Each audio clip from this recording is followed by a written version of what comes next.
Hello and welcome back to Socks and Sandals. And today I'm doing another collection video, but today's video I'm going to do it over my anime collection. And I'm doing this a different way. The video game collection video, if you saw that, I sort of just sat in front of the camera and just picked up my stuff and showed off the thing, but it was hard to keep track of where the video recording would end, and I don't know. I just thought I'd try this way. Plus, I've got this cool coffee table that I've covered in images myself, so I feel like it makes a pretty good backdrop for anime. But yeah, we're going to go ahead and get started. Going to do it in alphabetical order. I've got a pretty decent sized anime collection. I don't really get a lot of anime. I haven't here lately. I actually haven't watched an anime since Miyaruko-chan. That was really the last one I saw. But anyway, let's just get right into it. So starting off with the A's is a certain scientific railgun. See, this is so much better. I can see that is in frame. That's so nice. A certain scientific railgun. This was one of the first anime I actually watched when I started watching anime. K-On! Was the first anime I actually watched, and then this, I believe, is what I believe followed it. I had recently purchased Funimation, or subscribed to Funimation, I suppose. And I don't know, I think the second season was out at the time. So I just started watching it. I'm not really too big on fighting anime, but to me, this being one of the earliest ones I'd seen, I didn't realize that they're like superhero-esque anime. So I started watching this, and I thought the first two seasons were pretty good. And speaking of the second season, so I actually have the volumes of this. So this is a certain scientific railgun S, the second season. I thought this was pretty good too. I can't accelerator. So Makoto's fight with Accelerator in this season is like that's like top notch anime fighting, in my opinion. Like I said, I don't watch a lot of it. I'm not into Dragon Ball or any of that other shonen fighting anime, but yeah, I liked that fight when they, or no, it's not Makoto fighting him. It's been a while since I've seen it. It was, I can't remember his name now, but the dude from a certain Magical Index, which technically Railgun is a spin-off of Index, but I like Railgun better, hence why I've got the first two seasons. But whatever his name is, the guy that can cancel anyone's Esper ability, he fights Accelerator, and it's done much better in this than in Index, so I liked that. But yeah, and I watched maybe like the first episode of the third season. See, the thing is that there was such a long gap between the second season and the third season that I had already lost interest in the show. So by the time the third season came out, I just couldn't care less. Anywho's, let's move these out of the way. So next up, I'm a big Yuri fan for anime. This is probably my favorite light novel series. It's Adachi and Shimamura. A pretty decently written light novel. The first season, well, really the only season, at least as far as I know. Like I said, I haven't watched anime in a while. But I think it really only deals with like the first book. It doesn't go, and I kind of knew that when I started watching it, is that I didn't think it would actually get to the point where they actually get together. That's not anime, how anime normally does it. But if you like romance anime or, soft Yuri anime, Yuri bait as people like to call it, this one's pretty good. I am a big romance anime fan. You'll see a lot of them in here. But yeah, the light novel of this is really good too. So if you watch the anime and you want more of the story, check out the light novel. Next up is, I'm also a big fan of comedy anime. This is A Channel. It's a typical slice of life, like high school girl comedy anime. It's been so long since I've actually watched this that I can't really remember. So I believe this girl here and this girl are childhood friends. And sorry, Uniqua keeps bumping the tripod. And she's kind of a loner, obviously, just by, you can tell that by the way she looks. But I think this girl, I can't remember either of their names. This girl here is trying to introduce her to her friend group, and over the course of the show, she, becomes nicer or a little softer around the edges anyway. But yeah, it's, like I said, I don't remember it. I've rewatched it, which when I worked at Live Storage, I had a Blu-ray player in the break room, and on lunch break or, before I actually went to work, I would watch some. But yeah, even after rewatching it, I don't really remember. This is one of the first anime I bought. I got it off of Sentai Filmworks. I don't know if they still do it, but Sentai would do sales on like all of their DVDs because they're going out of print. Especially now, Sentai doesn't print any new DVD anime. It's all on Blu-ray. So I got this pretty cheap and watched it. Anything that's got cute anime girls on the cover, I'm probably going to pick up. That's the quickest way to draw me into the anime. This next anime is an older anime series, and I'll just show both seasons here. This is Oh My Goddess, and back when I worked at Live Storage, I had an associate that I worked with that recommended this to me because he knew I liked romance anime. I believe this is like, it's early 2000s or late 90s anime. I want to say probably like 2002. It's really good. So I want to say his name is Kenichi. Let me take a look real quick. Keiichi. So the main character, Keiichi, this goober here. Dang, it's been so long since I've seen it. He calls a number, and I think he's just wanting a girlfriend or whatever, and it's like an angel helpline. And so when he called the number and asked for a girlfriend, they sent Belle Dandy. I believe that's her name. Let me just double check. Yes, Belle Dandy. And it's the goddess helpline.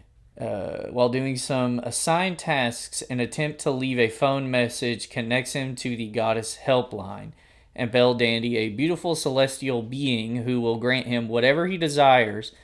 The insecure Keiichi blurts out that he'd like a goddess like her to always stay by his side, and his wish is approved. Unfortunately, her presence quickly gets them both evicted from the male-only dorms, which only signals the beginning of his troubles, both mortal and immortal.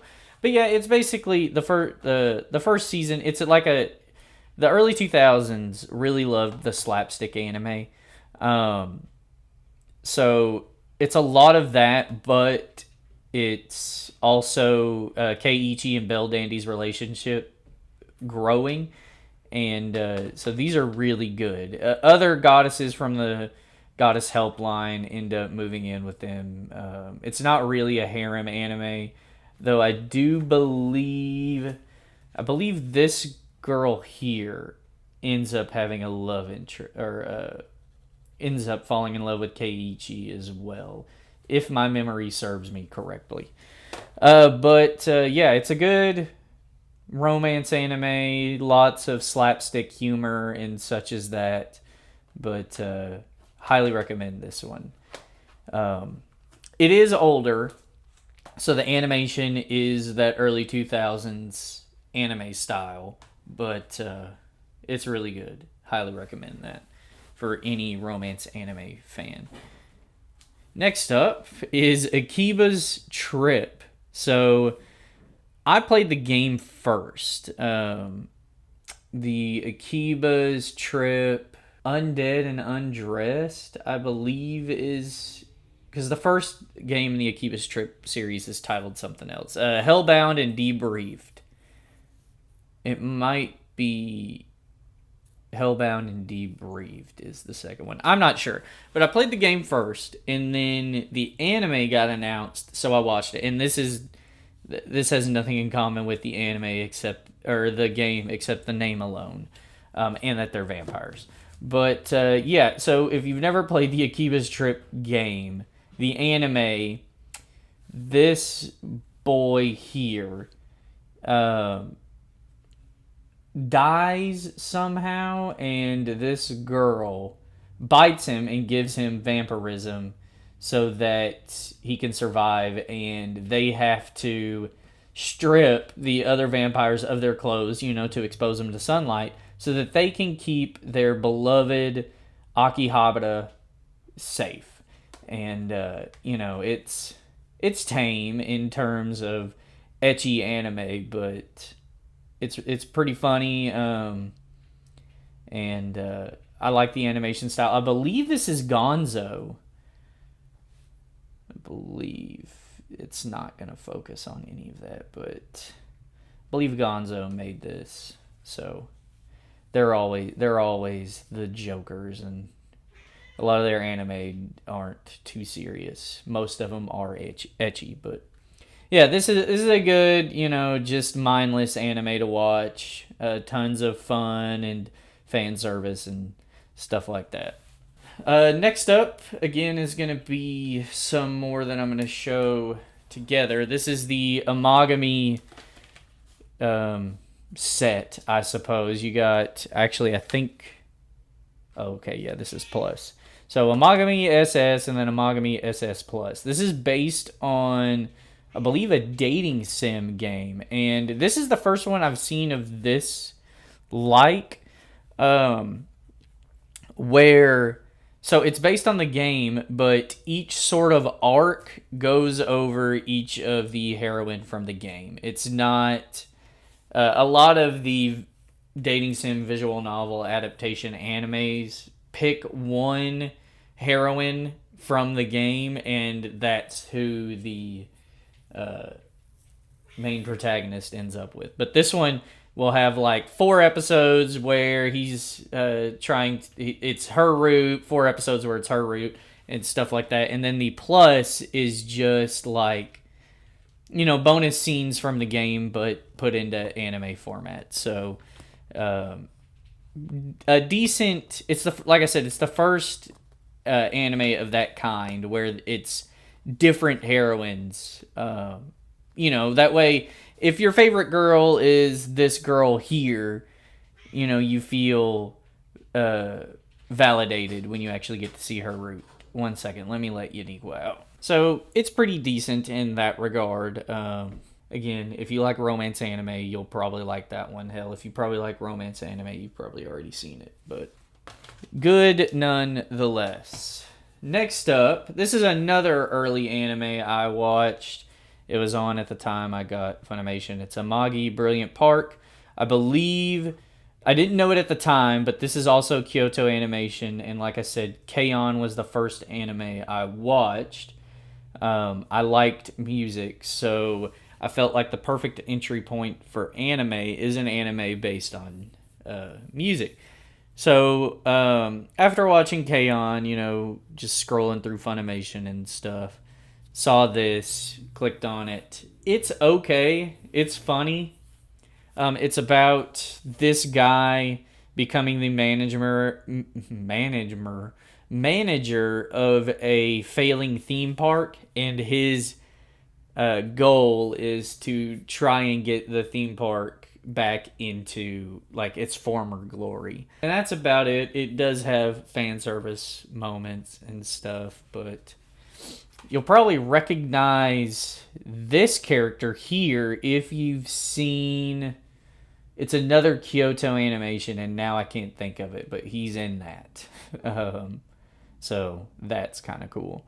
But yeah, it's halfway decent. It's definitely not Kyoto's best, but I liked it all right. Next up is Angel's Three Piece. This is like talking about the music. This is a music anime about, these are all orphans. They can't remember. I think this kid here is like a shut-in in high school, and he makes like music and posts it online. And I can't remember. I think, man, let me just read the synopsis. Hold on. Kyo Nukui is one of those shut-ins you hear about sometimes. He never goes to school or even leaves the house. Instead, he composes music all day, uploading it to the internet for a few views. One day, out of the clear blue, he gets an email from what sounds like an older, distinguished gentleman who wants to discuss music face-to-face.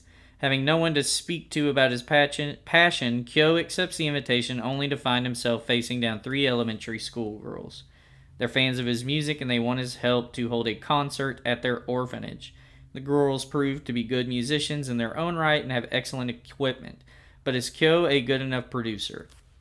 So that's what it is.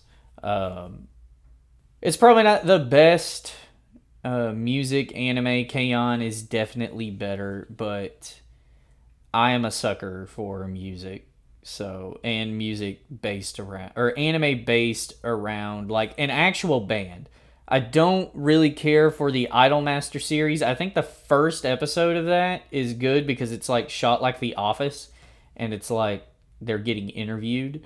But the rest of it was just not for me. I like it when the people in the anime actually play their music. I'm not going to say I recommend this one, but you know, if you're itching for anime, music anime to watch, go ahead and check it out. And then last for my first shelf is And You Thought There Is Never a Girl Online. This is the, I guess, deluxe edition. Funimation, another early anime I watched on Funimation, and you can see why this one grabbed me. It is an ecchi anime, though it's very tame ecchi. I mean, you know, in terms of like High School DxD or Testament of Sister New Devil, this one is like G rated, maybe even fucking Y. Yeah, it's about him proposing to a girl online, and it turns out that in a video game, the character he proposed to is being played by a dude, and he swore off, like, he'll never trust a girl online ever again, and it turns out that he ends up playing with 3 other girls in that online game. That's pretty much what it's built around. I think they form a online gaming club in their school, and all sorts of zany stuff ensues afterwards. But like I said, that is my first anime shelf. So let me grab the next stack of anime and we will continue on. Second shelf, first anime is Armed Girls Mishavalism. This is another harem anime. It's based on like, golly, it's been so long since I've seen a lot of these. Hold on. I don't think this one has a synopsis since it's the fucking deluxe edition. But it's like an all-girls boarding school or something. And I think, as like this typically goes, I think he's like the first male student there. Or there are other male students there, but they end up like all of the girls of the school, like there's like different factions of the school. All of the girls force them to like dress as women because they're just so, I don't know, overbearing, overpowering, however. But he turns out to be like some sort of like master swordsman. So he like defeats each leader of each faction, and they all end up having feelings for him and stuff. And it's a pretty decent, like, it's got good fighting scenes. Like I said, I'm not the biggest fan of fighting, but I am a fan of ecchi harem anime, so yeah. But this one is a little more risque. It's pretty decent. Got tons of good waifu material there, but like I said, the fight scenes are actually pretty good in this. So that's cool. Animation's top notch too. That's another way to draw me in, is really like unique animation style, and just good animation. Like, that's really good right there. But check it out if you want. I don't even really remember when this came out. It is a Sentai Filmworks published, Kadokawa produced, whatever, anime. This next one actually bought recently. It's Aria and the Scarlet Ammo. My copy is still sealed. It's another deluxe edition. So I have watched both seasons of this on Funimation. It's so Aria here, it like, I don't know, it's like not really an assassin, but like, let me read the synopsis. Arya is a volatile girl who wields 2 pistols and 2 swords and holds the highest rank in assault studies at a high school for young mercenaries. So it's a mercenary school. This pint-sized prodigy swoops in to save her classmate Kenji from a high-speed chase, but he ends up saving her after he switches from a boring wimp into a total hotshot. His secret, he only turns into something of a James Bond when he's turned on. Convinced Kenji's an ace, Arya strong-arms him into being her partner. But she isn't the only femme fatale who wants a taste of his coveted combat skills. Arya gets Kenji for one mission, but he'll end up with more than one finger on his trigger. Wow. Okay.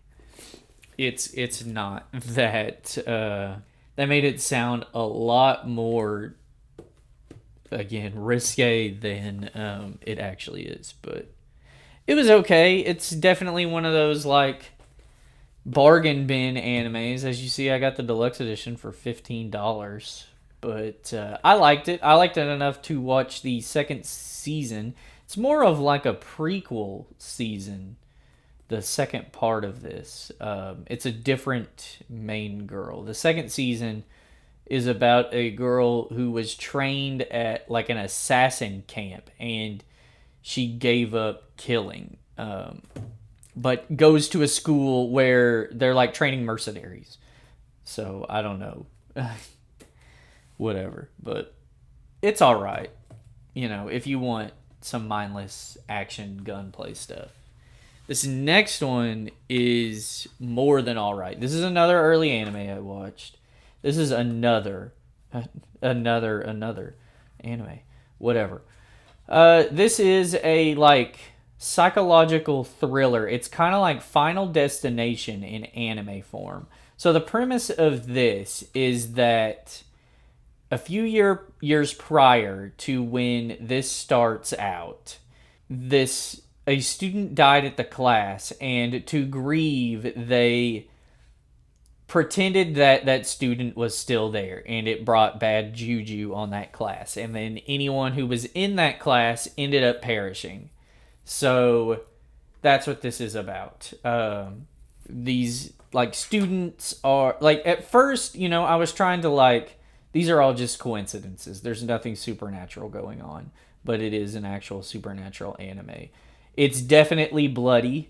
I'm also not the biggest fan of blood, nor am I a fan of characters I like dying, but just the intrigue and intenseness of this kept me wanting to keep watching. From like, I think up until like the last episode, I was convinced that it was all coincidences and that nothing supernatural was actually happening. But you've probably seen a few memes from this. It has a lot of like really grotesque facial expressions. It's very stylized and very dark.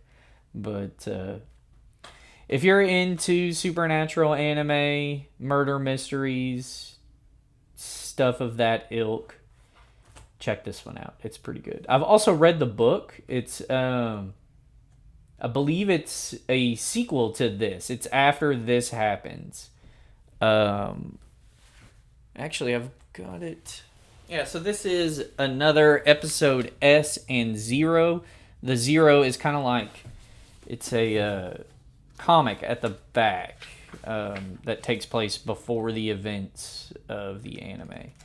But the S, which I can't remember what the S stands for, it might be sequel or soul or something like that. I don't know, but this one's pretty good. So if you like the anime and you want more another lore, you can get the book and read that.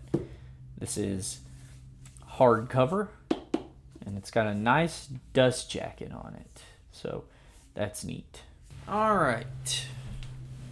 Next up is Ao-chan Can't Study. And again, this is another ecchi anime. So she is the daughter of an erotic writer.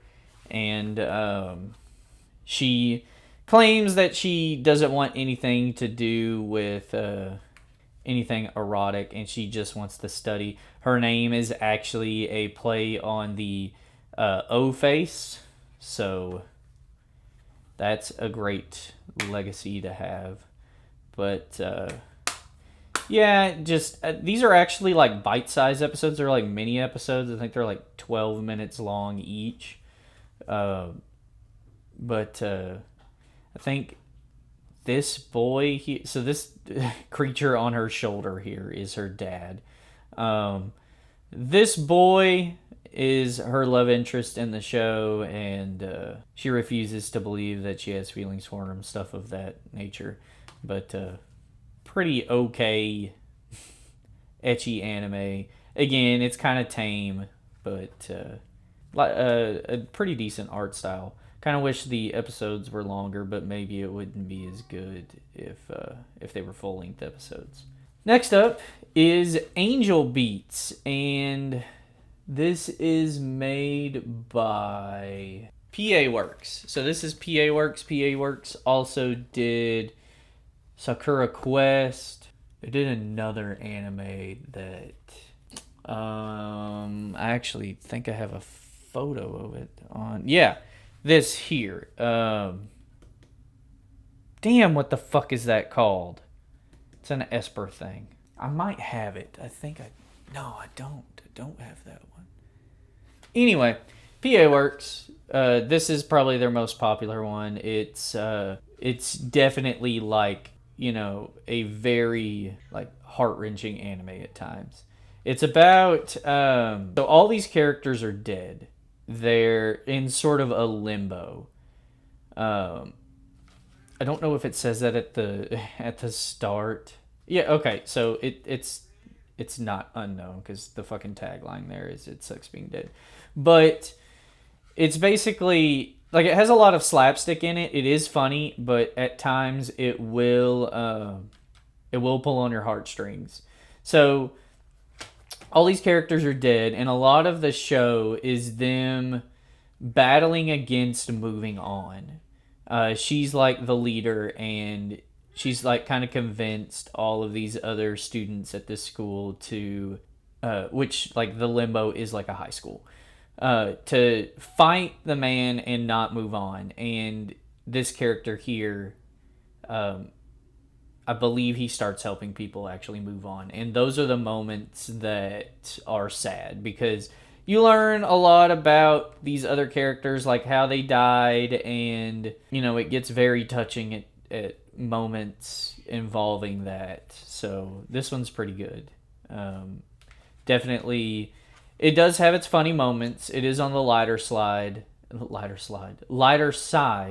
but it can get pretty serious and sad. Next up is something that is completely unserious, and unfortunately, my copy got water damage. It's Anime Gataris.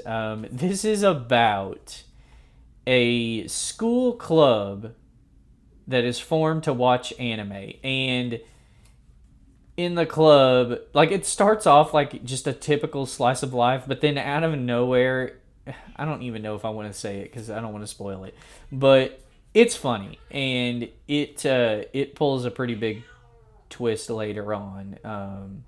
So if you like comedy anime, I don't want to really say too much. It's an anime about anime, and as meta that is, it gets even more meta later on.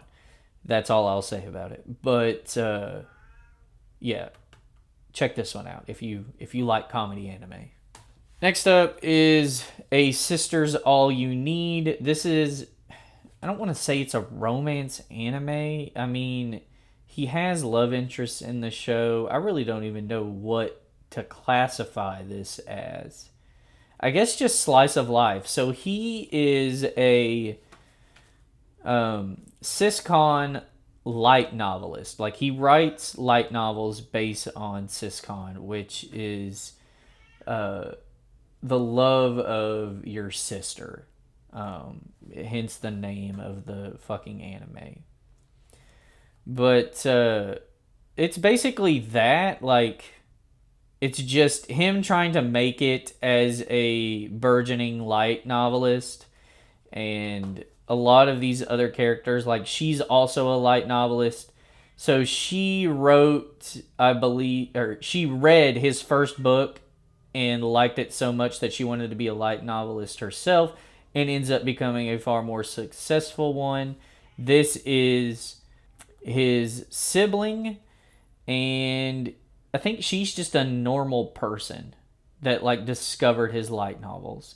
And his male friend, I don't think he's featured here.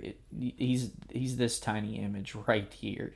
That's the only picture he gets, because obviously sex sells. But yeah, it's okay. It's not the greatest. It also has a manga series and a light novel series itself. I've been meaning to, like, check it out to continue past this, but I haven't. This one here, I've watched 4 episodes of Azazel, You're Being Summoned. It's a, like, dark comedy, I guess is what you would call this. I bought it. It was like $2 on Sentai Filmworks.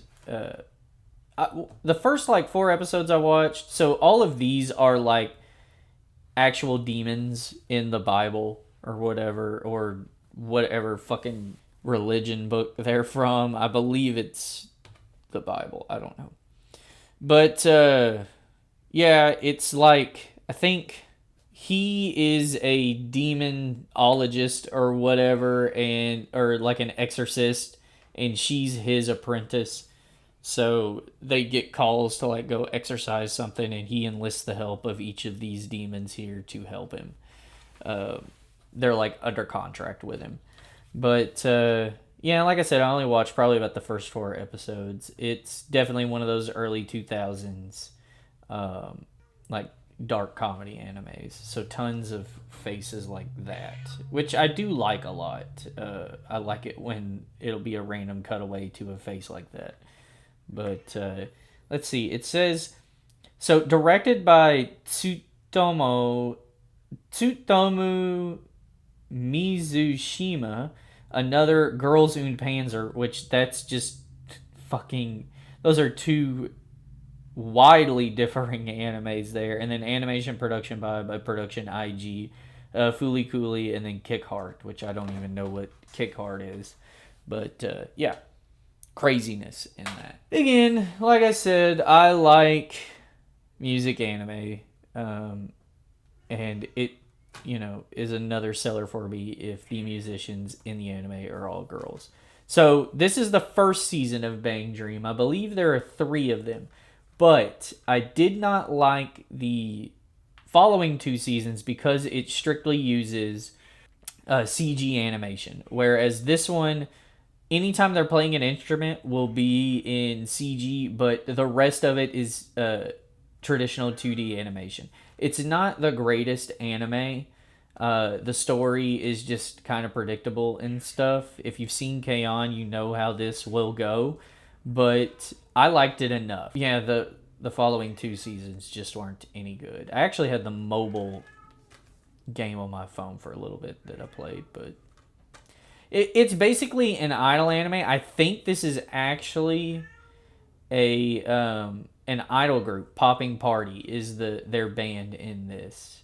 I don't think they actually play their instruments, but their personas make it seem like they do. So I feel like that's a way to cheat my dislike of idol groups. This here is Battle Girls Time Paradox, and I don't think I've actually watched this. I don't remember anything about it. I obviously bought it because of the cover. Again, off of Sentai Filmworks when they were having a sale. It's probably like $3.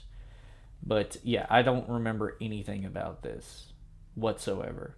I believe it's gender swapped versions of like Edo period samurai.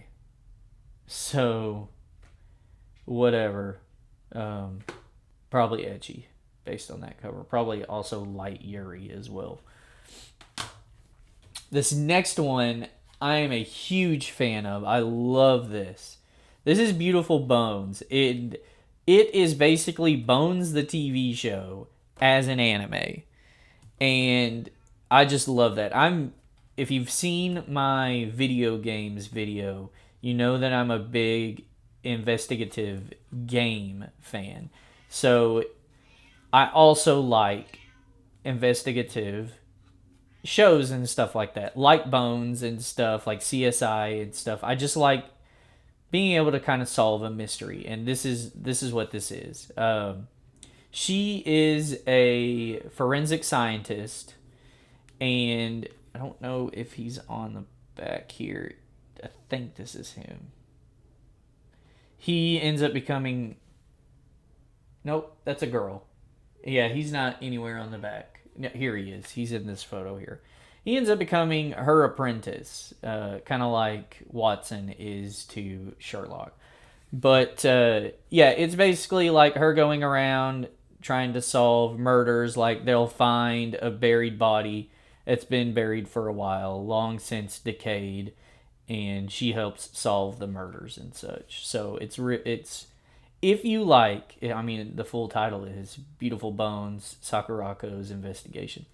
If you like, those detective shows or stuff like that, you'll probably like this. I definitely learned a lot about the human anatomy, like the sphenoid and now let me say it right, the ulna and the radius.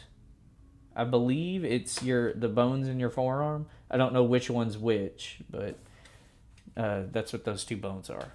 Next up this is actually only the 5th volume of the Beck TV show, Mongolian Chop Squad. But Beck is another music anime, and it's a different style of music than like K-On! Or Bang Dream. That's more like girl pop, and this is more like Japanese, like alternative music, which is fucking fantastic because alternative is one of my favorite genres of music. It is, of course, dubbed in English, and it's cool that the English voice actors, which I haven't really seen in a lot of anime, if it's English dubbed, especially if it's a music one, like the English version of K-On!, I don't think they actually sing the songs in English. I watched it in Japanese, but the English version, I don't think they actually sing the songs in English. I think they just play the Japanese audio. But the English voice actors for this actually re-sang the songs in English. And, it still sounds good. So that was, again, This is an early anime I watched, but I thought that was pretty cool. This volume I got actually came with a guitar pick. I don't know if I still, yeah, it is still in here. Um, but yeah, Beck is a really good anime. If you like K-On! Or any music anime like that, I highly recommend Beck, especially if you like alternative music. I believe, well, Funimation isn't going to be around much longer apparently because Sony closed the Funimation studio down because they bought Crunchyroll and then Crunchyroll bought Funimation. So that's cool, but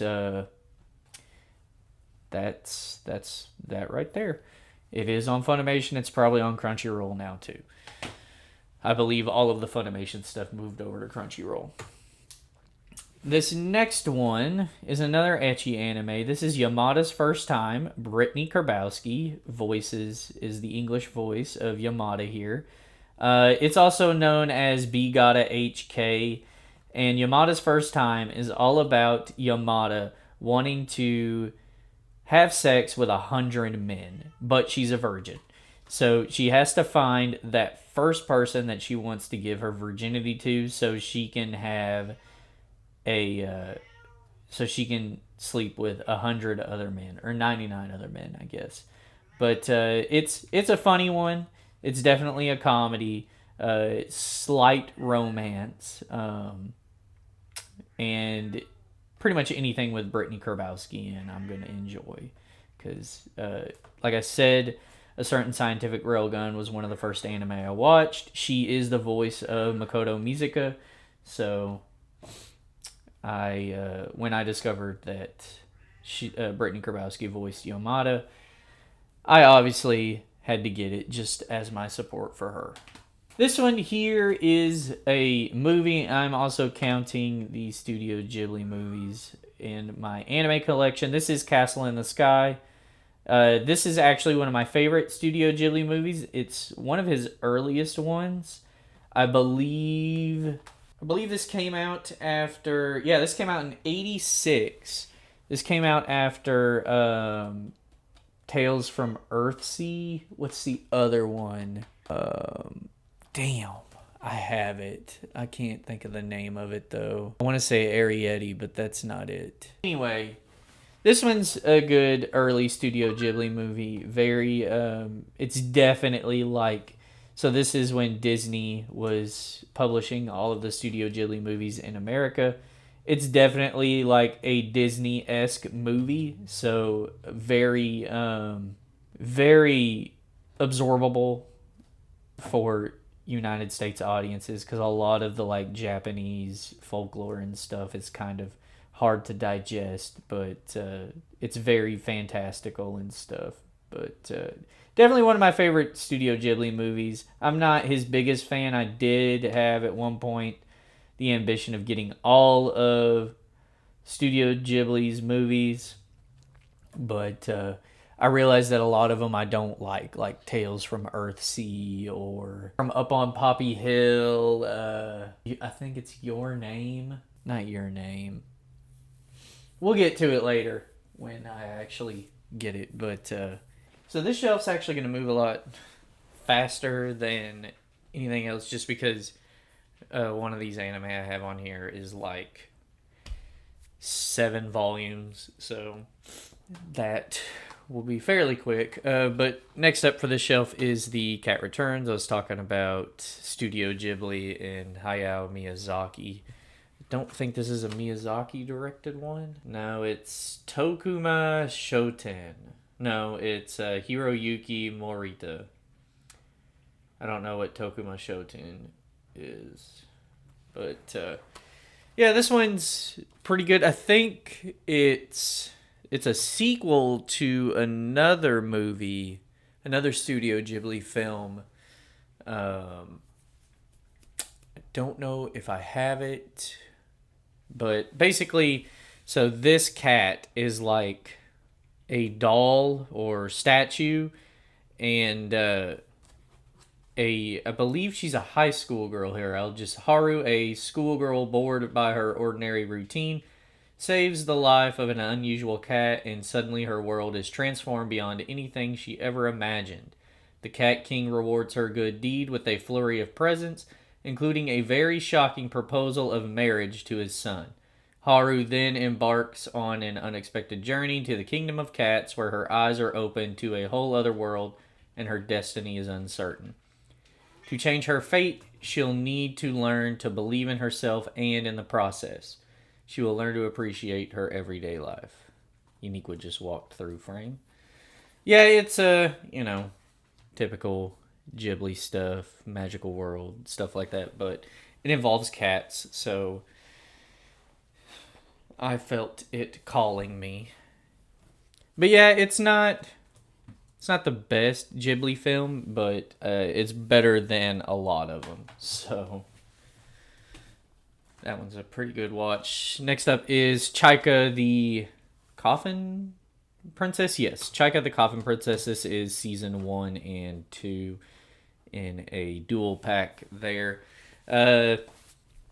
This is a very like mystical sort of magical thing. These like guns they use are like wands. They're like magical guns.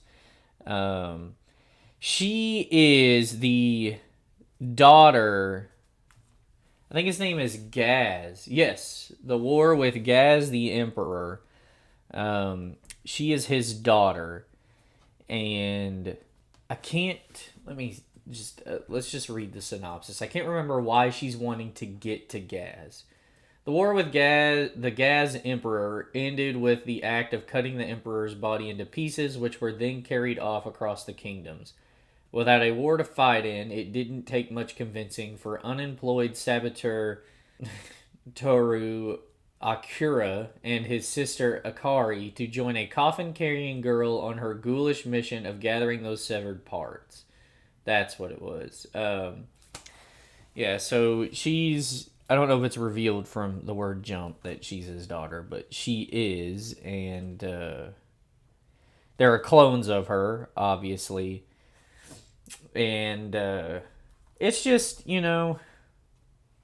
lots of fighting, and it kind of goes off the rails towards the end. The story is convoluted, and there's always going to be like betrayal and stuff like that, but it's fine. This is one that I have rewatched. Again, I would watch it before or on break or whatever, before work or on break, but it's fine. It's not the greatest sort of. I guess the classification would be like, I don't know. I guess it'd kind of be like an isekai anime, where it's just like magical and fantasy and stuff. Chivalry of a Failed Knight. This one is pretty good as well. This is another one that I knew nothing about and just bought it when it was on sale on Sentai. It's got ecchi moments, as you can see. It's basically like a fighting school thing. This is Stella. She's not the main character, but again, sex sells, so they put her on the cover. The main character is actually the boy there. He apparently, I guess, is like a failed knight, and he's in this knight training school. I can't really remember what he did, but there's like a tournament that they have to go through, I guess, to get knighted. And Stella, I think is like his roommate or something, and he ends up making her his servant, and by the end they end up together. And that's why I like this one. I like these sorts of style of anime, where there's a love interest and stuff, but I really like it by the end where the two characters that you want to get together actually get together. So that's why I like this one. Plus, she's a halfway decent waifu. I actually drew a picture of her and have it framed on my wall.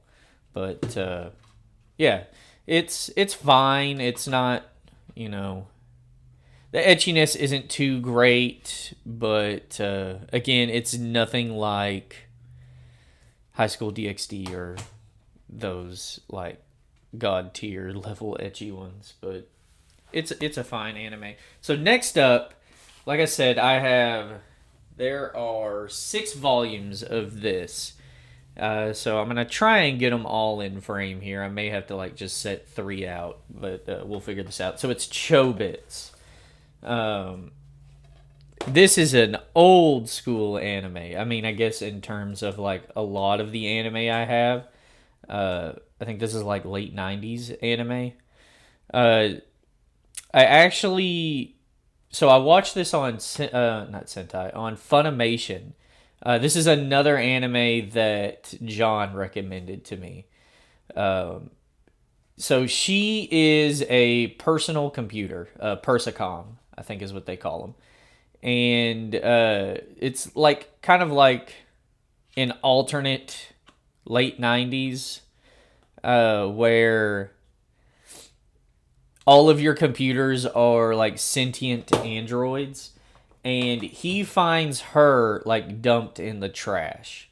She, I think the only thing she says at the start is her name, Chi, and I used to know the voice actress. It's Clamp is the manga, which I actually have the full manga series as well. I liked this anime so much. Yeah. I don't know. I don't know the voice. I'd have to look it up. But yeah, she voices someone else that I know. But yeah, it's a pretty good anime. It's him with this Persicom. It's basically like he's having to teach her how to do stuff. Sort of like a daughter relationship, but then he's gains feelings, which that makes it sound weird. Um, but this is another one. By the end, he does end up with Chi. He's struggling with the fact that because a lot of his peers get a Persicom and end up falling in love with them. Which I can't remember if it's like frowned upon in this world to do that. I think it's that they're like married men and they're leaving their wives for the computer. But so when he starts developing feelings for Chi, he tries to deny that because she's a computer, and he struggles with like her having sentience and stuff like that. But it's a really good anime. Definitely old school animation. But if you like romance anime, I highly recommend this one. These were at Half Price Books. They were in the glass case, and one year for my birthday, I told Nathan that this is what I want, and he actually bought it for me. So that was cool. I'm glad to have this in my collection. So I have the full manga series and the anime. So love that. An extreme departure from that is Corpse Party. I loved the Corpse Party game. I actually watched PewDiePie play it first, and then when they announced the 3DS version, the Back to School edition, I bought that. But when I started getting into anime, I discovered that Corpse Party had an anime. This is actually the second anime I watched, and it is brutal. I watched this with Nathan, and he is not a fan of this. This is a severely twisted anime. It's only 4 season episodes. It's technically an OVA. And if you've played the game, this anime is basically like all of the bad decisions you can make in the game. It's produced by Made in Japan, which I think they do a lot of like the hentai for Sentai Filmworks, but it's it's owned by Sentai Filmworks. I think just Made in Japan is their like adult label, but Yeah. Very, very grotesque, very brutal, but I am a fan of Corpse Party, so I had to get it. Which I don't typically like. Like I said, I don't like a lot of blood, and I don't like watching characters that I like die. But I'm just that big of a fan of it. So this is the comic artist and his assistants, and you can tell by the cover why I bought this. It was another anime on sale. Um, so he is like, I think he's a, let me see, lechery, perversion, and a lack of respect for the feelings of others are all qualities that would normally look really bad on one's resume. Oh, he's just a manga artist. For manga artist Yuki Ito, however, they're the fundamentals of his art, and that art is good enough that managing editor Mihari will put up with the panicked panty runs, barrages of breast jokes, and other even lower brow forms of self amusement that Yuki wallows in. I don't really remember anything about this other than that he is a manga artist. It's sort of a harem anime. If my memory is correct. It's a shorter anime. I think the episodes are like 12 minutes each. Yeah, there's only 12 episodes, 6 OVAs on 2 discs. But yeah, it's like slapstick harem anime nonsense. So not really very memorable though. This next one was like a complete blind buy. Again, it was on sale. Crochet in a Foreign Labyrinth. This is about. So I think this is set in like the 1920s in France. It's the French Revolution. And she is a foreign alien from Japan. I can't really remember how she ends up in France, but she's from Japan, and she's in a foreign land. I believe she's. I can't remember. I think it's this guy back here. He owns like a French pâtissier.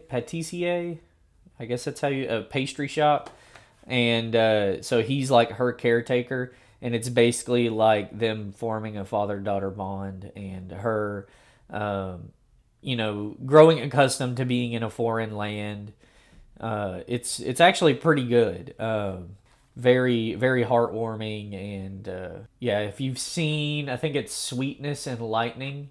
It's a lot like that.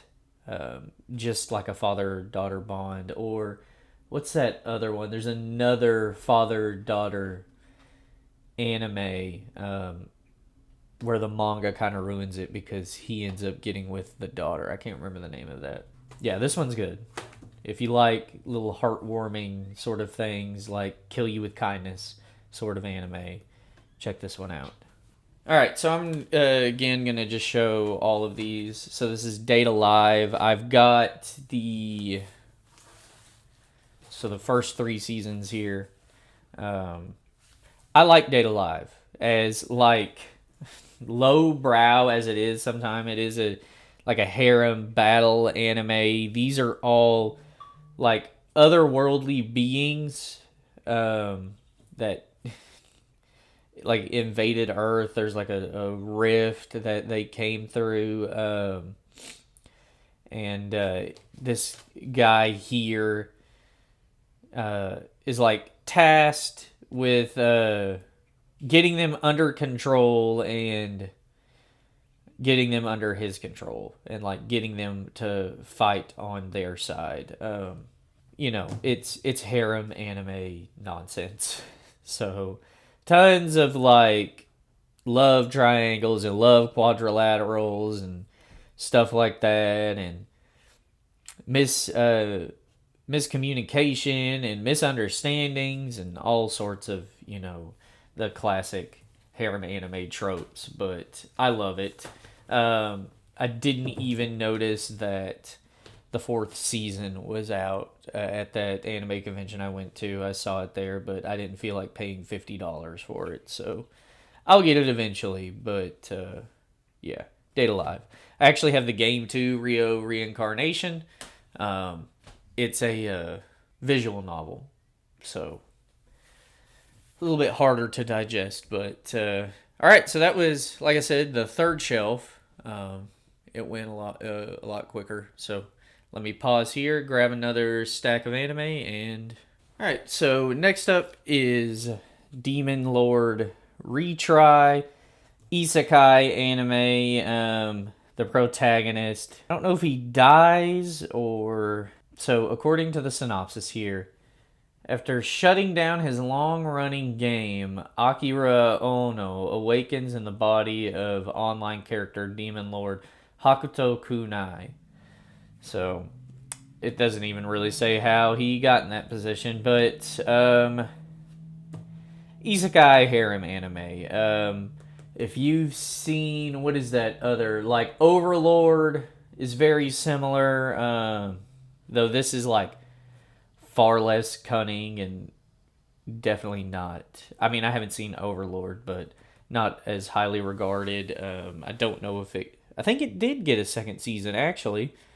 There's another one that's a lot like this, but it's not the greatest. The main character is like a blonde version of Rim from ReZero. But next up is a very highly regarded anime, and it finally got its second season. It's Devil. Devil is a part-timer, and I actually started watching the second season. I like the animation a lot better than this one. This one isn't as good or as polished as the second season, but it is outrageously funny. This is probably one of the best comedy animes you can watch. Tons of, like I said, I'm a sucker for over exaggerated facial expressions, and I just like that he's a demon lord and he came to this world and he works at a fucking McDonald's. Like, how comical is that? So definitely it does have its action moments, but it's definitely more of a comedy. So highly recommend this one as well. This next one, I'm not a Digimon fan. A coworker of mine gave this to me. I know nothing about this. I watched maybe a few episodes of Digimon when I was a kid, but I know nothing about current Digimon or anything of that sort. So I have no comments on this one. I just have it in my collection because it was given to me. And I'm fairly certain that it's not worth anything. Next up, this is the movie. This is the disappearance of Haruhi Suzumiya. Haruhi Suzumiya isn't my favorite anime. I actually talked about how I used to have, before the channel was deleted, a video on how Haruhi Suzumiya is the absolute worst. She quite frequently gets on my nerves. But I did watch all of the anime.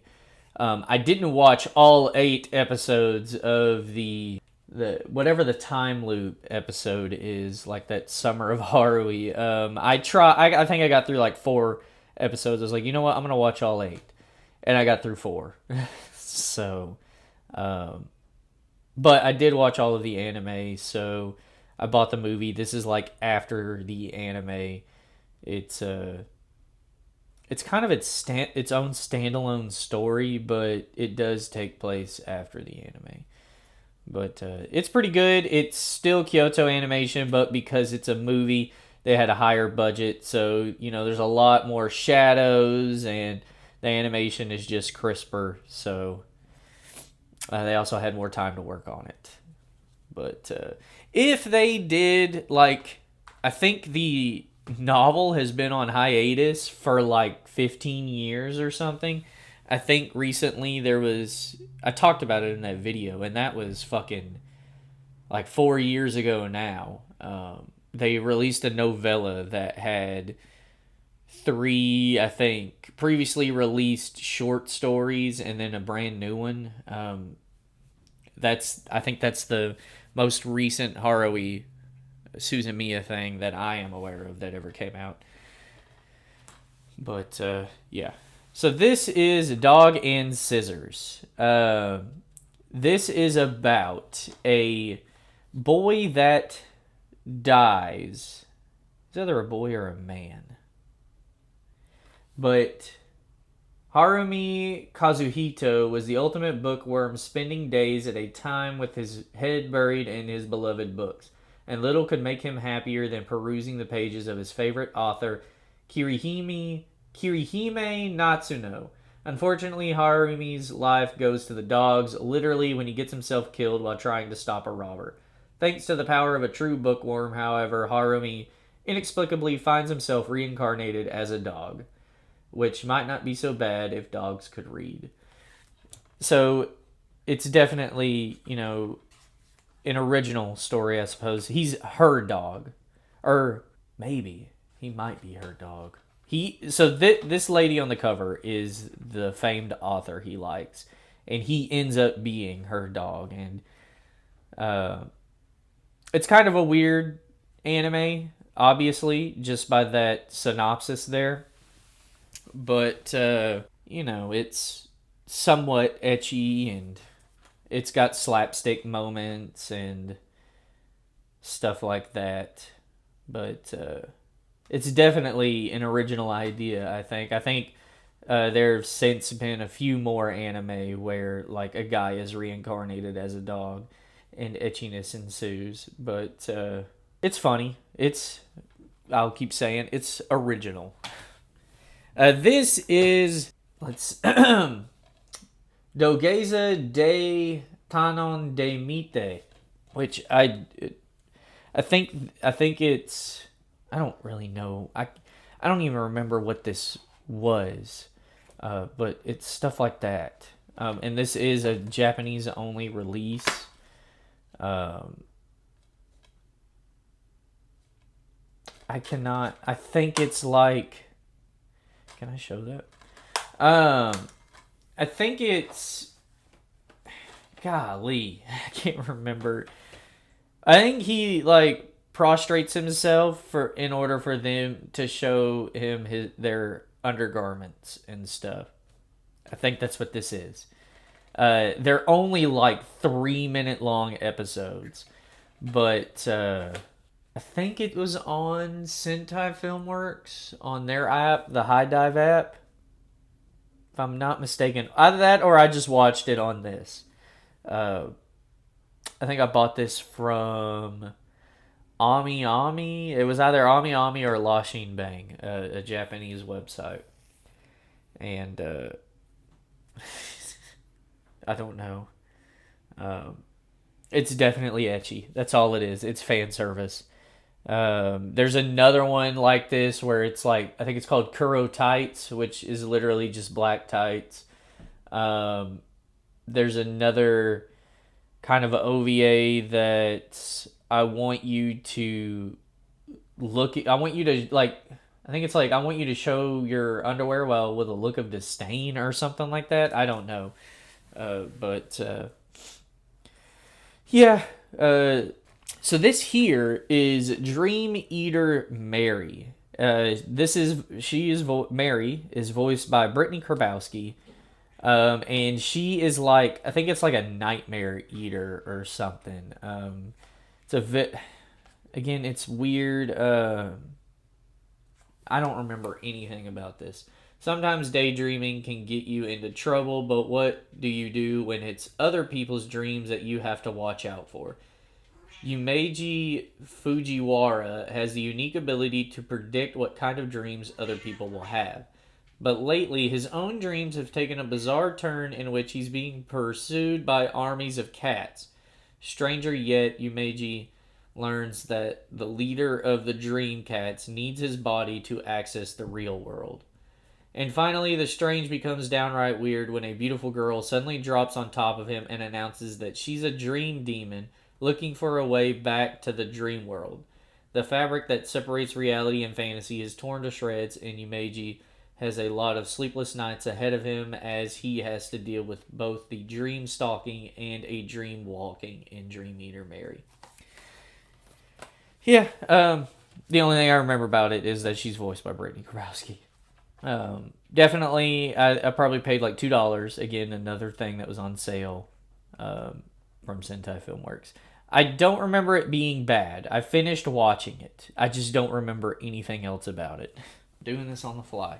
This is Dusk Maiden of Amnesia, and this is another supernatural anime, paranormal. So she is a ghost, and she has amnesia. Um, and it's, I think they're like Ghostbusters. They like solve like ghost mysteries within the school, and they're also trying to figure out what happened to her. And there's a slight love interest between her and the male protagonist from the anime. It also has ecchi moments as well, but this one's pretty good. Like I said, I like the supernatural anime stuff. I like mysteries, so this ticked a few of those boxes. Plus, it does have ecchi moments, so recommend that one if those are things you are into. So Indro, it basically stands for end roll, which is the credits. So this takes the legendary hero that's tasked with defeating the demon lord. This starts with them beating the demon lord and basically just being normal people. Um, so it kind of turned that on its head, because by the time this came out, I'd already seen tons of, like Chaika the Coffin Princess, or Yu Sibu. I couldn't become a hero, so I got a job at a convenience store or something like that, whatever that is. Fucking Devil is a part timer. So it was just kind of nice to have a sort of subversion to that legendary hero trope, and of course it's got tons of cute anime girls to look at, tons of waifu material there. It's also really funny. I like the end roll name. That's just cool. So yeah, comedy anime. If you're tired of the demon lord trope, check this one out. It's a nice little subversion. Next up is Engaged to the Unidentified.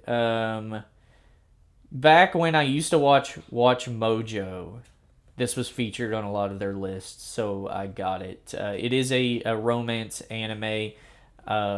She finds herself suddenly being engaged to an alien.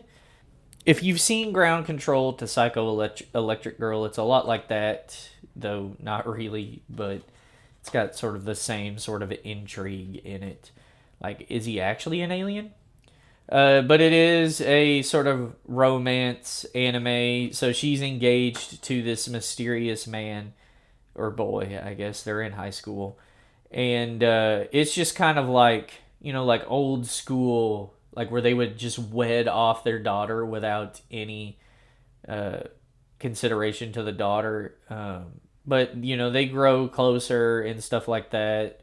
It's just, comedy, and it has its heartfelt moments, but yeah, I'm a romance anime fan, so when it got recommended on probably like a top 10 romance anime on Watch Mojo, I got it and checked it out, and it's actually pretty good. Next up, we have Arrow Manga Sensei. So this is made by the same guy that did, I think it's like My Sister Can't Be This Cute or something like that. Um, so Arrow Manga, I believe it's this girl here. What is her name? Sagiri. She is like, I think his artist.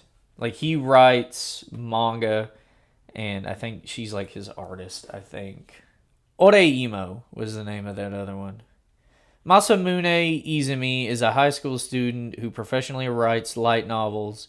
light novels. So she's his, like, light novels will kind of like break up long portions of text with just like an illustrated picture of one of the characters. So she's his artist. He of course doesn't know that at first until he discovers it. But they're like step siblings, and I believe when their parents got married, I think her mom died.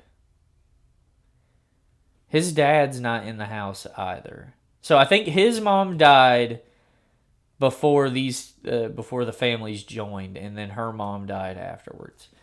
So she becomes like a shut-in, and it's him trying to get her to come out of her shell and enjoy life more, and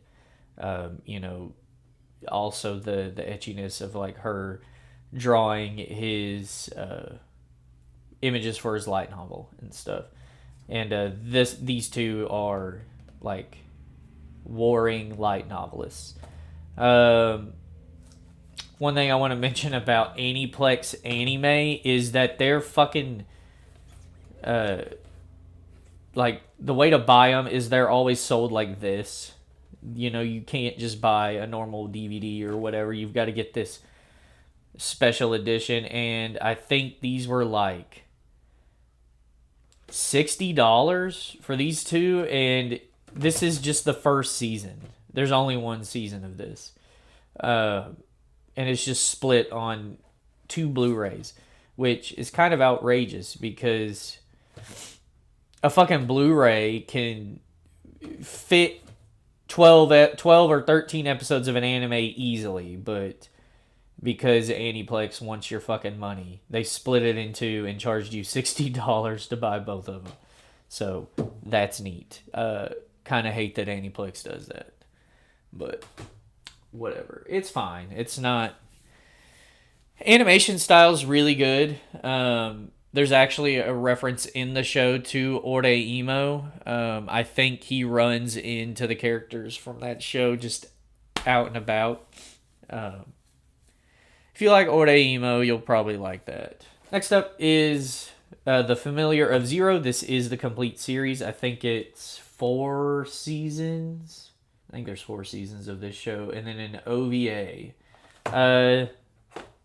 Another harem anime, so he gets transported to another world. This is Louise. She makes him her familiar, and she's very abusive. I watched this in Japanese, and the voice of... Oh, so the voice of Louise is also the voice of Taiga from... It's another... So she's a tsundere, the hot and cold... She's abusive to the male character or whatever, but she like secretly has feelings for him. Yeah, it's also made by the same people that made that Toradora. It is Studio JC Staff, which I like a lot of their anime.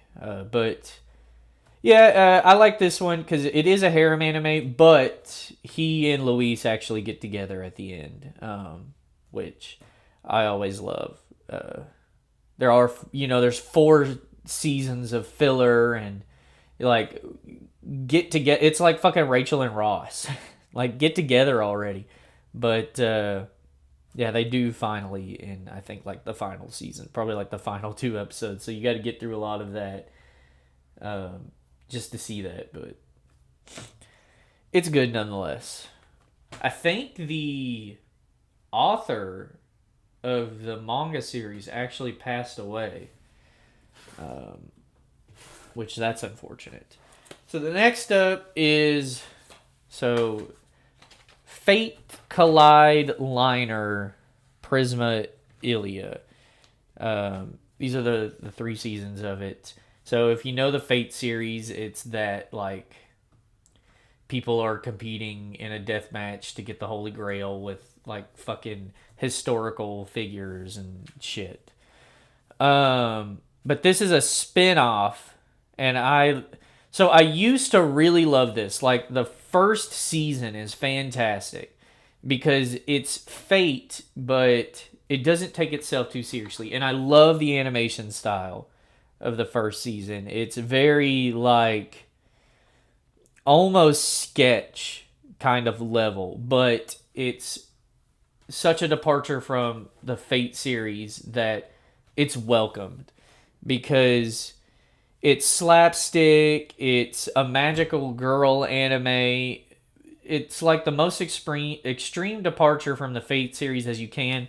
And then the fucking following 2 seasons start shoehorning all of the fucking Fate shit in. It acknowledges that this is a different universe and it just ruins it. And the movies do the same thing. It just continues that where, there's still a holy grail and it's just not great. But the first season is fantastic. It's funny. I thoroughly enjoyed it, but it just kind of fell off for me. But if you like the Fate series and you would like something where your beloved Fate characters don't die, this is something to check out. Like I said, the first season's fantastic, but the other two in the movies, I mean, if you watch the first season, you're going to kind of have to watch the other 2 seasons in the movies to continue the continuity, but yeah, not my favorite.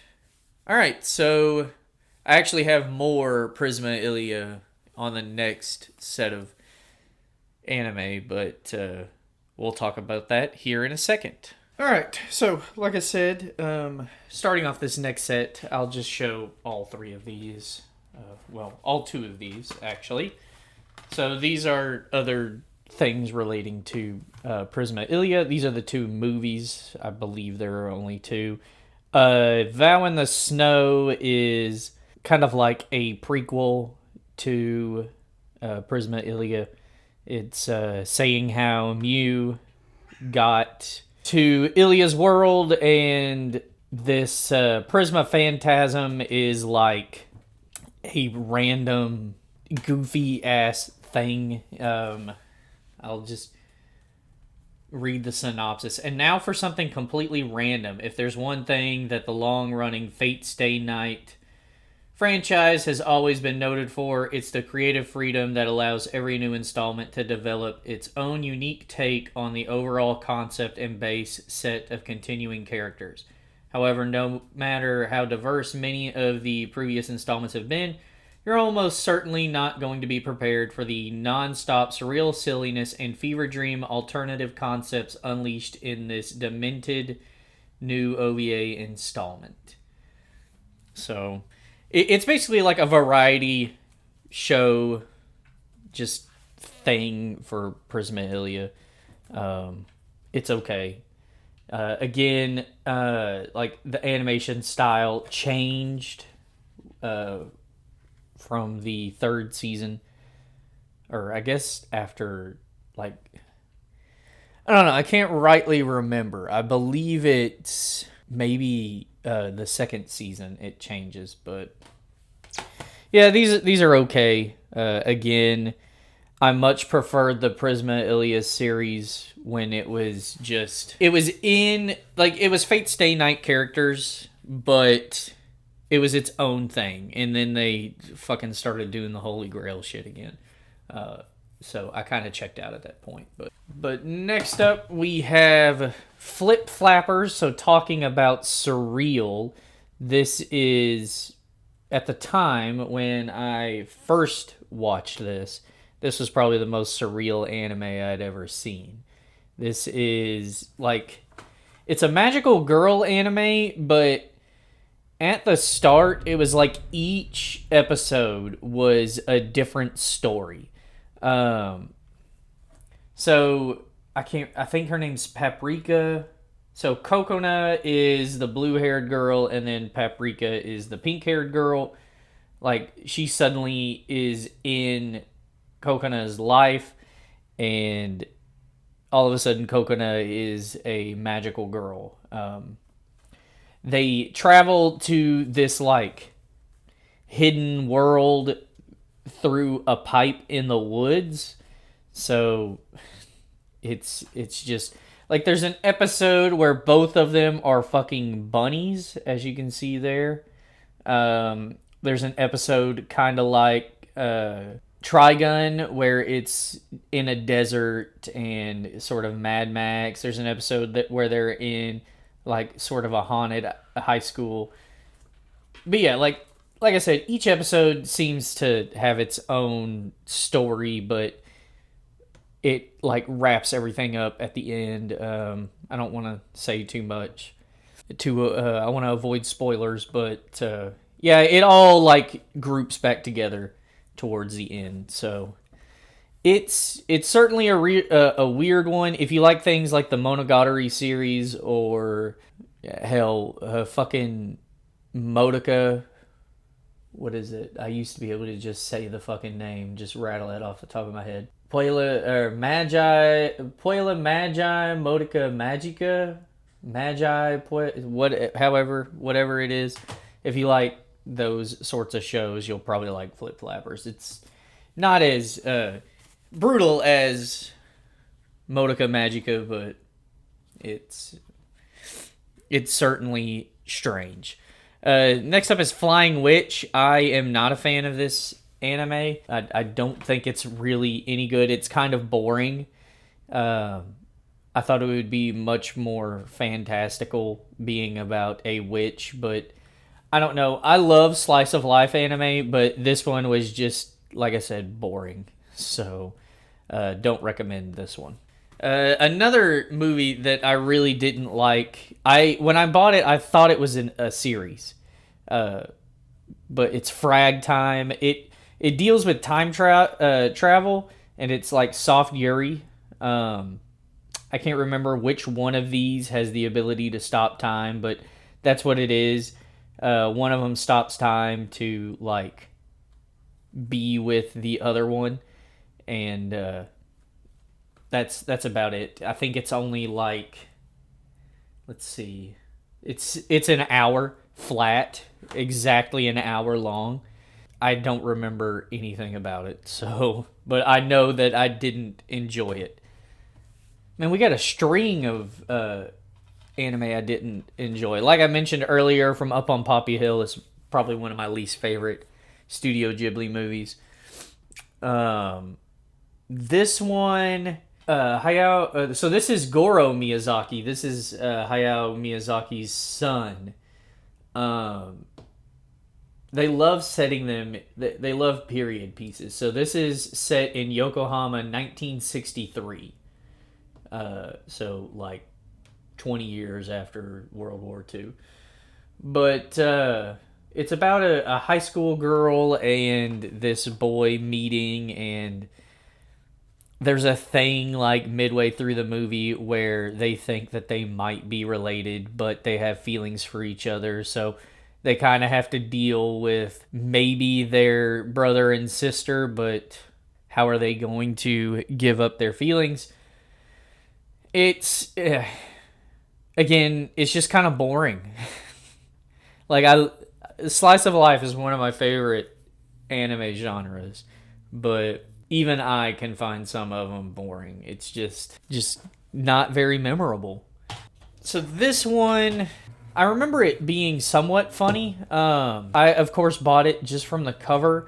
It looks a lot like it looks like it's animated by the same people that did Strawberry Marshmallow. Very like chibi characters, big round eyes, big round faces, the like. I remember nothing about this. I think I bought this because I thought it was going to be like Student Council's Discretion, where or what's another one that's like that? It involves like a teacher that looks like a grade schooler. I'm trying to think of the name of that. Damn. I have like a season of it, but I thought it was just going to be random nonsense, which sometimes I like in the comedy anime, but it's not. The synopsis is: the year is 2035 and birth rates have dropped dramatically across Japan. The drop in student population combined with large cultural shifts have made it so attending high school is no longer considered mandatory. Seiyo Academy is no different, with student morale at an all-time low. At the start of the new term, a boisterous girl by the name of Amamiya Monami, nicknamed Manabi, starts life at this new school. Her enthusiastic passion lands her the job of student council president on her very first day of classes. Together with her classmates Mika, Mutsuki, Mei, and Momoha, they're all starting with M. Will she be able to turn this school around and create the dazzling, exciting school life she's always dreamed of? This complete collection contains all 13 episodes in the original Japanese language with English subtitles. So, I don't know. I believe I bought it just from the cover, and that it involved school. Manabi Straight Gakuen Utopia is the name of this. Yeah, I don't remember anything about it other than it looks like it's animated by the same people that did Strawberry Marshmallow. Next up is so if you love comedy anime, you have to watch the English dub of Ghost Stories. And I have my copy signed by Monica Rial, the voice of, I used to know her name, but she's the Jesus freak in this show. So Ghost Stories is a Japanese kind of like horror series, but it did so poorly in Japan. It was received so negatively that when it came to dubbing it, the voice actors just did whatever the fuck they wanted to do. And it's offensive, it's crude, but it is fucking hilarious. My brother, who is not an anime fan, actually likes this one because it's so fucking funny. So I highly recommend this one. So Monica Rial voices her, and then Hilary Hogg voices the red-haired girl. I recognize Leo. I recognize his voice actor. I don't know who it is, and I have no idea who this guy's is. But there's a cat in this show as well, and he is voiced by... It's the same voice actor for the cat in Sabrina the Teenage Witch. So that was cool. But yeah, highly recommend this show. It's super funny. So if you like comedy anime, you have to check this out. The English dub. I own this, and at one point I thought I'll watch the Japanese version. It can't be that bad, and I just never did. I can't be bothered. So next up, this is another early anime I watched. It's Girlish Number. It involves this girl here. She is a burgeoning voice actress. She has a terrible personality. All of these girls, I think she's just her high school friend. But most of these girls, I believe, are fellow voice actresses. It's just kind of like a glimpse into the voice actress lifestyle.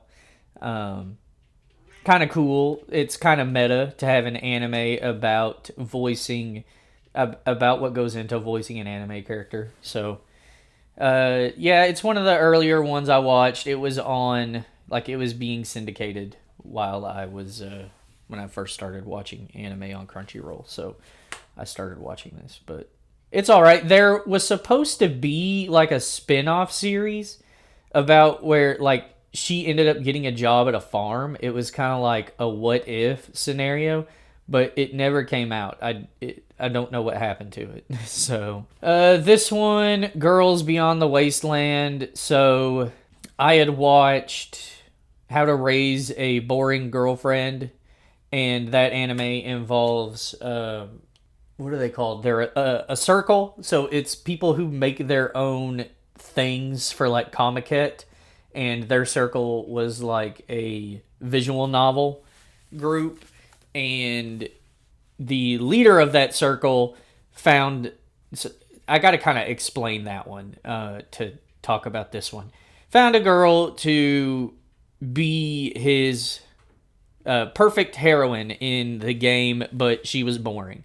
So it was all about like getting her to come out of her shell and I don't know, be a better person or something.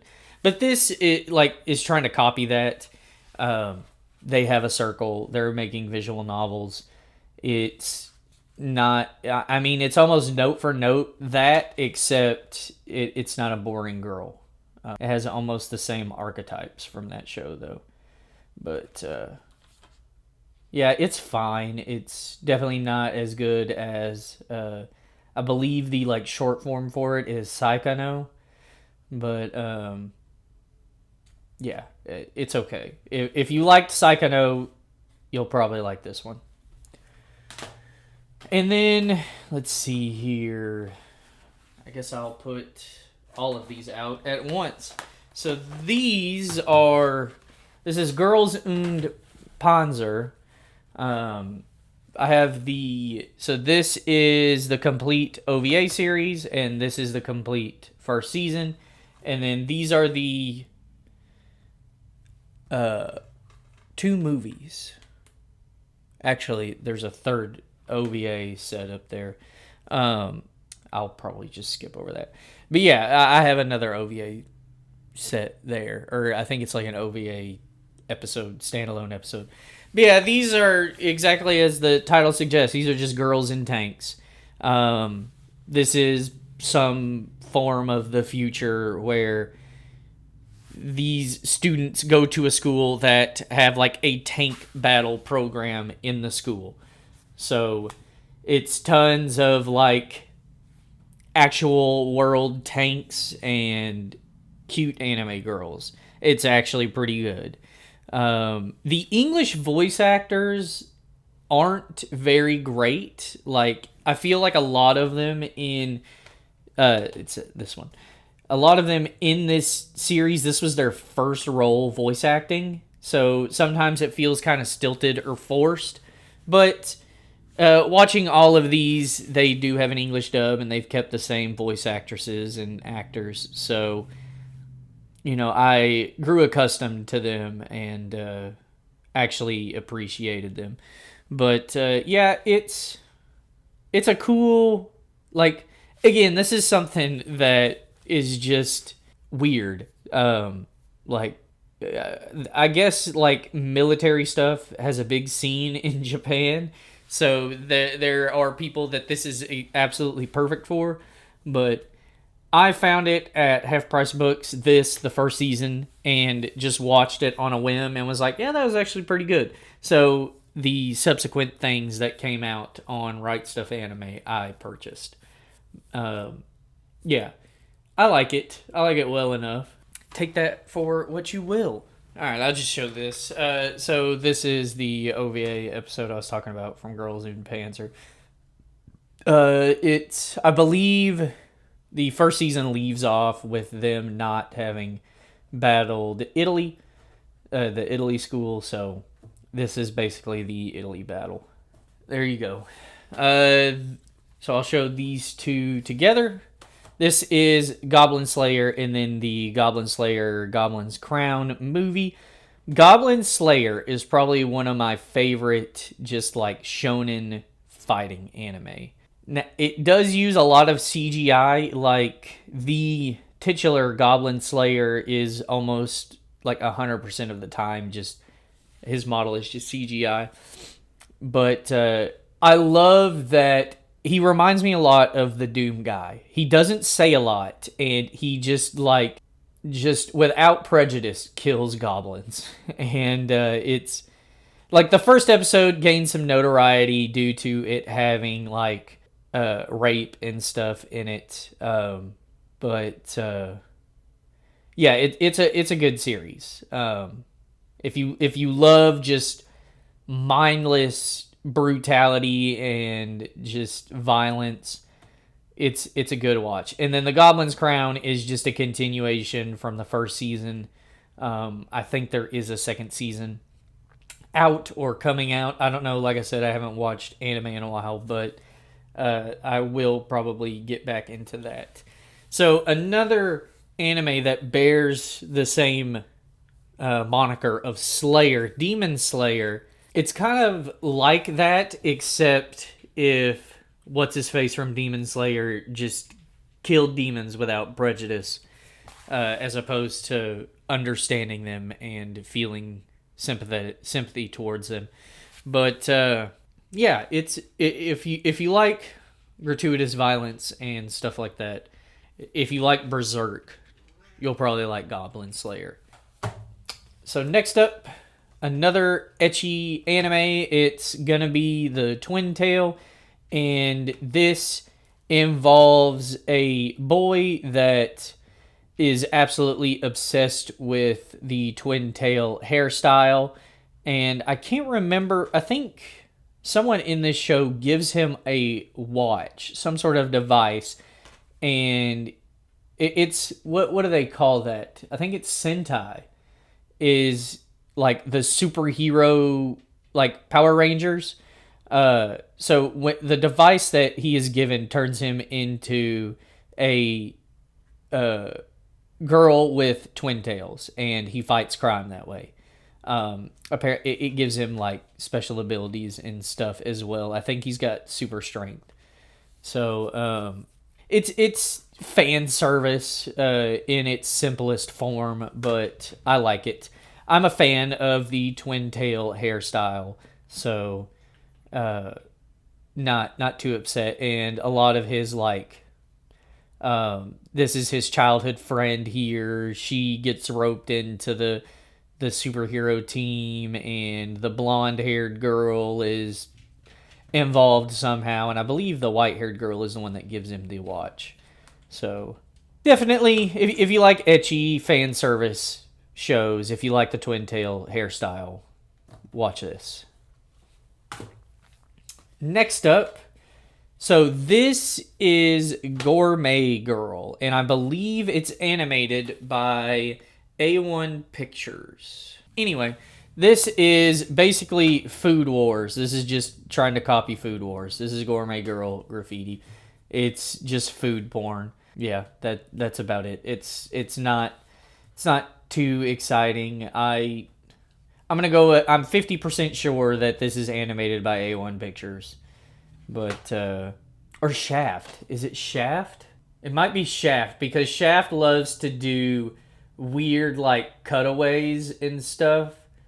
I think it might be Studio Shaft, like where like say there's a shot of her eating food, and it'll put the fucking like comic book dot stuff on her face for whatever reason. It'll just have like a random, and then it's got like strange like shots where like the camera is behind her head, and she's like looking like over her shoulder up at the camera. Just weird like decisions like that. So I think that's who it is, actually. So this one is probably the saddest Studio Ghibli movie. This is Grave of the Fireflies, and I can agree. So this takes place during the attack on Japan from World War II, and they obviously play children, or it involves children during that attack, and there's just, rampant hunger around, food rationing and such. I'm sure, I believe his dad is in the Japanese army, and I don't know, I can't remember what happens to the mother, but I think they're trying to get somewhere safe throughout the movie, and it's heart-wrenching. It's orphans of the firestorm, so I guess both of their parents perished. I believe his dad's in the army, though. I think that's what happens. Like, both of their parents have died, and they have nowhere to live, so they're just on their own. But yeah, it's not a happy movie, like, at any point. But I guess if you like Studio Ghibli movies, it's a must-have. But it's definitely bleak. Next up is Ground Control to Psycho Electric Girl. I bought this because of just the fucking name. It's a fucking David Bowie reference. And I did not know, but this is pretty much in the same universe as Adachi and Shimamura. I believe the writer of Adachi and Shimamura wrote this. I haven't read the light novel. I don't think it got an English release. But the anime is basically about this shut-in girl here who believes she has psychoelectric abilities. And I believe it's just like a new kid that moves in, or I think it's like her cousin moves in with her and he kind of tries to bring her into reality. It's a pretty good anime. I haven't watched it in forever, so disc 2 is at the front for some reason. Huh. But, yeah, I remember liking it enough, but it's definitely, I don't think it's a common anime, but, so next up, this is the Japanese release of, golly, I think it's Good Luck, let's see, Nyaruko-san, it's basically like the Cthulhu mythos, but like gender swapped into cute Japanese anime girls and a boy. And it's made by Zebek, which, rest in peace, they got purchased by whatever the studio is that does all of the like Gundam fighting anime. They got absorbed or liquidated, but yeah, it's got ecchi moments, but this is definitely more of like a slapstick anime, and I don't think it has like a North American release, but I liked it. I like most of the Studio Zebek anime. I felt obligated to buy it. I believe I bought this maybe off of Amazon.co.jp or however that's said. But yeah, if you like slapstick anime, if you like the ecchi stuff that Zebek does, you'll like this. I do not like this. This is probably my least favorite romance anime. I actually didn't finish it. Because it's super predictable. Like, it's kind of like, what was that anime I talked about previously? The Amagami SS. It's kind of like that, where each of these girls, it focuses on their story of them trying to get high school crushes. Or to get with their high school crushes. And it's just super predictable from just the beginning of who's going to end up with who. There's just nothing like surprising about it. Like, and that's probably my least favorite thing about a lot of romance animes, is that once you've watched enough of them, you can pretty much just guarantee who's going to end up with who. Like, there's just, people are not, or these studios are not wanting to do anything out of the box. And I thought this was going, like, I can't remember which girl it is, but there's basically, like, kind of a doofier guy in the show that has feelings for one of them. And I thought it would have been cool if she actually ended up with him. The show is just shallow and just doesn't do anything like that. Doesn't do anything remotely unique. It is made by JC Staff, I believe. Yes, animation production JC Staff. So I got it pretty much on that alone because I like Toradora. There was another anime earlier that was JC Staff. The Familiar of Zero, but this was just not good at all. Next up is Heaven's Memo Pad, and this is actually like another hidden gem, I suppose, or kind of an unknown anime. I bought it on sale, knowing absolutely nothing about it. It involves this girl here. She is a NEET, a shut-in. It gives you what NEET stands for: not employed, being educated, or in training. But she helps like the police force solve mysteries. And that's pretty much it. And like I said a few times now, I love the investigative stuff, the mysteries. That's my jam. So I thoroughly enjoyed this. So if you like things like that, like if you like Beautiful Bones or Dusk Maiden of Amnesia, I recommend that one. You'll like that one as well. This anime is He Is My Master. I know it's ecchi. This is done by another studio, Gainax. I believe this is the same studio that did... Where is it? There's another anime that's like an OVA that is absolutely ridiculous. Puni Puni Poemi. I believe they also did another outrageous anime. I can't think of the name of the studio now. But that's basically their shtick, is they try and push like the boundaries of what's allowed on broadcast television in Japan. So it's absurd, it's crude, it's lewd, and it's just right up my alley. I don't remember the plot of it at all, but I do know those things, is that it is not trying to be any form of politically correct, or I guess falling in line with standards.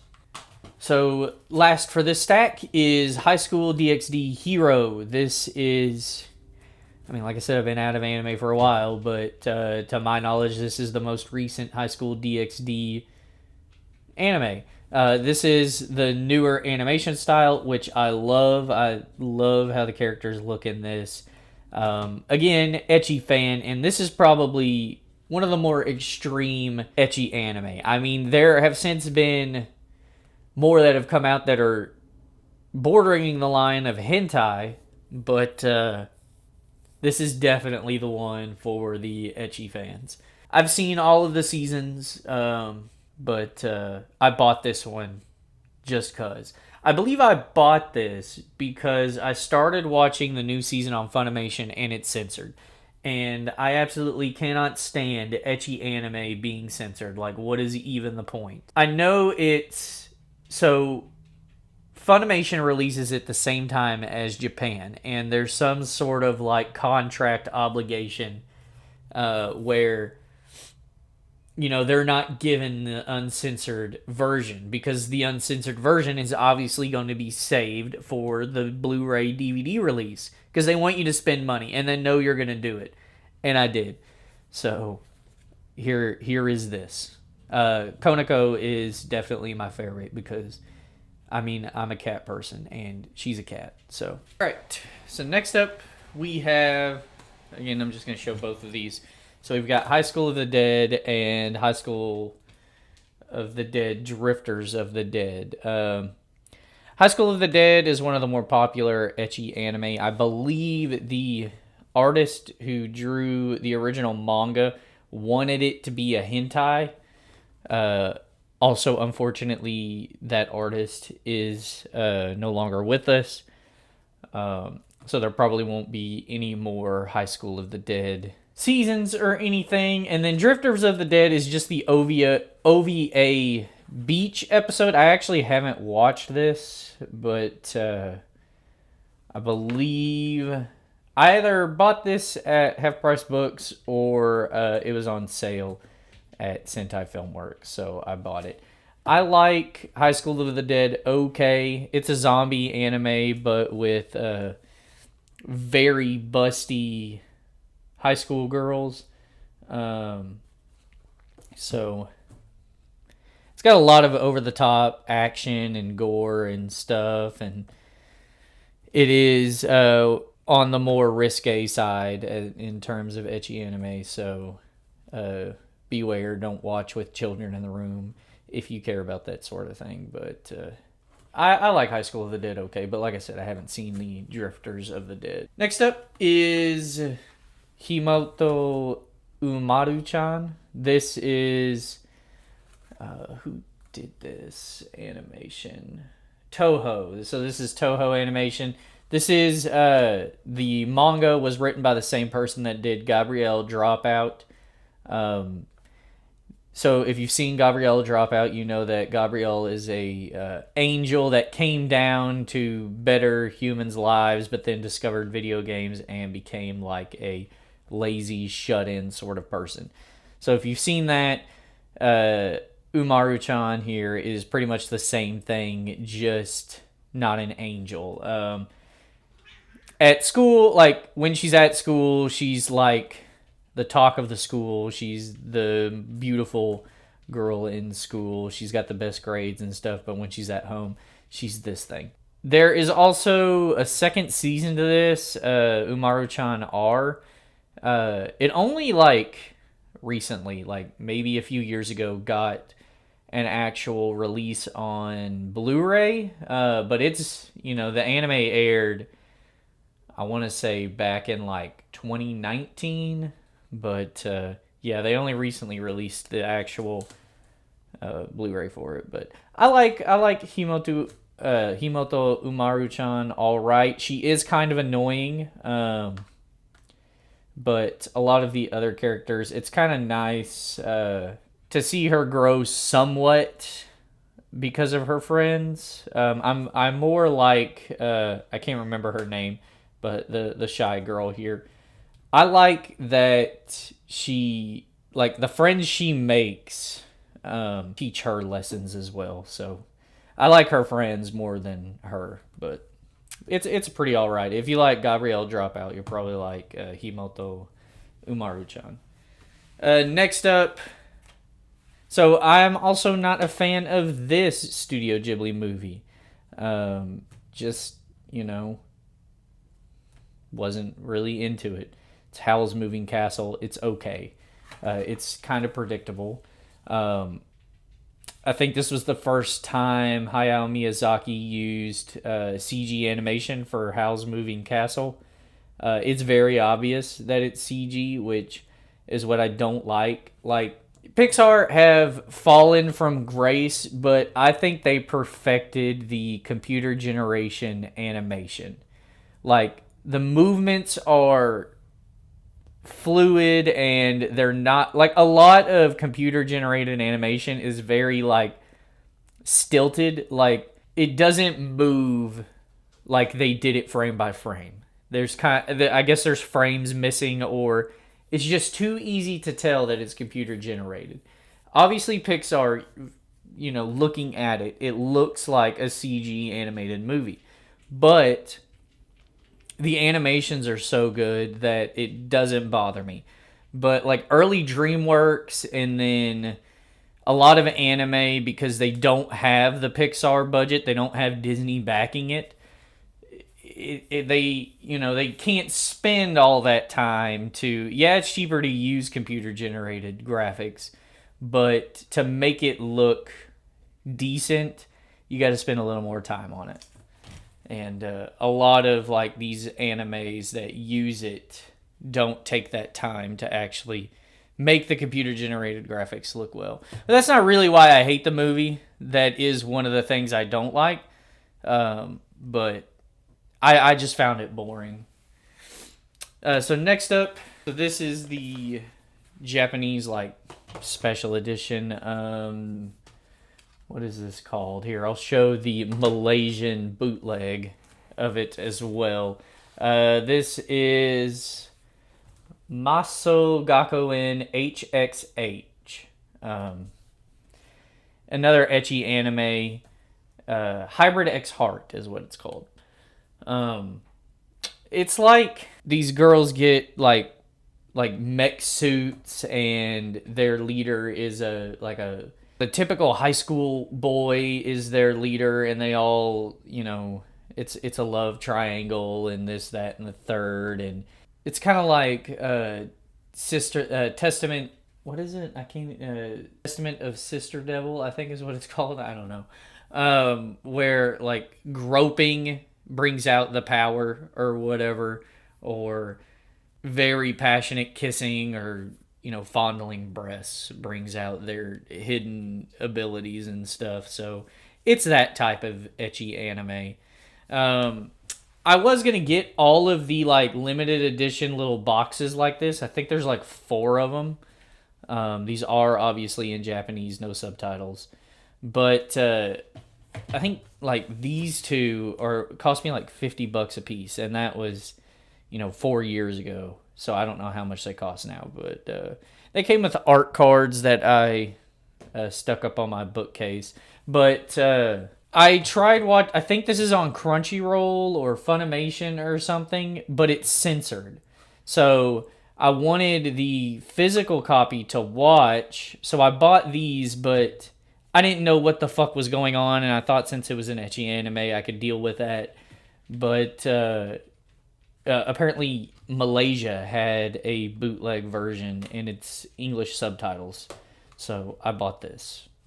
And I mean, I probably could have, hindsight, actually just dealt with watching it in Japanese subtitles alone, because the story isn't, much of anything, but whatever. I now own all of this Hyrule X Heart stuff, so that's cool. So next up is another anime that I'm probably the only person that actually liked. This is Another World with my smartphone. This is again another early anime I watched. I think this is actually the first harem anime I watched. I like this one in particular because at the end of this season, he actually like proposes to all of these girls and is like in a polygamous relationship with all of them. And I'd never, I watched romance anime, but like I said, this is the first harem anime I'd seen, so I just thought it was really surprising that me being a fan of romance anime, that he ends up proposing to all of the girls. So I thought that was kind of cool. Nobody left at the wayside there. It's your typical isekai anime where the protagonist in the isekai world that gets isekai'd gains like godlike abilities and is just overpowered and gets whatever he wants. So it's that, but not the greatest. But I did like it that he basically proposes to all of these girls featured here. It's the first time I'd ever seen something like that. So that's cool. All right. Next up here is Indian Summer, and the term Indian Summer means, I think it's like April and it's summer, because I guess in India their summer is earlier in the year. So this is, I don't remember anything about this, but I bought it for the cover, obviously. It's from Sentai Filmworks. Bought it on sale, probably paid $2 for it. It's an ONA or however OVA series.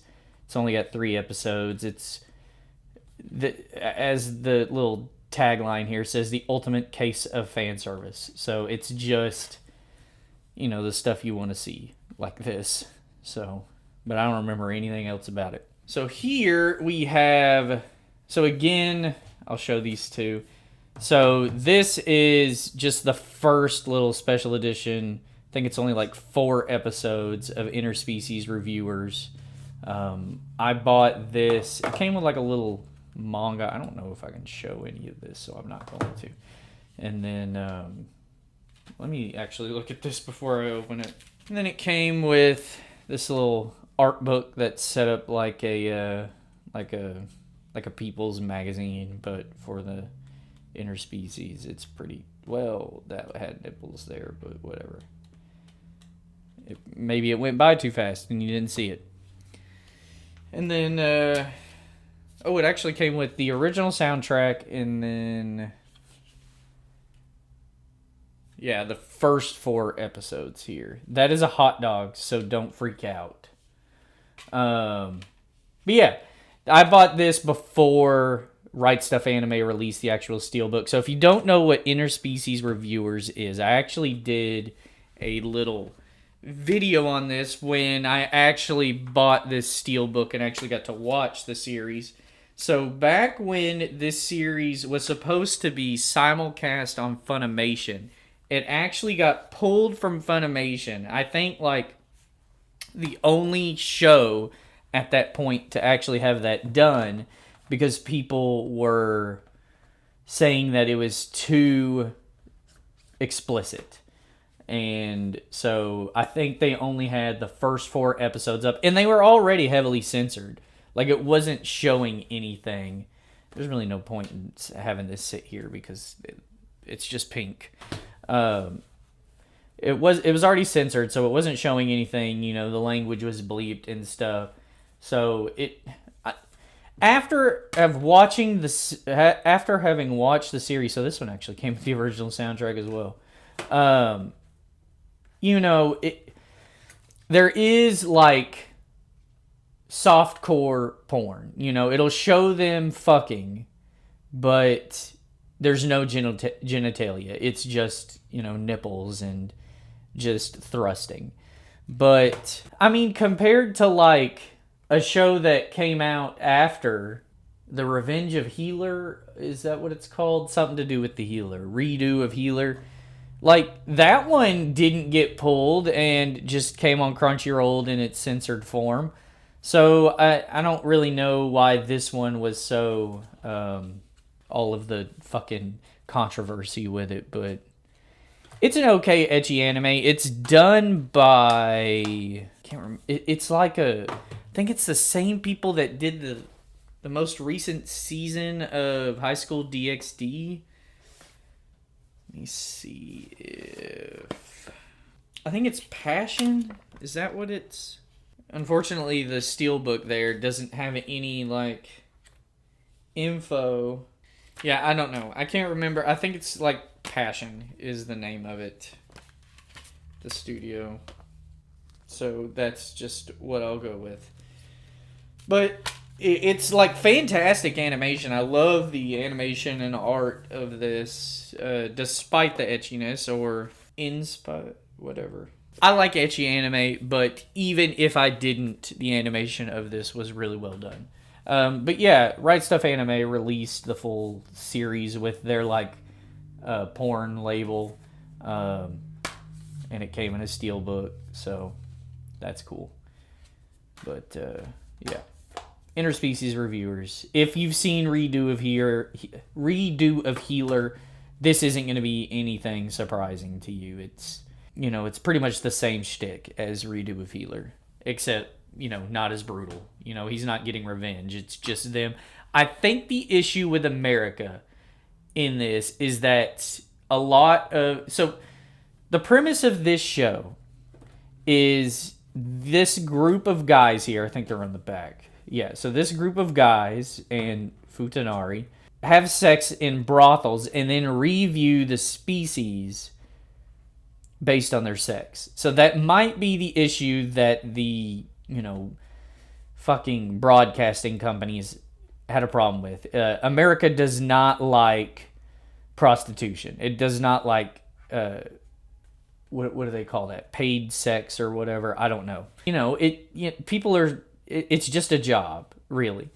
If that's the way someone wants to make their money, then by God, they should have the right to fucking do that. And whatever. That's probably why it got canceled and Redo of Healer did not. So, this one, well, I actually just flashed it on the screen there. I'm going to show this as well. 1 second. So this is the order a rabbit? And then I have the, like, I bought this in Japan. This is it's actually just a volume 3. I thought this was the movie. I guess not. It's just a volume of the anime. But yeah, I have a little special edition of it here as I throw it out of the box. Thought this was like the sister anime. or movie. I think it is because the soundtrack I got off of this has that song on it. But so this is it's just a slice of life anime. This girl Cocoa, they're all named after like cafe drinks. This is Cocoa. Damn it, I can't even remember her name now. Cocoa Chino. Her name's Chino. Yeah, it's Cocoa moves to a small town. It's like modeled after some like French, I don't know, district. Everything's made of wood and there's a river and pastel colors and stuff. But it's a slice of life anime about her moving to this small town and boarding in a cafe shop and just nice feelings and just, you know, day-to-day lives of all of these characters.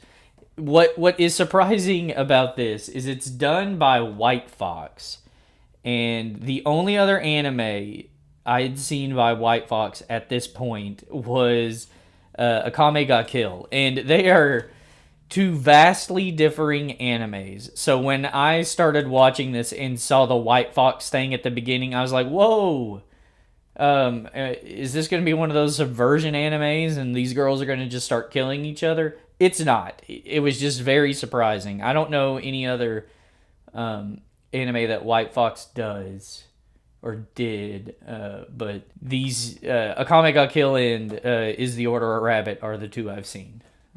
I've probably seen more, I just can't think of any off the top of my head. But yeah, it's pretty okay. So another set, let me grab. So this is it wrong to try to pick up girls in a dungeon? So this is the first season. This is the movie Arrow of the Orion. And then this is the OVA episode. I think it's like, is it wrong to expect a hot spring in a dungeon? So it's just the beach episode, but since this is like a fantasy world, it takes place in a hot spring. But the movie is okay. The first season of this is probably like one of the best shonen anime I've ever seen. The fight scene with Belle and the Minotaur, like, I cannot tell you how jazzed I was during that fight. Really loved the first season of this anime. I've since seen, I think, the second season. I don't know if I've watched the third season. I may have started it. I can't remember. But the first season of this anime is like some of the best anime I've ever seen. I absolutely cannot stand... I love Hestia. Hestia is Bestia. Ice Wallenstein. I cannot stand her. And part of the reason being is watching her spin-off show. I can't even remember the name of it. But she's just boring. Like, out of all of the heroines Belle can choose from in this series... Ice is definitely the fucking most boring out of all of them. So I absolutely cannot stand her. So anytime she has screen time or anytime it's like seen that Belle's like pining for her or whatever. Plus like her motives for wanting to get stronger are just like, I can't get behind it. I think she just wants to be strong because she just wants to be the best. But Belle, like, being the pure-hearted hero he is, his views of getting stronger are just that, well, I mean, I guess he wants to impress Ice at the start, but as the show goes on, he wants to protect his familia. But yeah, I just can't stand Ice.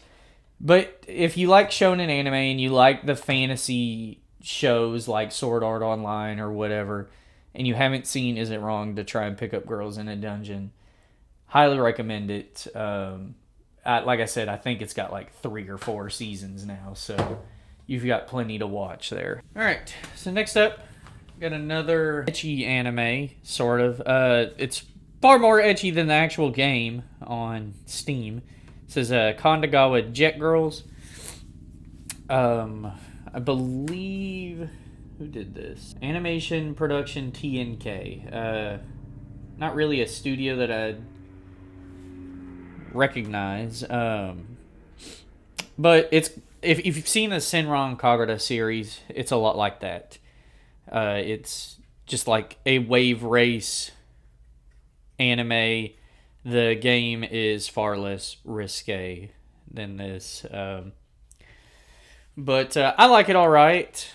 It's not really, I forgot about this. So if you've seen my video game collection, Uniqua has joined us.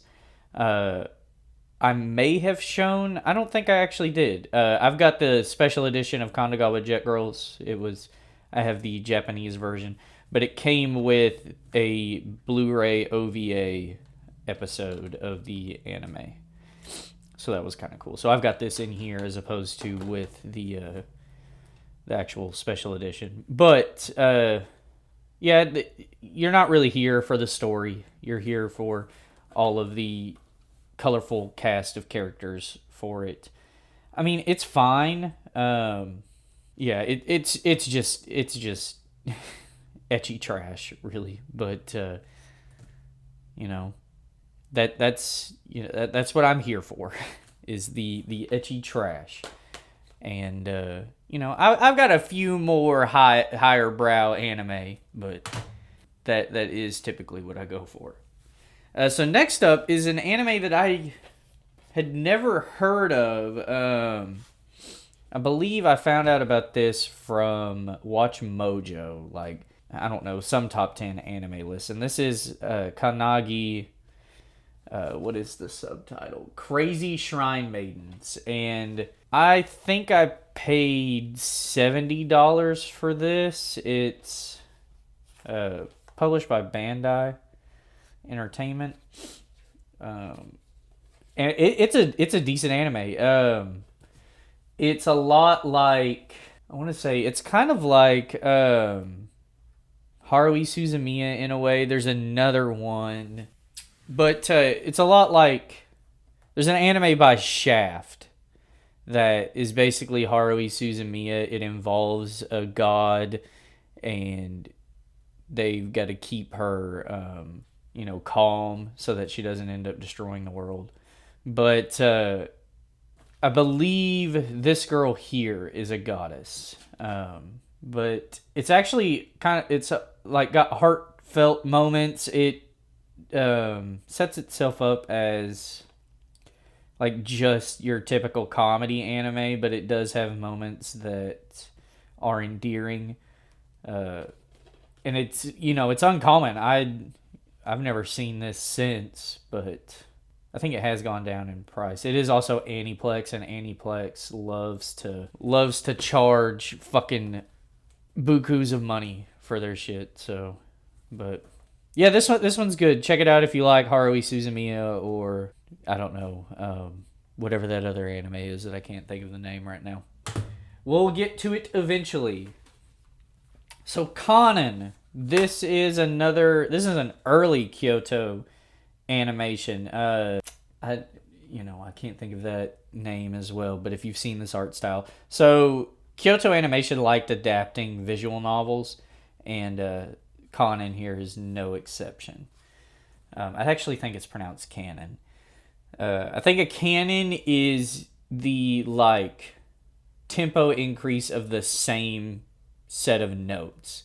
So the same set of notes will play, but as it continues to play, its ferocity increases. But this one does involve time travel, so I'm also into that. But it is a romance anime, which I'm also there for. It's pretty good. I can't really remember. Let me just read the synopsis. Yuichi hasn't seen his cousin Naoki in years. Now that he's back, all knowledge of ever visiting has vanished. He tries to adjust to the vaguely familiar surroundings, but the gaps in his memory haunt him as time grows short. The pieces of the puzzle have appeared in eerily silent beauty with blazing tresses, the mysterious girl with the winged backpack, and the sword-wielding demon slayer, but it's up to you, Ichi, to discover how they fit together. Yep. Don't really remember a lot about this. I think this girl here has a disease, and she's the love interest, and I believe it's kind of like, what is that other really sad Kyoto animation? God damn it, I can't think of it now. Man, I have this big old anime collection, and I don't fucking know anything about any of it. But yeah, it's one of those gut wrenching animes. So, but it does have a happy ending. I think Kyoto Animation early on loved fucking giving you those just big old gut punches. So this is another one. I actually found this at Half Price Books, but I believe this is a Malaysian bootleg. It's so this one involves, so the name of it, Kanajo ga, I don't know where the flag fits in, but it's basically, so a death flag. Yeah, it's Malay Chinese, so this is a Malaysian bootleg. A death flag in like visual novels or anime or something is when the character says, "When I come back, or when I do this, we'll get married." That's a death flag, because that means that he's not going to come back. He's going to die, and they'll never get married. So it starts off like he can discover death flags like from actual people, like it's a visual novel or whatever.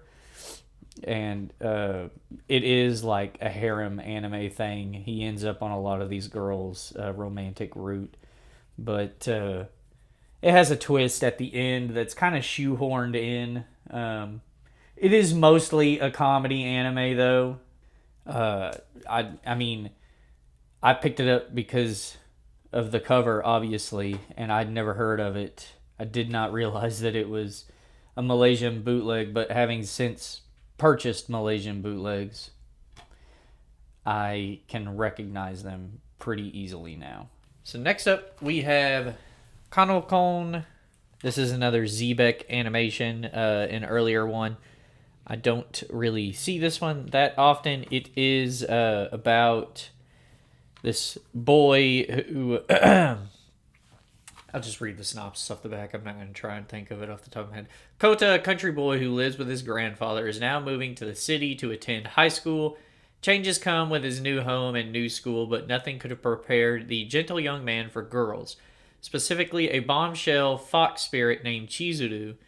As if her aggressive advances weren't enough, he also catches the attention of a frosty wolf spirit named Nozomu.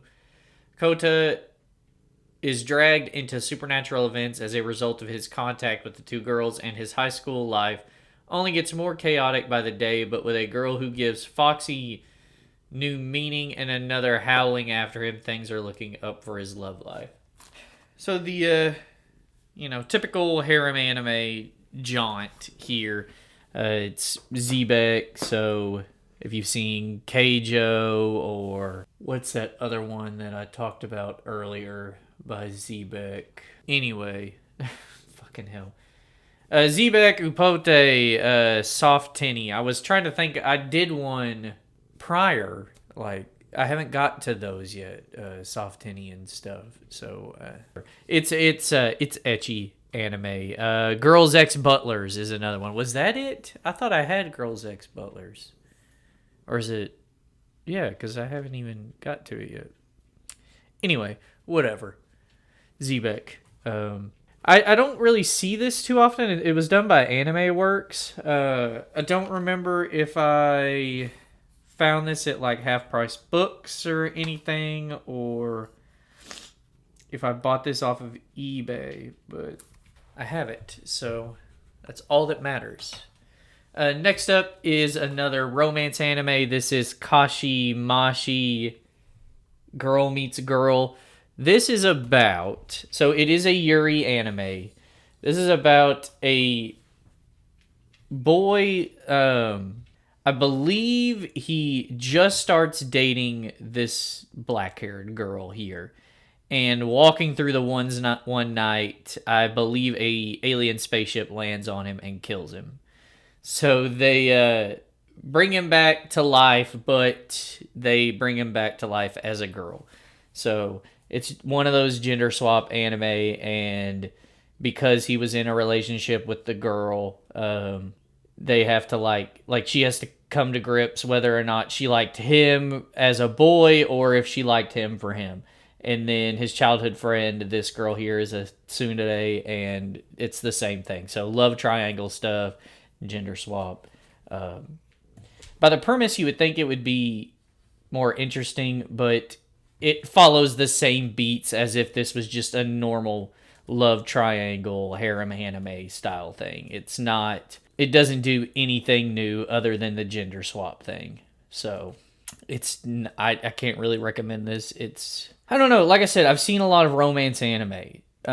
With the gender swap thing, I figured it would have been, I don't know, interesting, but it's exactly the same thing as any other anime of this style. Hell, fucking Kanokon has more interesting things going for that, and that's just ecchi trash. So, another strange anime. This is again a Malaysian bootleg. This is Kawa Kere ba Hinta demo ski ni natte kure maska. I believe the English translation of this is, do you still think I'm cute even though I'm a pervert or something like that? So each of these girls on the cover here has a strange fetish. This girl here is a masochist. This one's a sadist. This is his sister, and she's, what was it? A voyeur, I think. I think this girl's like a closet boys lover. There's a word for that in Japanese. I think this one likes the smell of him. Batteries died in the camera. Like I was saying, so each of the girl has some sort of fetish, and battery died in the camera. And like I was saying, each girl has some sort of strange fetish, and they're all pining after him in some form to, I don't know, bring reality to their fetish. So this one wants to be his dog. She wants him to be her dog. Typical fetish antics. And they're all like introduced to him. They leave a locker in his note. They leave a note in his locker, like professing their love to him. And then, as it turns out, it's like, actually, I think. Let me read the back. Well, that's in Melee.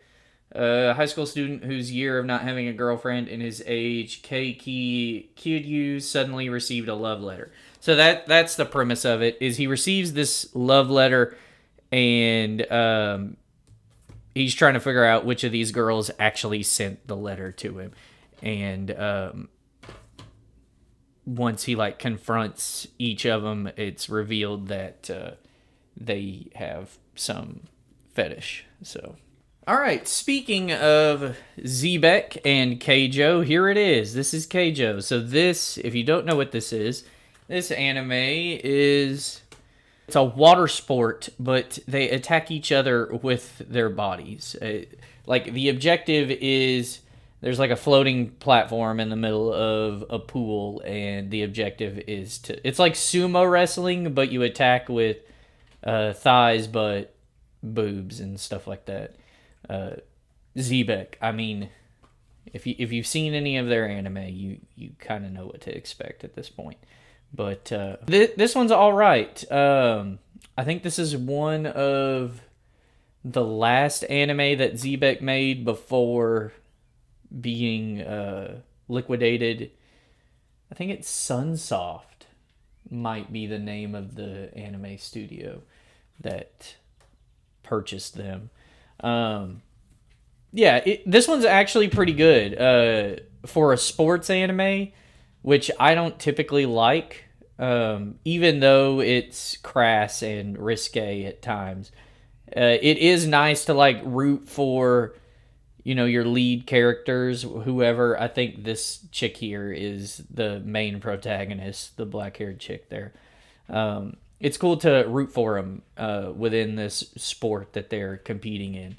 So it's actually a decent watch, hence why I bought it. But again, I like Zebek for the trashiness too. So next up is probably, it's one of my favorite Studio Ghibli movies. This is Kiki's Delivery Service, an earlier Studio Ghibli movie. But I like it. I like the... does that say Ryan Reynolds? Debbie Reynolds. Sorry. I like the... I don't know. I guess the theme of this one. I actually bought this twice. The Blu-ray came with a poster of Kiki like hanging out at the bread shop, but I have the Disney slipcover version on my shelf. But yeah, it's a nice little heartwarming. A lot of Studio Ghibli movies are about a young protagonist finding themselves. And that's, different. You got this kid here that looks like Macaulay Culkin. But this one is a pretty heartwarming Studio Ghibli movie. It's not too down like Grave of the Fireflies, and it doesn't ask you to really think too hard like Tales of the Earthsea, or I think it's Tales from Earthsea or something like that, or what was that other one I talked about, or Howl's Moving Castle, From Up on Poppy Hill. Like, they're not going through any like teen angst like that, so it's just a nice relaxing watch, which is why I like it. I like the lighter Studio Ghibli movies. I mean, well, hell, this is just a travesty here. Anyway, I like the more lighthearted Studio Ghibli movies, is all I was trying to say. This next one, I'm not going to say is underrated. Wasn't received very well. It is a JC Staff animation. They have a very distinct style, so typically you can tell which JC Staff. But it's Kill Me Baby. This one has notoriety just from like the opening theme. I think, again, it may have been a Watch Mojo thing. I think they did like the top 10 most annoying anime openings or something like that. But that's how I found out about it. And then, of course, I think Sentai Filmworks was having a sale, so I bought it. It's a comedy anime, very random. This blonde hair girl is an assassin, and I think they're just friends in high school. I think that she's just an assassin, and this is her childhood friend, and she's often getting in the way, and antics and stuff like this happens. Again, it's been a while since I've seen it, but it's definitely one of those goofy comedy animes. And, if you're into goofy comedy, if you like Lucky Star, or... Damn, I am just blanking on these anime names right now. Lucky Star is written by the same person that wrote this other anime that I'm trying to think of. I have it. I know I have. Nichijou. If you're a fan of Lucky Star or Nichijou, you'll probably like this one. Alright, so another set here. This is the first and second season of Keen Moza. So Keen Moza and then Hello Keen Moza. Technically, this would have been with the H's, but I decided to just put them next to each other because I'm crazy like that. But it's a Keen Ito mosaic, which I think Keen Ito is gold. It's gold color mosaic. The premise of this show is, so this is a Japanese girl that spends like I don't know, maybe a month abroad, staying with this English girl. And while she is there, the English girl falls in love with like Japanese culture, and the Japanese girl falls in love with blonde hair. Um, so that's the premise of the show. The English girl ends up becoming a transfer student at her school, and she brings along another English friend later on, and it's just a slice of life, like high school anime. There's a meme where this girl here, I guess, is trying to impress her. I can't really remember, but she's trying to speak English. And there's a scene where they're in science class and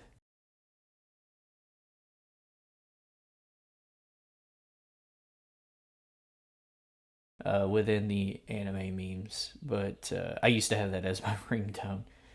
Uh, but yeah, it's a comedy slice of life. Not really anything to write home about, but I enjoyed the first season enough that I bought the second season. Again, I like slice of life anime. I was kind of hoping it would be like Love Lab. And we'll get to that later. Love Lab is probably like my favorite comedy anime. It's just so funny, and a lot of the jokes are just witty and quick. But yeah, it's all right for slice of life. I don't even know if I really want to show this next one, but I guess I will. So this is Kiss X Sis. I This was on some Watch Mojo list. I can't remember. Maybe like the weirdest or grossest anime. I don't know.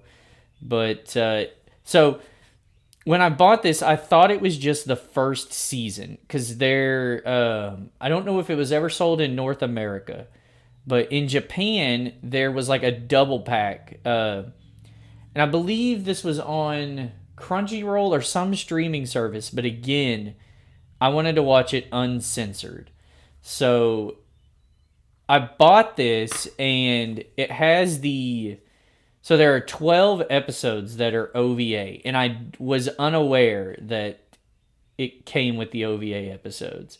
So the first set is just the first season, and then the OVA episodes are basically like telling the same story. This is all of like the explicit stuff is on this. So the premise of this anime is, I don't know. I'll just read it. Keita Suminoe is a third-year Japanese middle school student living with his father, stepmother, and older twin stepsisters, Ako and Riko. Since the remarriage of their parents at childhood, the siblings have always been affectionately close and supportive of one another. Nowadays, the trio see their opposites in a noticeably less platonic fashion. Ako and Riko frequently flirt and lust after Keita, while, much to his stress, he fights the urge to give in to them. That's the show. It's one of those Japanese step sibling love things. I guess I did know it. It has this little tag here that has the OVA. I don't know if at the time I knew what an OVA was, but yeah, I'm not gonna recommend this. It's specifically for audiences like myself that like this ecchi trash, but it's definitely probably one of the more weirder animes that I own, and that's saying a lot. But yeah. So this next one, I only bought one of these, and it's so reflective that you can't even read it. This is Kizu Monogatari. I love the Monogatari series. I love the way it's presented, and that the story plays out of order. Like the beginning of the Monogatari story. This is the beginning. This is how Koyomi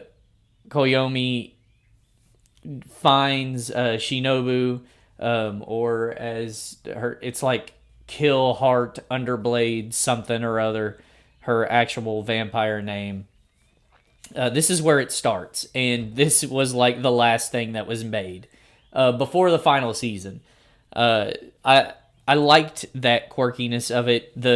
It's made by Studio Shaft, so a lot, like I said, a lot of the like cinematography is like weird angles and colors and like distant shots and stuff, and the characters love to say what their Japanese name means. It's the Monogatari series is a fantastic watch from like beginning to end. It's got plenty of blood and fights, and it's got the quirkiness, and it's also funny, and it's got lovable characters, and there's characters you love to hate. It's a fantastic series, and there's like I think like 4 seasons. It's technically like a 3-part movie series, the Kizu set. Um, this is the only one I've watched of that series. I wanted to buy all of them, but again, it's Aniplex, so it's really expensive, and it's probably more so now. This came with like postcards. That's her there. That's in her vampire form. Killshot, Underblade, whatever her name is. But yeah, the Aniplex like anime, especially the Monogatari series, are really flippin' expensive. So I haven't bought the other two. I think I can watch it on Crunchyroll, but it may be that like I don't really care how the story happened. I've already watched. The only thing I haven't seen besides the other two movies are the Koyomi Monogatari. It's like kind of like it's basically the OVA set. I do want to buy that, but that's like again, it's going to be like 70, $80 just for an anime. So, next up is another romance anime. Notice a trend here. So this is Koi Kaze, and this is like, I don't know, it's like a little box set for it. I think this was another. I used to love watching Watch Mojo to find out just anime that I'd never heard of, especially romance anime. Like slice of life and romance anime are probably my favorites. But so this is an anime. He is her brother, and they're separated at birth. But the like premise of this is he meets her and falls in love, but then finds out that this is his like sister. So that's the thing there. Kind of like From Up on Poppy Hill, but didn't puss out and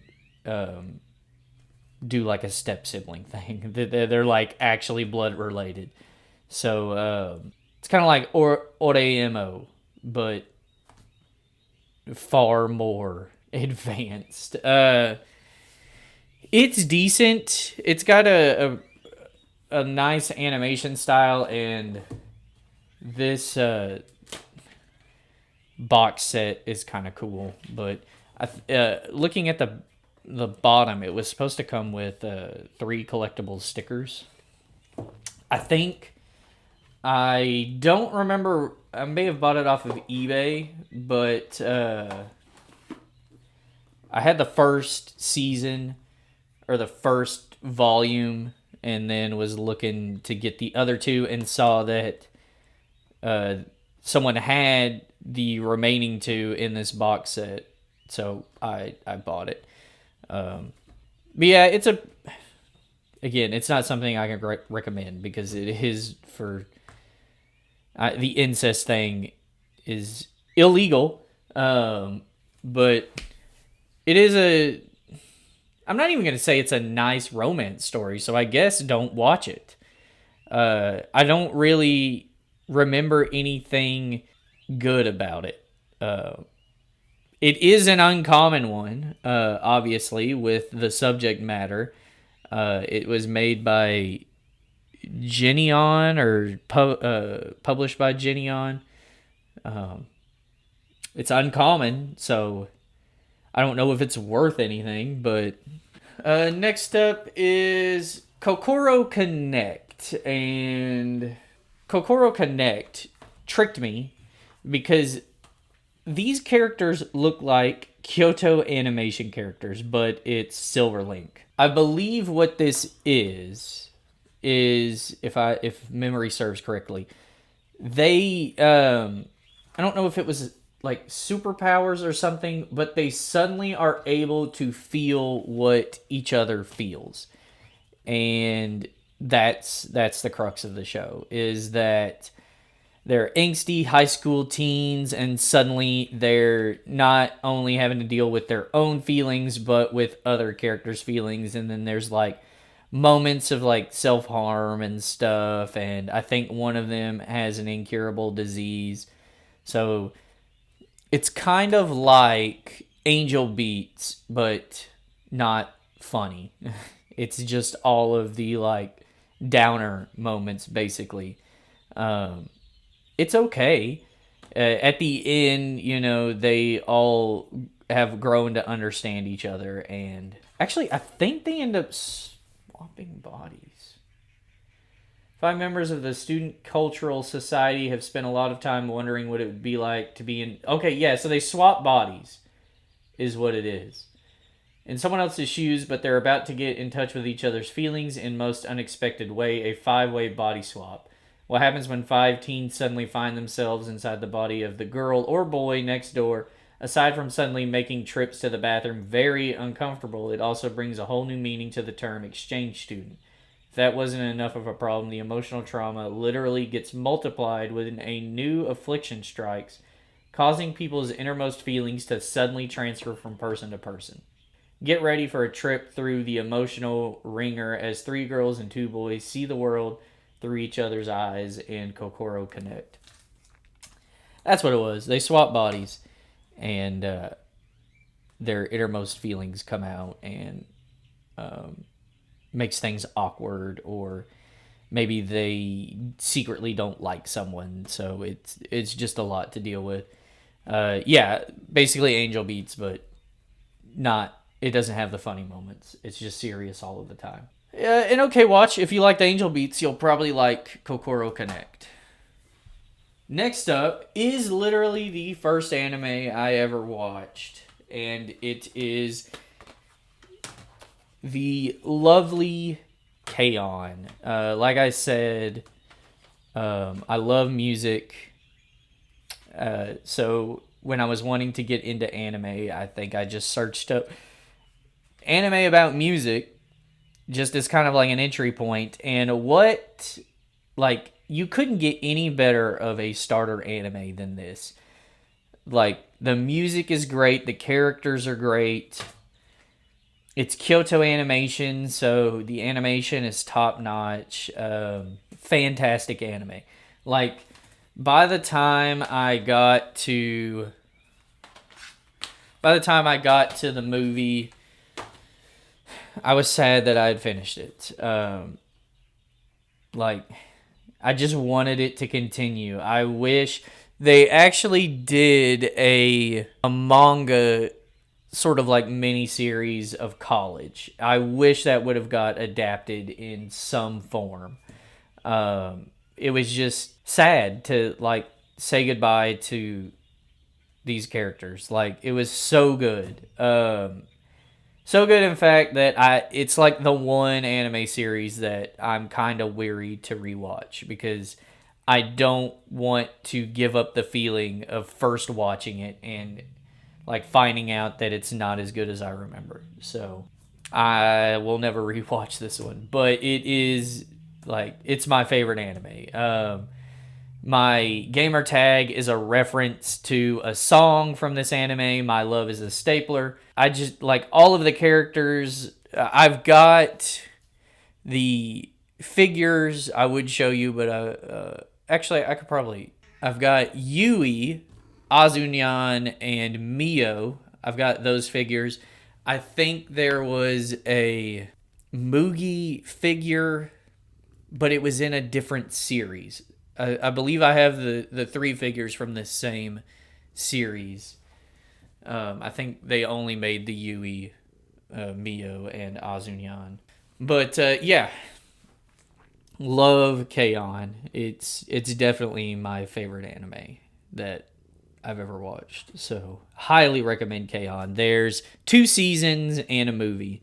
And then if, like me, that wasn't enough K-On!, there's also you can read the manga. I believe there's 4 volumes, and then the college one. But since I'd already watched the show, like most of the series, hit all the beats from the manga. I just read the manga, a new story that I hadn't previously known. So highly recommend that one. Next up is Kono Hana Kitan. I guess I have a thing for Fox Girls as well, but this is a slice of life where this Fox girl starts working at a bathhouse with other spirit animal things. I think one of them's a cat. Lots of them are foxes, but yeah, it's light Yuri. Kind of slow. Really can't recommend it, but yeah, if you like Fox Girls, you'll, yeah, I guess, give it a shot. I don't know. It's, even for a slice of life, it kind of meanders, and I don't know. I guess I can't really recommend this one. But next up, we have yet another Zebek anime, and this is Ladies versus Butlers. Is about, so let's see, heavenly school life surrounded by preppy girls and cute maids. Adopted by his uncle when he lost his parents, Akiharu enrolls at a mostly female academy that specializes in training maids and butlers for high society. At the school, he runs into a devious childhood friend, Tomomi, who humiliates him. Soon, it felt like that would continue. Soon he finds himself in the center of one awkward situation after another as he tries to cope with schoolwork and his eccentric, sexy classmates.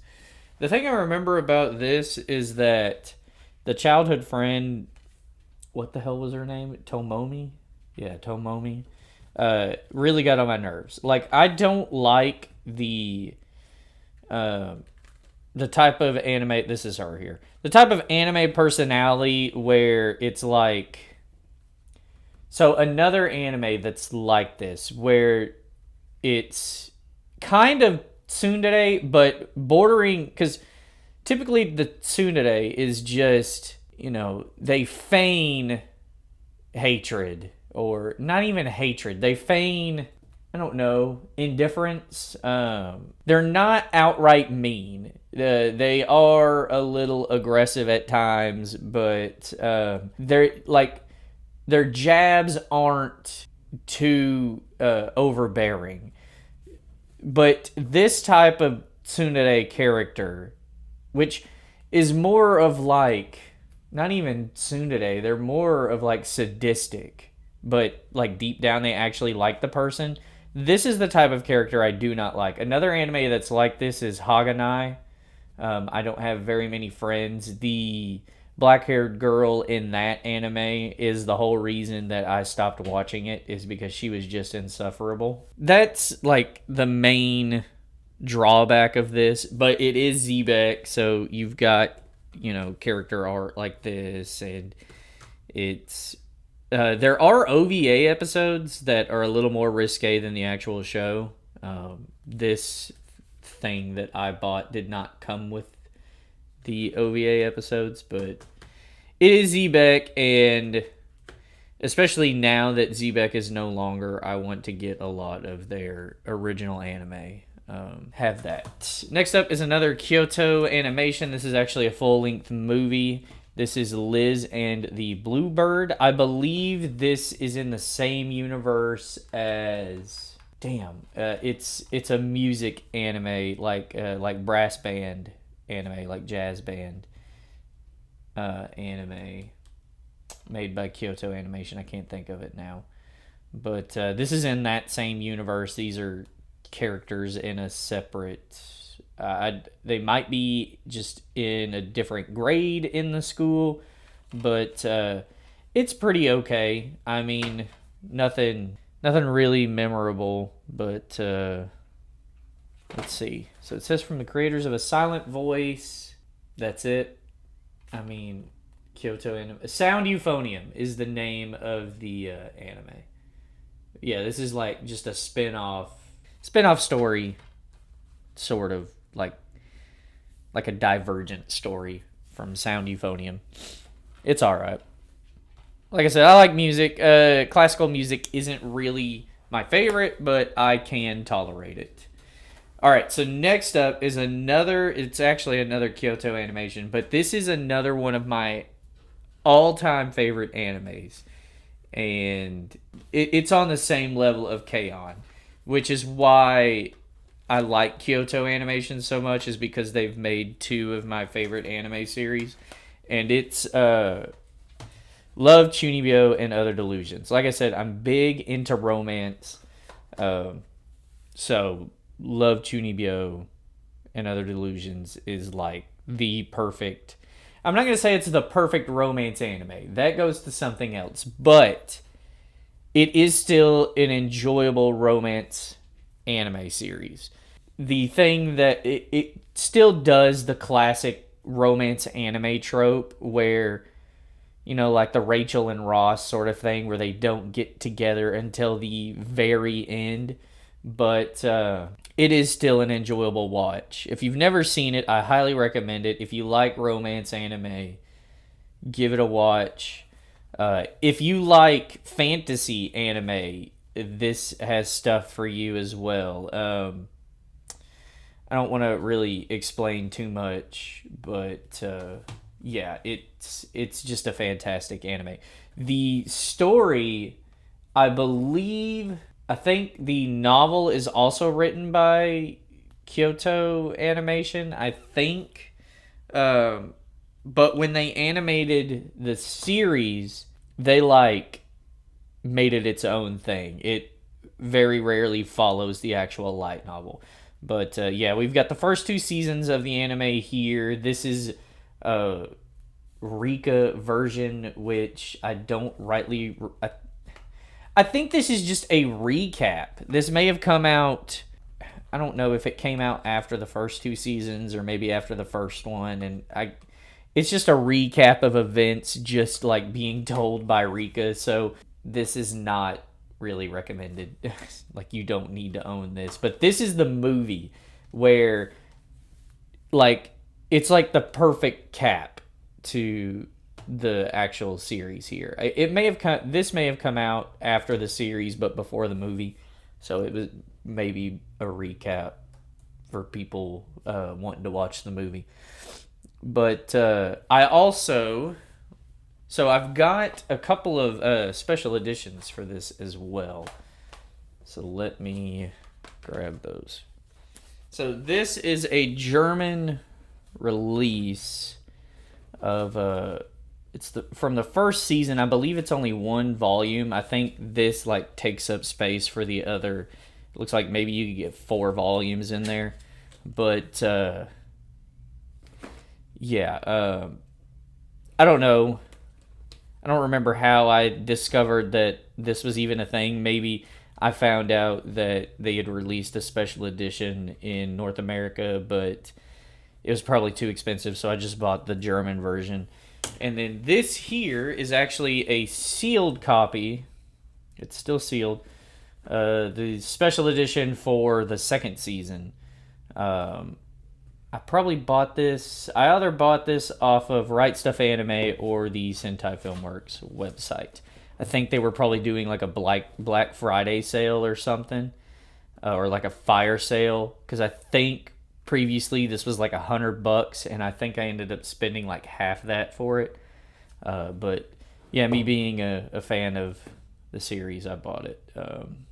I didn't open it because, I mean, I've already seen the anime, and I've already got the combo of the first and second season, so I left this sealed. I don't ever plan to sell it, but why not? Alright, so next up, we're just on a romance anime roll here. So this is Love, Election, and Chocolate. This is another anime series based off of a visual novel in eroge, I believe. And this one's actually fairly decent as well. From what I remember, I believe it's this girl here had some traumatic experience. I believe this is the male character's childhood friend. Had some traumatic experience where she was crying. Something happened to her and she was crying, and I'm kind of spoiling the end, so maybe I shouldn't. Anyway, sorry.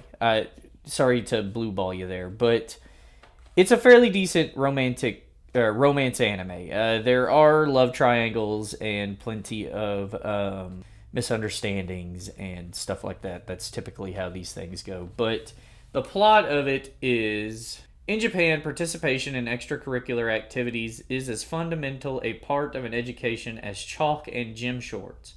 However, not all students are overachievers, and for those like Yuki Ojima, groups like the Food Research Club are welcome havens in which to slack off.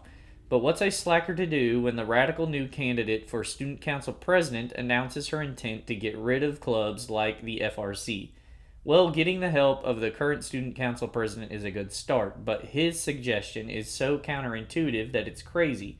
Yuki's going to run for Student Council himself, and yet it's so crazy that it just might work, especially when Chisato, the chocolate adverse president of the FRC, not to mention Yuki's best childhood friend, and members of their other targeted school clubs start to join the swelling FRC army. So that's it. You got childhood friends and chocolate and politics, but yeah, it's good. If you've never heard of it, it could be one of those hidden gem animes. I highly recommend it. I don't, like I said, I'm sorry for blue balling you earlier, but it's a good story. So if you like romance anime, check this one out. Next up, so like I mentioned previously, this is probably my favorite comedy anime, Love Lab. This is one of the funniest anime I have ever seen, and that is a bold claim because I've watched a lot of comedy-driven anime. But, this is one of those anime that I could just continuously rewatch. The chick who voices this girl here also voices Kokoa from Is the Order a Rabbit. I believe her name is Sakura. Ayane Sakura is her name. She voices a few other characters. She voices, I think, the tsundere in Puella Magi Modica Magica side story, whatever the spin-off one is, which I actually prefer over actual Modica Magica. But yeah, she's one of my favorite Japanese voice actresses. And this is actually one of my favorite characters from this anime. All of the characters in this are fantastic characters. The comedy is quick, and it's a really good comedy anime. So if you haven't seen this but you like comedy anime, check this one out. Highly, highly recommend. Next up, another comedy / romance. This is Love Tyrant. This one is not as funny, but it is pretty funny. The shtick of this is that this is a Cupid, and she shoots a love arrow into him and her. This is a yandere, so someone who wants to kill you with love. Absolutely loves you to death, literally.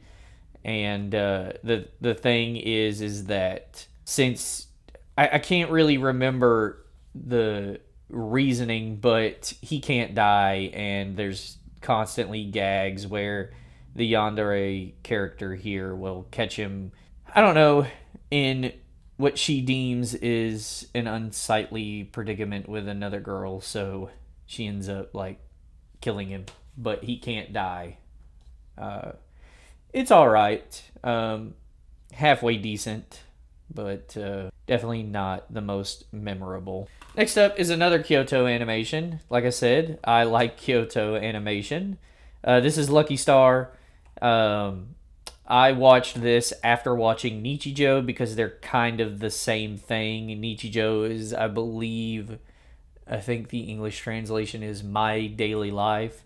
It's a show, pretty much. It is like the purest form of slice of life.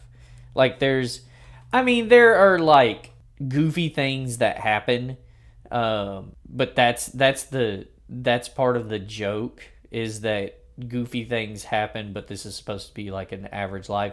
Lucky Star is literally just an average life. There's an episode where they spend like 5 or 10 minutes talking about like their favorite snack foods. I believe it's the first episode, and I kind of dig that it's just unabashedly normal. Yeah, this one's a good watch as well. Highly recommend this one. If you like Nichijou, you'll definitely like this one. Next up, an anime that I cannot recommend because I do not like this at all is Maria Holic. So the shtick of this is that for some reason this is a boy cross-dressing as a girl in an all-girls school. I can't really remember why he's doing that. And this girl back here is a Yuri fan, but she has some sort of like allergy to men. So they enlist her to be like part of this group here, and her allergy often plays part in the jokes of this, and there's constantly her fawning over Yuri couples or whatever. But I don't know, it wasn't funny, and again, it's the same sort of character. Like, she doesn't like her, she's just mean. Or he is just mean.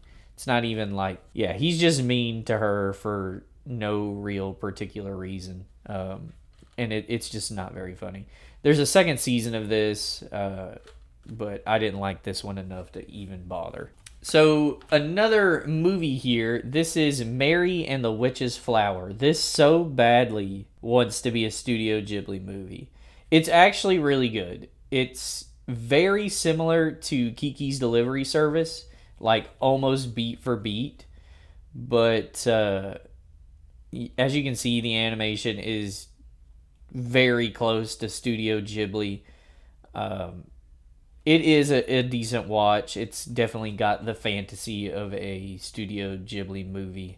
I bought this because I thought it was Studio Ghibli just from the art style, but it isn't. It's Studio Ponok. I don't know. But, yeah. Next up, another Malaysian bootleg. This is Mayoi Neko Overrun.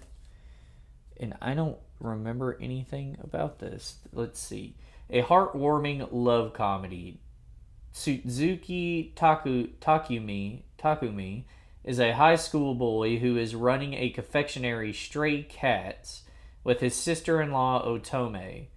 Otome is an extremely good-natured person and is always running around to help people. One day she brings home a runaway girl, Kiriya Nozomi. Nozomi's closed mind gradually opens to them as she works as a pâtissier at Stray Cats. I believe this is the Nozomi character. There could be some things lost in translation there, because that doesn't really explain anything about the show.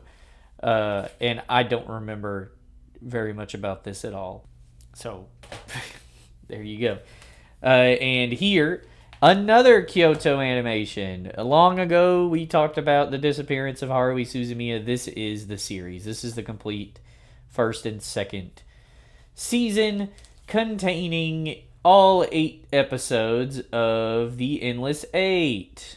So, great. I like Haruhi Suzumiya. Not the person. The anime is great. Haruhi Suzumiya is terrible. Damn, her voice is... So, the voice of the blue-haired girl here in Lucky Star is the same voice actress for Haruhi Suzumiya. Um, Crispin. Oh, Wendy Lee. Her name is Wendy Lee. That's that. But yeah, Haruhi herself as a character gets on every nerve I have. But the anime is actually pretty decent. It's Kyoto Animation, fantastic animation. If you're gonna watch the second season, you could probably watch maybe the first 2 episodes of the Endless Eight and then skip to the eighth one. There's very slight differences within those episodes. There's no reason. Like I said, I believe I watched 4 of them and could not do any further. But yeah, Haruhi is just insufferable. Like, if you know the premise of the show, Haruhi Suzumiya is a character that, for whatever reason, gains godlike powers and can just change the fabric of reality just on a whim. But unbeknownst to her.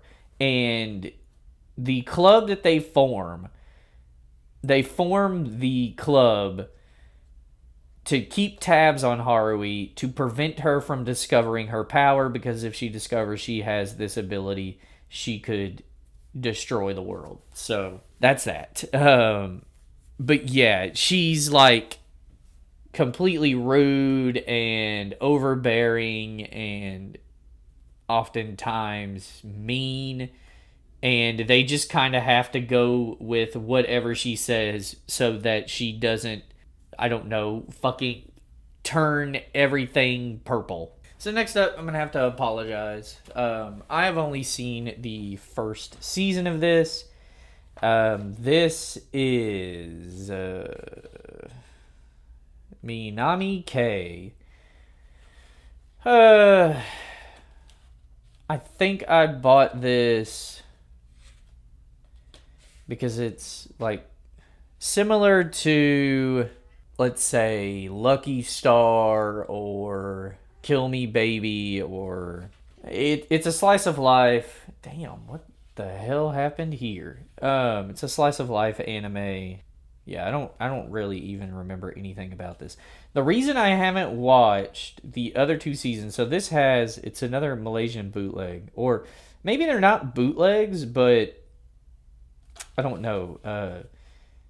The English just in it isn't bad, and that's the reason I didn't watch the other 2 seasons from this, is that these subtitles are just full of like typos, or sometimes there'll be a sentence and whoever was supposed to write the subtitles didn't put them in that section of video, so it'll just not have any subtitles for it. But yeah, I have this. Don't remember anything about it other than that these are 3 sisters in the Minami household. Another really fantastic Kyoto animation, Miss Kobayashi's Dragon Maid. And the animation in this is top notch. The story is really good. It's mix of fantasy and slice of life. I think I like this one because it's characters from a fantasy world coming to our world and just learning how to adapt there. Yeah, it's just a really good, like, light-hearted anime. There is a second season. It may have a physical release now. I don't know. I haven't really looked, but I'll probably end up picking that up. But yeah, if you like, again, Kyoto Animation, if you like slice of life, if you like fantasy, highly recommend this one. This one is a halfway decent romance anime. I feel, I guess, more connected to this one because it's about gamers discovering true love. I am a gamer, so I like this one all right. So this character here is a NEET, which discussed in Heaven's memo pad, is someone who isn't employed. They don't have they're not in school. They're a shut-in. They spend most of their time at home. and she spends most of her time playing video games. And it's sort of like just her coming out of her shell and reintroducing herself to society, uh, and discovering true love and stuff of that nature.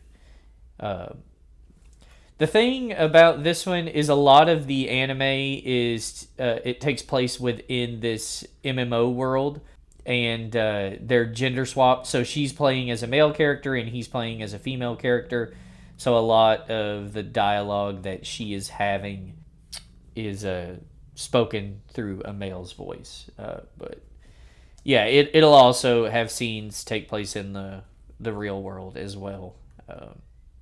Yeah, this one's all right. If you're a fan of romance and you need more romance anime to watch, check this one out. Momo Curie. I believe these are like vignette episodes. They're like, let's see, 26 episodes, 3 discs, 325. Now that seems like a full length series. I'll give you the synopsis. For the longest time, Yuki Kurihara has been obsessed with Shinya Momotsuki, aka Momo, and her crush is a little more extreme than writing his name surrounded with dozens of hearts in her binder.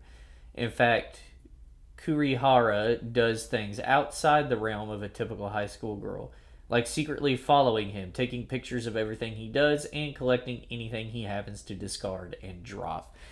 I think I bought this because it's the, like, obsessed, like, I'm not going to say full-blown yandere, but definitely obsessive. And that's not typically a trope reserved for lighthearted anime such as this. So I thought that premise could be fun and interesting. And it's, from what I remember, it's actually a decent romance anime. Has plenty of funny gag moments. I don't rightly remember who this character here is. For some reason, she takes up half the back of the box there. But yeah. Again, if you're looking for more romance anime to watch, check this one out. So next up, this one isn't like the greatest romance anime ever. It's also not really the greatest ecchi anime ever. This is My First Girlfriend is a Gal. And the gal or gyaru archetype is like, I don't know, Valley Girl. Which, speaking of, if you are going to watch this, watch it in Japanese. The English voice acting went with the more Valley Girl type of speak, and it's quite annoying. I like this okay. The male protagonist doesn't have the purest of intentions when it comes to Yukari at first, but their relationship grows, and I do like character growth in anime, so that makes this one a pretty all-right anime. It's not the best, but it's also not the worst I've seen. Next up, we have the best romance anime money can buy, and that is My Love Story. So like I said, a lot of the problems I have with romance anime, I actually have the special, this came out of the special edition. I'll grab that. Here it is here. This big old honking box. Look at the size difference there. It came with a poster. The poster is actually up on my wall right now. But one of the main issues I have with romance anime is that it takes, say the anime is 13 episodes long, sometimes it'll take 11 or 12 before anyone even confesses their feelings. And sometimes, in the case of The Familiar of Zero, it's 3 seasons of an anime before someone actually confesses their feelings to the person they admire. This one, it happens by the 3rd episode. They've confessed, and the rest of it is them growing their relationship together. And it is, no exaggeration, the best romance anime I have ever seen. It's fantastic. The both characters, and it's with characters you wouldn't expect to get together, which is what I wanted. Whatever that JC Staff anime I talked about early on. I can't even think of the name of it. It's not Amagami. That one's actually good. Anyway, that's what I wanted that anime to be, like the unexpected couple, something different, and this ticks all of the boxes. It's not your typical romance anime. It does things right, like how you would expect things to actually happen in the real world. I mean, it is sometimes a bit really sweet, like almost cavity level sweet, and that's not really how things happen in the real world. But there isn't the constant, like, keeping silent or not telling the feelings until the last episode.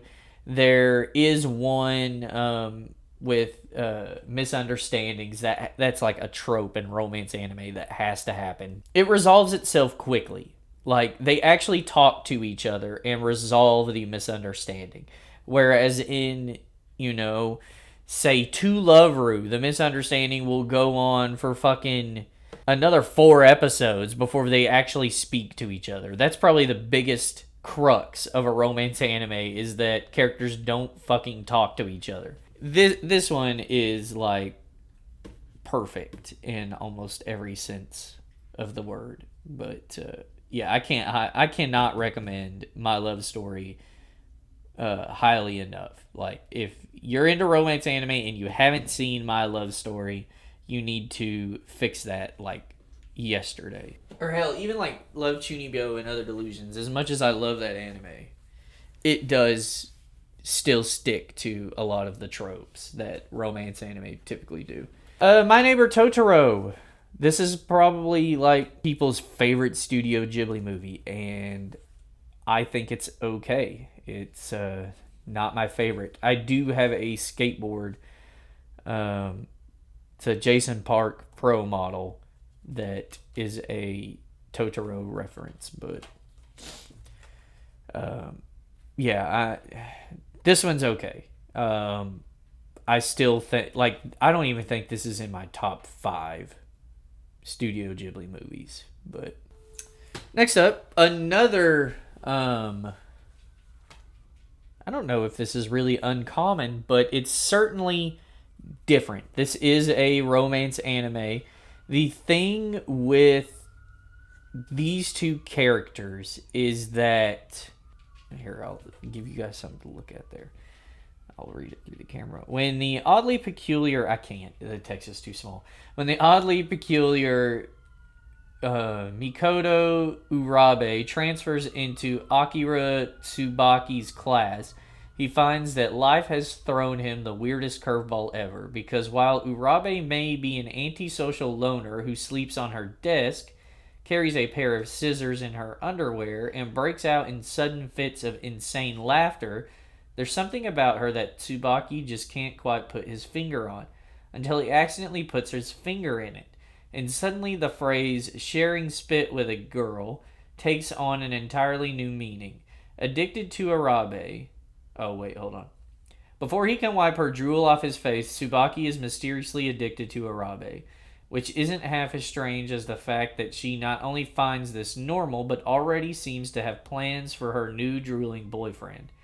So can a girl spitting in your face ever be a good thing?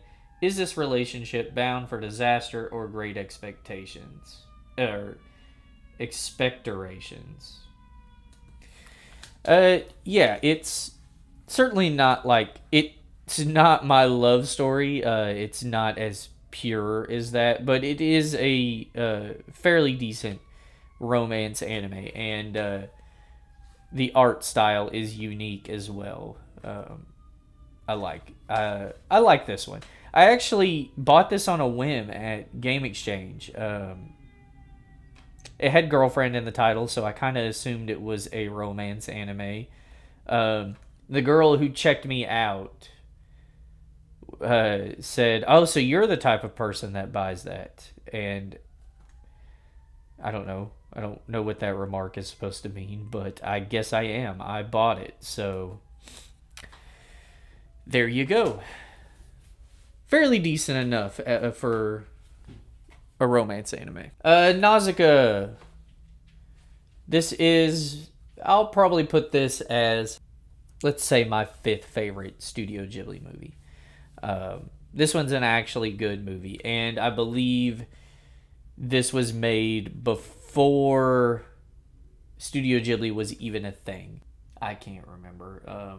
I feel like I learned that Nausicaa was written, like, this was the first movie Hayao Miyazaki made, and then afterwards made Studio Ghibli. Yeah, this one's good. It's very heavy-handed in the, like, we're killing the earth sort of messagery, whatever that it's trying to convey, but it's an actual decent movie. So if you haven't seen Nausicaa and you're a fan of Studio Ghibli, recommend that one. Not going to say highly recommend, but I recommend it. We're back to the Kyoto Animation. This is Nichijou. Big ol' fucking DVD Blu-ray combo pack here. I can't remember how many episodes this has. 26 episodes for this. This is like I said, talking about Lucky Star, the most average slice of life you can watch. A lot of the episodes are kind of like split up into parts where it'll just be sort of like skits or whatever, and then like there's an overarching theme throughout it. But yeah, quick gags, unique art style. It's animated like the manga is drawn, so that's pretty cool. Hakase is probably the most irritating character in this, but fantastic comedy anime. Again, if you like Kyoto Animation, you haven't seen this one, remedy that pretty quickly. Next up, really wish that this series would get a second season, because this is probably like, well, this is the movie. This is No Game No Life 0. This takes place before the anime series. I bought this because I just wanted to support the anime series in the hopes that it would finally get a second season. But that was years ago when this came out, and still no second season. So I don't think it'll ever happen. But the movie is pretty good too. As lighthearted as the anime series is, this is not. This is not as happy-go-lucky as the anime series. It does not have a happy ending. But still, if you're a fan of No Game No Life and you haven't seen the movie, you'll like it. It's good. Great story, great characters. Almost the same characters, but they're not. Yeah, check it out if you haven't seen the movie.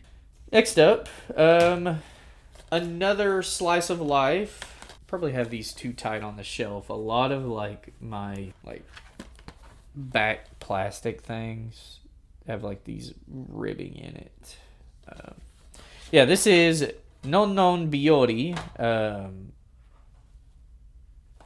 which I don't know if it really translates to anything, but yeah, this is like another, like Lucky Star, this is just average life, but average life in like deep country.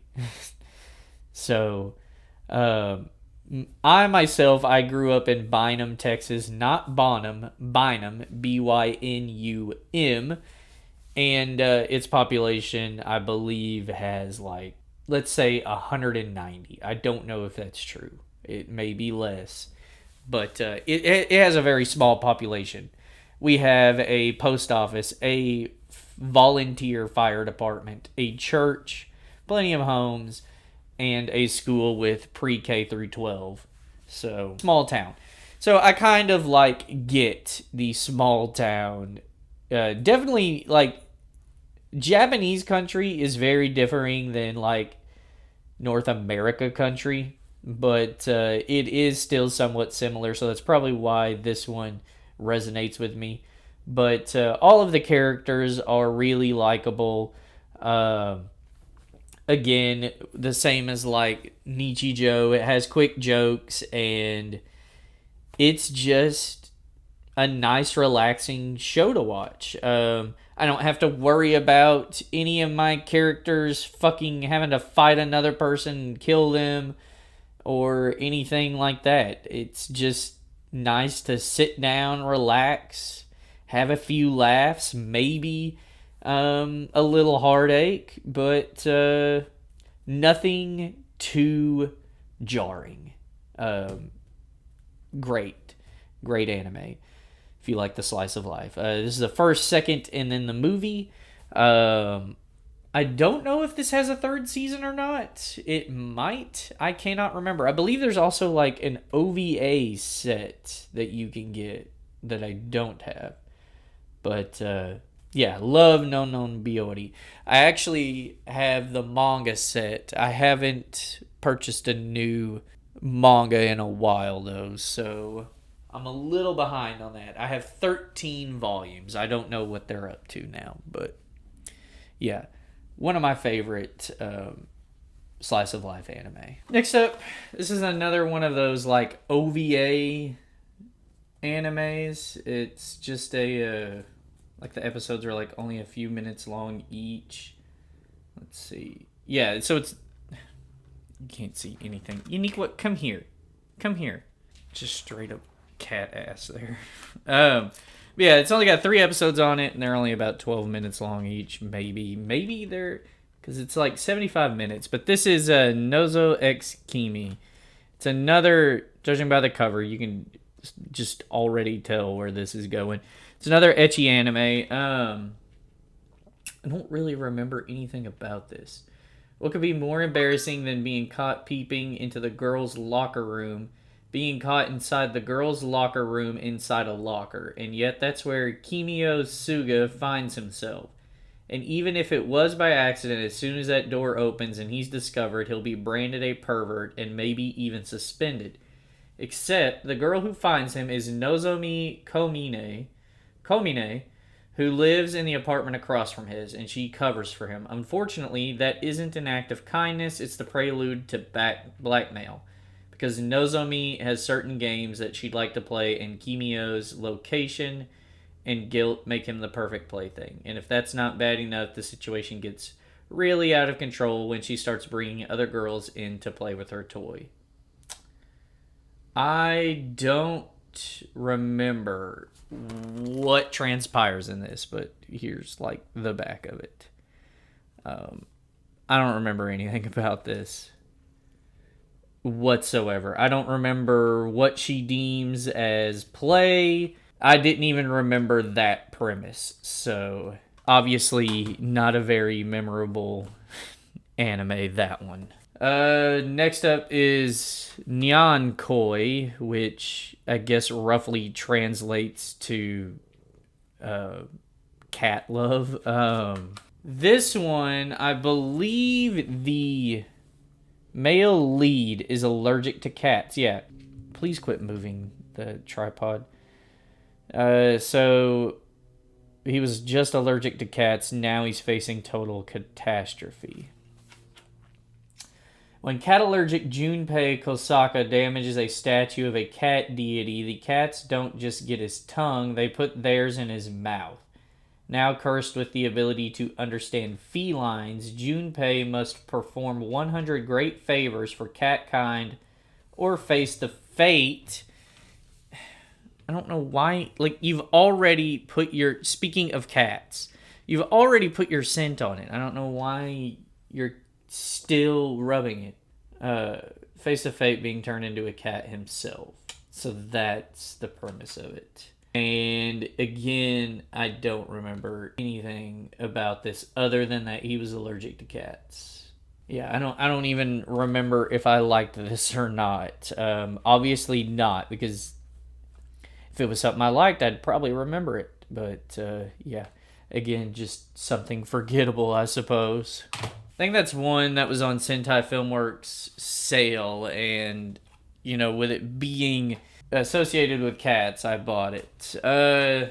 So Ocean Waves is another Studio Ghibli movie. I believe this is something that Hayao Miyazaki wrote back when Studio Ghibli was first starting out. Yeah, from the legendary Studio Ghibli creators of Spirited Away, My Neighbor Totoro, and The Tale of the Princess, Kaguya, which that's one Studio Ghibli I don't own, comes a poignant and wonderfully nuanced story of adolescence and growing up. Taku and his best friend Yutaka are headed back to school for what looks like another uneventful year, but they soon find their friendship tested by the arrival of Rikako, a beautiful new transfer student from Tokyo whose attitude shifts wildly from flirty to flippant to melancholic.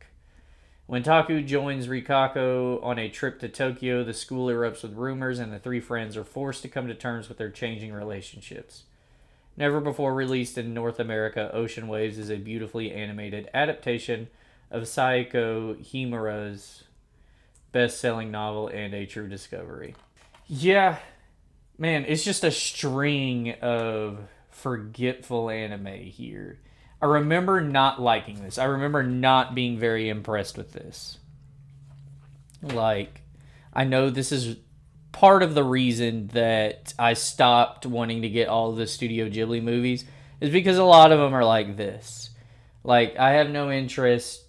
I have a Studio Ghibli movie that I haven't even watched because I just have no interest to watch it. And we'll get to that on the next shelf. But, yeah, I remember not liking this at the time of watching it. I guess I just found it to be utterly boring. So obviously it wasn't very memorable. So there's that. Next up is another anime but this one I actually do remember. This is Oni Ai.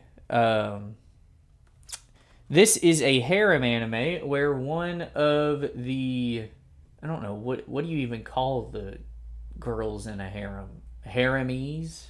Is the protagonist's blood-related sister. And I believe this is the first thing I had seen of that nature. Japanese anime love to have the, like, sibling like love. The, what do they call that? I guess like brocon, siscon, whatever. But this is the first thing I'd seen of that ilk, and it was kind of surprising because we don't get that unless it's fucking Game of Thrones a lot here in America. Yeah, I don't remember it being that great. It's ecchi anime, and that's really its only good point if you're into ecchi anime like I am. But I think, here, I'll read the back. When adorable teenager Akiko is reunited with her big brother Akito, she's determined to take her sisterly affection to the next level. But her brocon fantasies are dealt a cruel blow by the arrival of three colorful rivals. There's a blonde heiress with a fetish for plushies, a boyish beauty who yearns to serve, and a ravishing redhead who will stop at nothing to get her man. Every coy ploy Akiko dreams up is deviously derailed by robes that just happen to fall open, the flashing of come hither eyes, or scandalous splashing in the community bath. While Akiko has her hands full staying a step ahead of the competition, poor conflicted Akito can't help but think, my little sister can't be this crazy. Yeah, ecchi anime, this is the save edition, so super amazing value edition. So it wasn't that expensive. This shelf is just full of just a string of anime I don't like. This is only yesterday. Another nail in the I no longer collect Studio Ghibli movies coffin. Because this one was So my issue with this one is it's extremely predictable. Like, you know exactly what's going to happen just from, and maybe it's because I'd already seen a lot of anime at the point of watching this, so I can kind of predict exactly what was going to happen. So I'll just give you, having lived her whole life in the city, 27-year-old Taiko, Daisy Ridley, Star Wars The Force Awakens. Is that the lead chick from The Force Awakens? Decides to visit her relatives in the countryside. As she travels, memories of her youth resurface, and after meeting young farmer Toshio, Dev Patel, Slumdog Millionaire, she wonders if she's been true to her dreams of her childhood self. Deftly switching between past and present, Only Yesterday is a masterpiece of time and tone, rich with humor and stirring emotion, and beautifully animated by Studio Ghibli. Yeah, the animation's probably the only good thing about this one, in my opinion.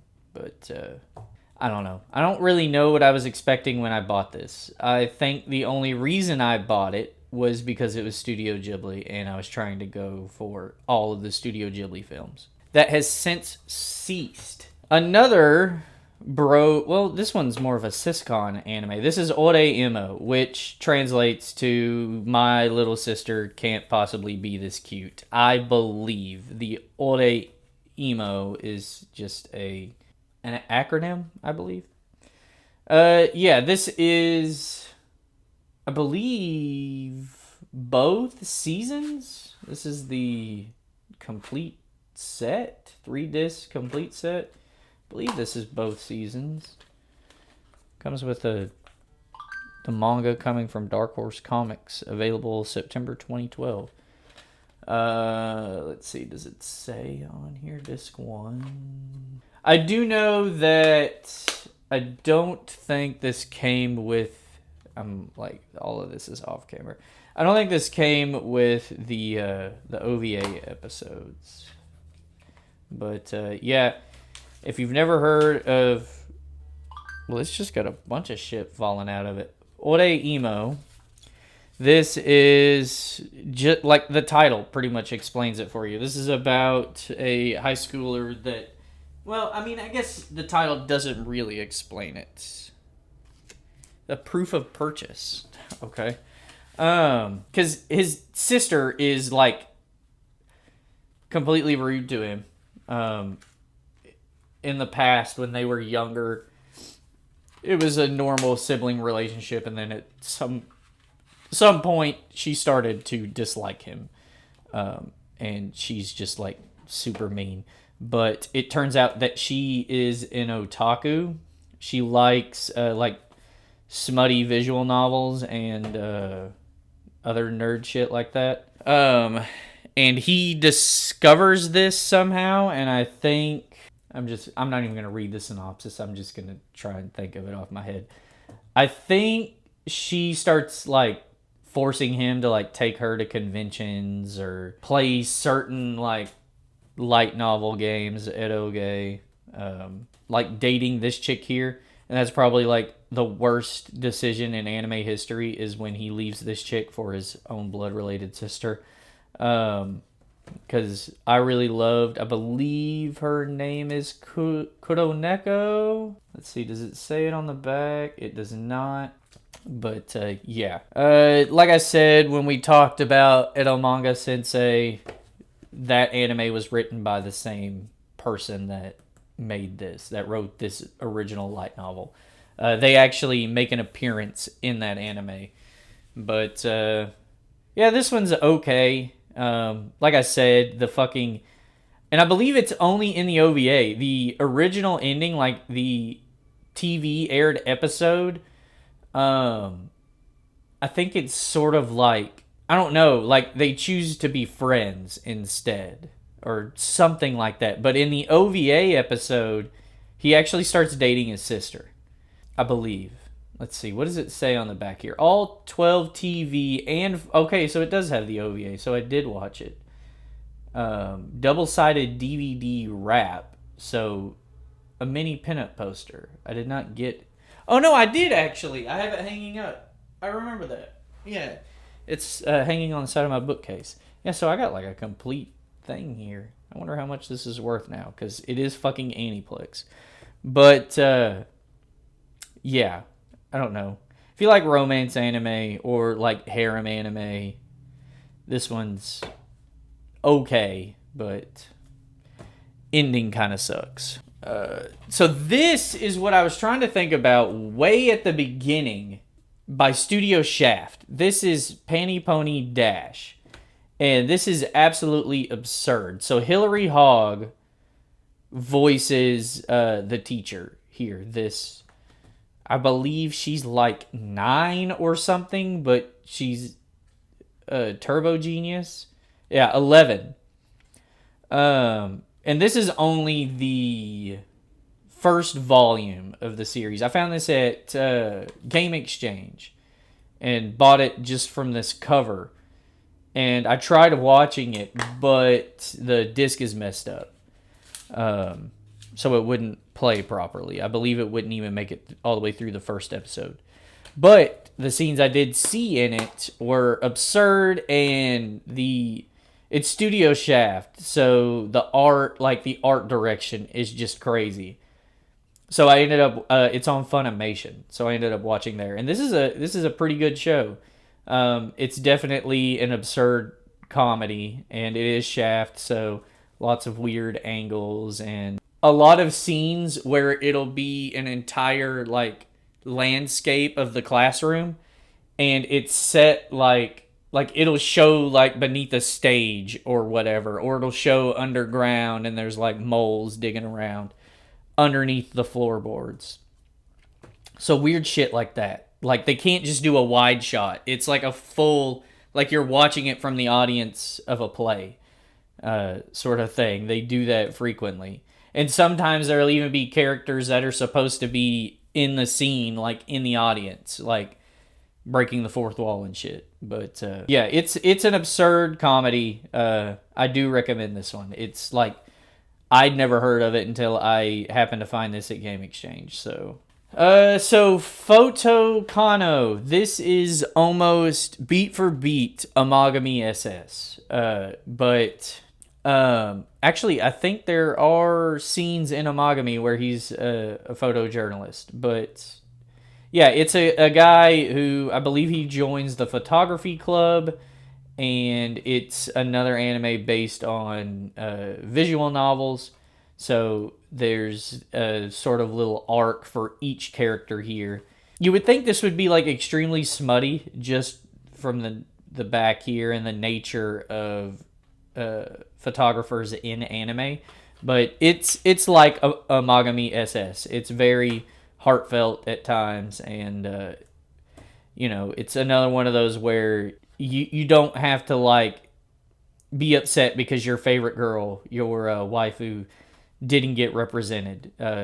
Each one of them gets their own little story arc, so that's cool. I like animes of this style. I don't really know of very many of them. Photokano and then the 2 seasons of Amagami are the only ones I really know of. But yeah, I like this one. If you like romance anime and you like Amagami, this is exactly the same thing. So check this one out as well. And this really has just been the shit stack. Place to place. I hate this anime. This is probably one of my least favorite anime. It's a comedy anime that just fucking goes nowhere. I already grew tired of the typical anime tropes, so I believe this little girl, I shouldn't say little girl, this small teenager likes this guy, but he's so dense he doesn't recognize her advances a lot of the time, and that's the main crux of the show. That's what keeps the comedy going and everything, and it just is super irritating all throughout. So do not recommend this one. It suckered me in because I thought this was an actual cat girl, but it's not. It's just she has a cat-like personality, so they do this little thing where she'll have a tail and ears at times for reasons that are in context with the episode. But yeah, don't recommend this one. It's not good at all. Next up is Please Twins. So this is an kind of like that Studio Ghibli movie from Up on Poppy Hill, but a full 12 episode anime. So this man here, boy, has a picture from his childhood of him in a swimming pool with his sister. And I believe they were separated at birth. So he goes back to this house to try and get clues on who his sister was and stuff. And then he meets these two girls who, of course, you know where this is going. Like, the photo was folded in half, and I guess he had never unfolded it before, and they're both in the pool. I believe. I might be mistaken. I might be just talking out my ass. It may have just been one of them in the pool, and he's trying to figure out which one of these girls is his sister from then. And of course, they start developing feelings for each other, and that just makes things awkward because he doesn't know which one is his blood-related sister. This one's okay. It follows a lot of the same tropes.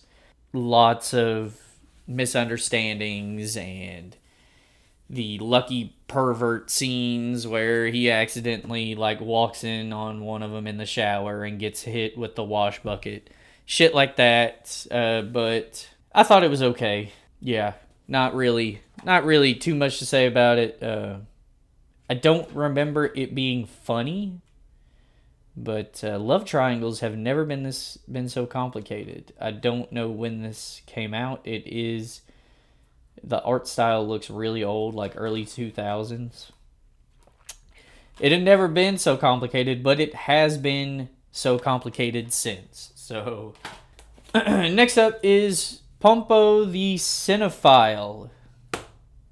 This is a movie about a girl who, I believe she is the daughter of a famous film director. And she's looking to make a new movie. And she enlists this fellow here to be the screenwriter. He writes a screenplay for her. Then he becomes a director of her next film. Or he might end up becoming the director of the screenplay he wrote. No, it is a screenplay she wrote. No, I'm completely off. So she tasks him with making a trailer for her new movie. And for whatever reason, she then tasks him with being the director of her next movie. My issue with this one is that it goes too well. Like, I was expecting at the end, because after he directs the movie, I was expecting at the end for the movie to bomb. But instead, it does astronomically well, and for his first film, for a nobody director, he suddenly has all this recognition and money and stuff. And I mean, I guess that can happen in the real world, but I don't know. I feel like it could have been a more poignant sort of story if his first movie had failed and he takes that and decides to better himself to make his next movie better. But, whatever. It's okay. Not the greatest. Not what I thought it was going to be. I thought it was just going to be an anime movie about this girl, talking about her favorite movies. I didn't really know what it was based on the synopsis, but yeah, it was all right. I found this at Movie Trading Company, so. All right. So, another Studio Ghibli movie here. This is one I actually enjoy, though. One of my favorites. This is Ponyo. And this is probably the most Disney-ass Studio Ghibli movie there is. But I absolutely love this movie.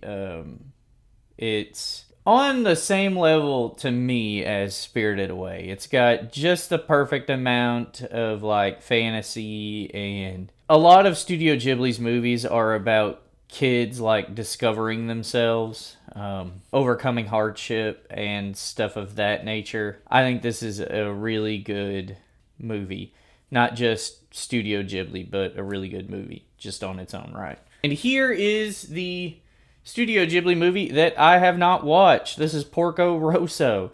So Hayao Miyazaki was a bit like, when he was a kid, he loved airplanes. So a lot of his movies involve like flying contraptions of some nature.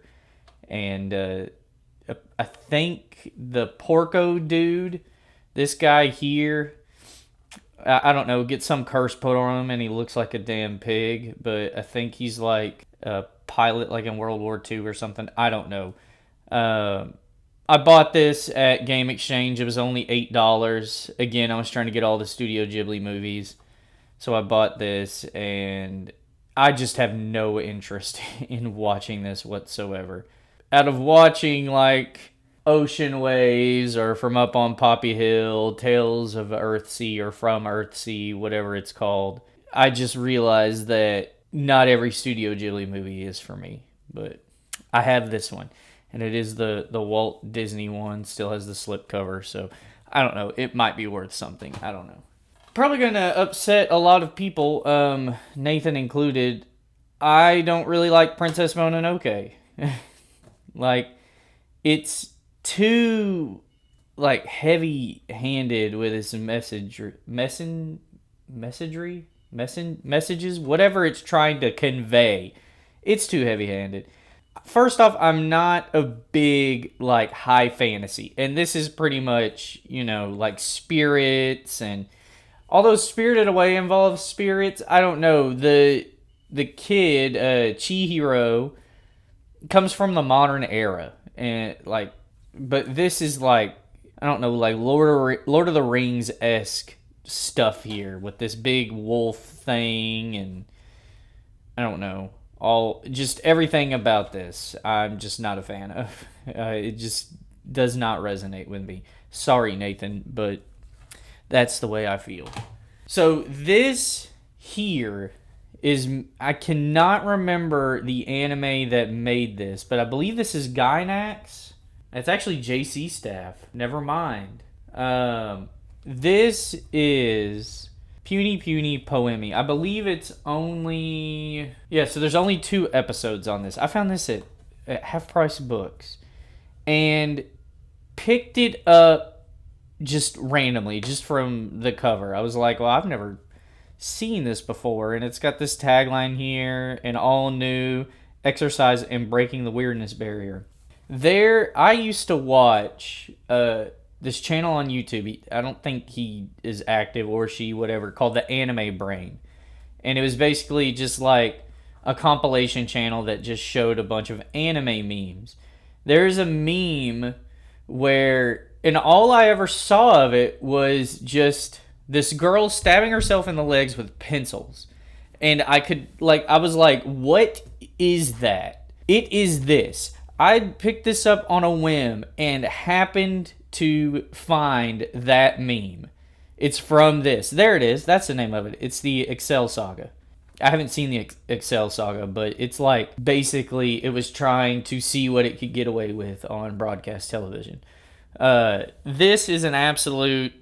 So, on the same level as Kill Me Baby or Panty Pony Dash, it's just crazy, just craziness. Just like this tagline says here, breaking the weirdness barrier.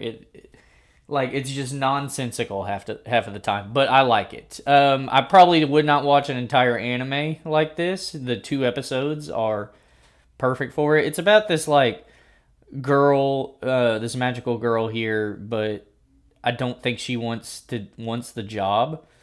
Beautiful girls, naughty aliens, dead fish. If this anime doesn't offend you somehow, we haven't done our job. Yeah, I like it. Rail Wars, another anime that was on sale on Sentai Filmworks that I picked up just because it was on sale, and it's actually pretty good. I believe they're security officers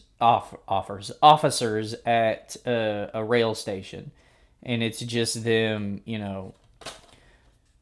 solving like petty crimes at the rail station. So, but it's pretty good. The back really doesn't make it seem like it's about trains in any way, but whatever. I liked it well enough. So recently, My Sister is Unusual. This is the first anime I watched on Crunchyroll. Mitsuki Kanzaki has a problem. Well, two problems, really. First off, her mother goes and gets married again, then has to travel overseas for work with her new husband. This leaves Mitsuki all alone with her new big brother, Yuya.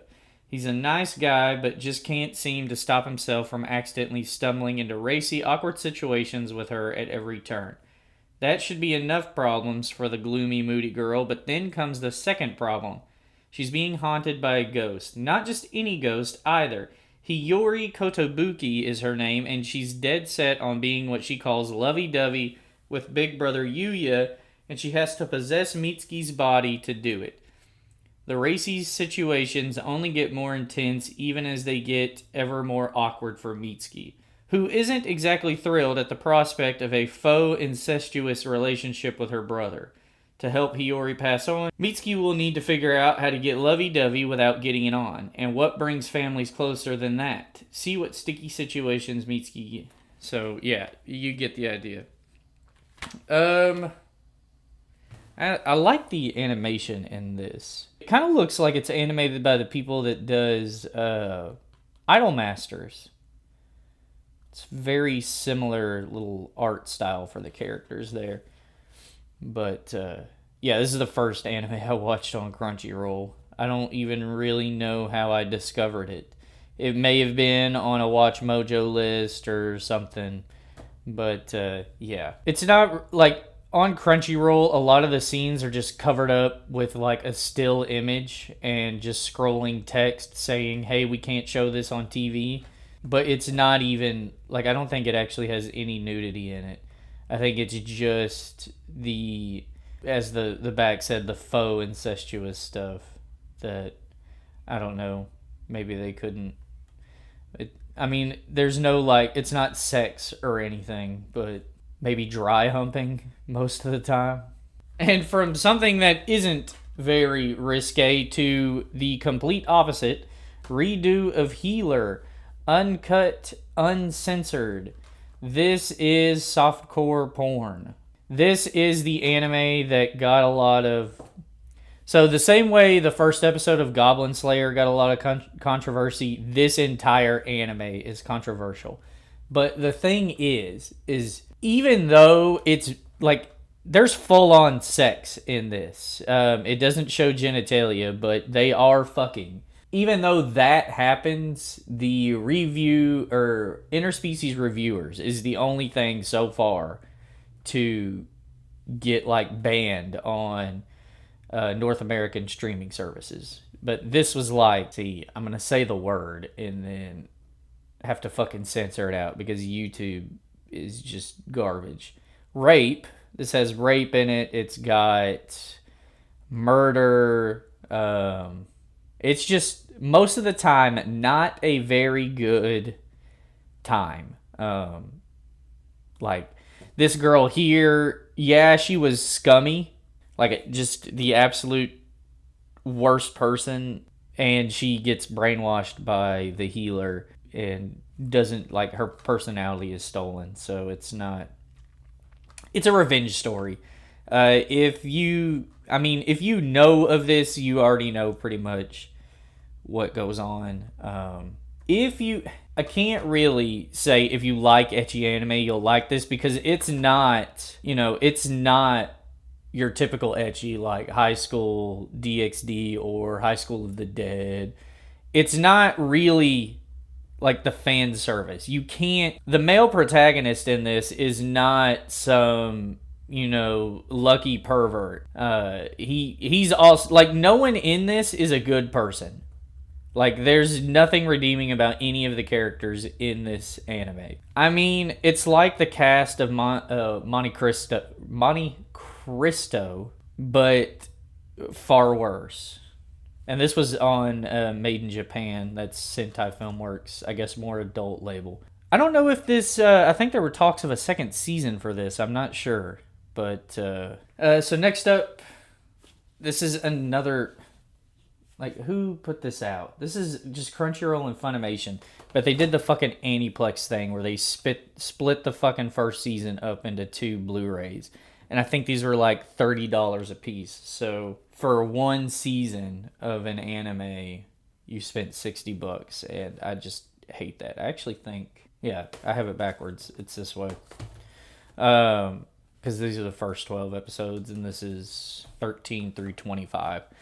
The first season of ReZero is probably some of the best anime I've watched. I absolutely love this anime. I love all of the characters, and it involves time travel, which is one of my favorite things in like sci-fi anything. I love time travel. That balance of like fighting anime like these and Is It Wrong to Pick Up Girls in a Dungeon, that is the most I can tolerate. The like Dragon Ball Z's or Hunter x Hunter. I mean, even My Hero Academia. Like, I love the first 4 seasons of that, but just sort of fell off. This is the amount of like battles and stuff that I can tolerate. And if you haven't seen ReZero, the first season is, like I said, it's probably one of the best anime you can watch. Story, characters, everything about it was good television. So highly recommend the first season of ReZero. The second season, not so much. It's like they blew their load on the first season, and then we're like, well, how the hell are we supposed to follow up that? I think it was just something that was too perfect to follow up. But I'll probably watch more. I don't, like I said, I haven't watched anime in a while. Is there a third season of that out yet? So by definition, anime is just short for animation. It's just short. It's just a. I already said it earlier. Acronym? Not even really. It's just a short form for animation. So by that definition, RWBY is an anime. But by like the North American weeaboos, it is not, because it's a North American produced animation. I have it here. I probably liked the first 2 seasons of RWBY. That was when Monty Oum was still alive and was still directing the show. After that, it just got asinine. I have not watched RWBY probably since the 5th season. I don't know if I even watched the 5th season of RWBY. I believe the last thing I saw was when they got separated, and I think that might be my issue with it. Is so you start off in this anime watching these characters in school grow closer together and form friendships, and then they decide to split them up, and like they're all doing their own thing, and it keeps jumping back and forth between each of their stories. I think that was where I lost interest, and I think that's the reason why. Because I think it takes like 2 seasons for them to finally meet back up with each other. And then I believe Yang like falls off a cliff or something. I don't know. I believe they make it seem like Yang dies or something. Not really sure. But I think that's my issue with it. And then you're like, fuck that. Here they are. Here's one of them with some other person you barely know. And I'm just not. No, I'm okay. The anime later that does this as well, I'll talk more about it then. But yeah, I don't know. RWBY. Next up, this is an anime, again, on the same level as Kill Me Baby. This is Saba Geibu, which is, I believe, yeah, right here, Survival Game Club. It's like an airsoft club at this school, but it's like ridiculous. It's got the same sort of humor as Love Lab and Kill Me Baby. I like this one. I like the animation style. This is, again, another like just random buy off of Sentai Filmworks when it was on sale. Loads of like, I love over exaggerated facial expressions in anime and just like absurd humor. So if you like Love Lab or Kill Me Baby or like that XL Saga, Puny, what was it? Puny Pony Poemi, something like that. Panty Pony Dash, stuff like that. You'll like this one. Sakura Quest. This is a PA Works animation, and this is like sort of on the same level as Non Non Biori, where it's set in like the Japanese countryside, and it's about this girl who is sort of disillusioned with life. She wants something better for herself. She's looking for work, and there's a job listing for a princess. I think that's all it specifies, and it turns out it's like at this failing amusement park set in this country town somewhere in Japan. And she goes there, I mean, obviously because she needs work. And I think she ends up becoming like the manager of like the travel board there. It's a really good anime about character growth and again discovering yourself and friendships and stuff like that. All that sappy nonsense. Yeah, I believe this was the first PA Works anime I saw. I think PA Works also did Charlotte and Angel Beats. I believe those are also PA Works. But yeah, I really like this one. Wish it had a second season. It would have been nice to continue the story. I can't even remember her name. Yeah, it was Angel Beats. Yoshino. Continue Yoshino's story. This is the anime I was trying to think of when I was talking about Haruhi Suzumiya. This is Sasami-san at Ganbaranai, which I believe translates to Sasami won't do her best. But yeah, she's like a goddess that has, like world-ending power. This is done by Shaft, so it has, like I said, all of those weird angles and stuff. This one's really good. Was not like I didn't know anything about it. I bought it, I believe, off of a Right Stuff just from the cover. I thought it was a like slice of life. She's a neat, but she has all of these. She has godlike powers, and yeah, it's not as like she knows she has powers. It's not like Haruhi where they're trying to hide it from her. She knows she has these powers, but she just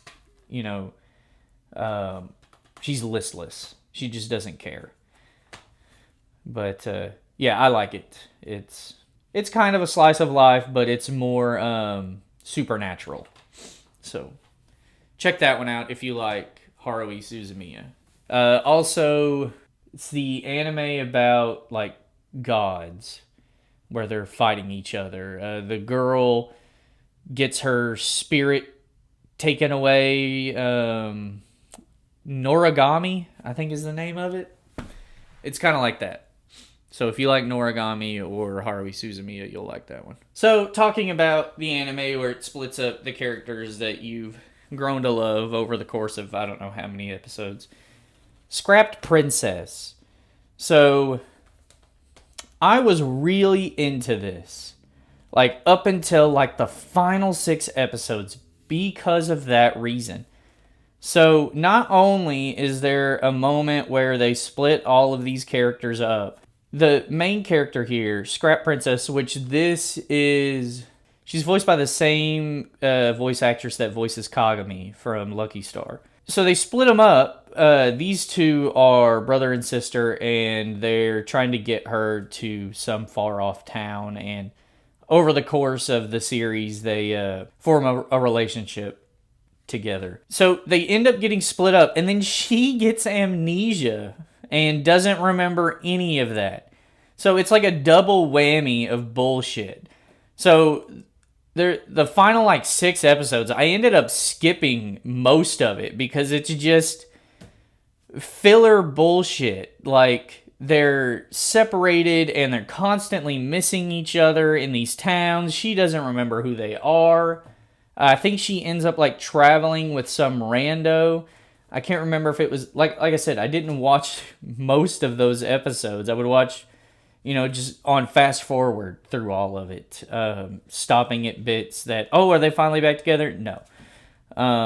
It may have been a villain or just some random person she ends up running into while separated. I don't even remember what really happens at the end because it just like ruined it. It's kind of like she's not some villain's daughter, but it's a lot like Chaika, the plot. But yeah, those final 6 episodes, I cannot stand that. Just ruined it. Just ruined something I was enjoying watching, just with bullshit. So another Studio Ghibli movie. This is basically Thumbelina, but made by Studio Ghibli, and it's called The Secret World of Arrietty. If you've seen Thumbelina, you've seen this. Not the greatest Studio Ghibli movie, but also not the worst. It's okay. Seiyu's Live. So I got this because it's another anime about anime voice actresses in their field. I believe these are burgeoning voice actresses. So they're kind of new. Whereas, what was that first one? Girlish Number. They're already pretty much, in the field. They're jaded. The main chick is a up-and-coming voice actress. She's had work in Girlish Number.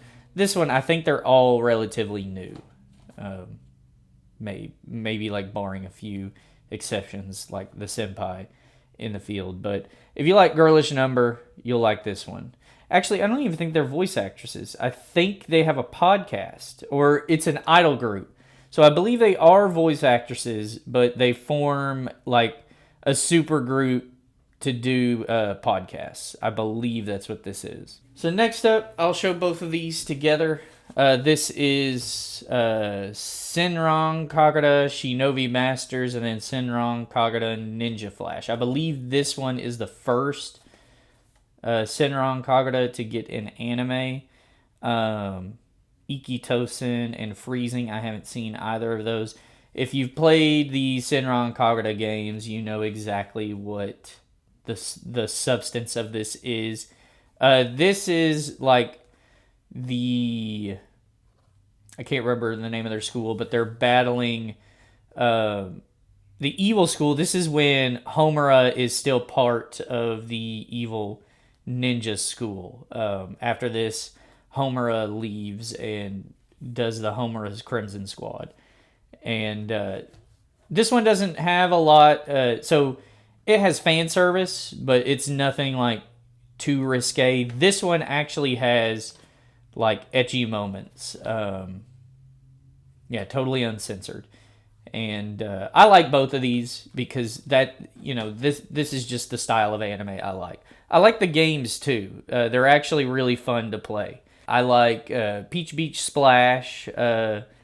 I like the cooking game, Bon Appetit. I like the Peach Beach Ball. That's like one of the only games on the Nintendo Switch I've actually played. Or I think it's just Peach Ball. These are just ecchi, mindless fun to watch. I do like the characters. Homura, pretty much any character in Homura's team is my favorite. But yeah, these are nice little fun, mindless watches. This is the 7 Heavenly Virtues.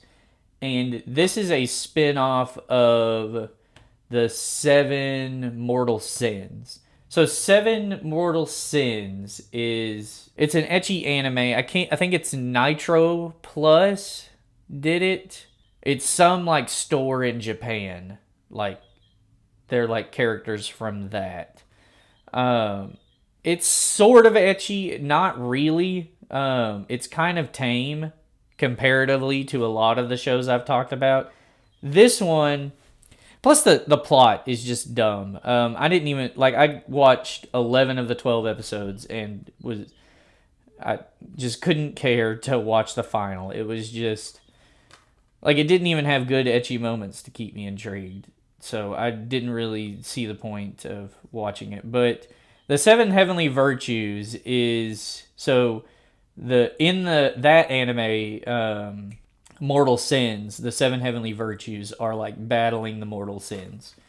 So they got a spin-off of where they're like trying to help mortals on planet Earth, and I believe these episodes are only like a few minutes long each. There's 10 episodes, 2 OVAs, and it's only 48 minutes.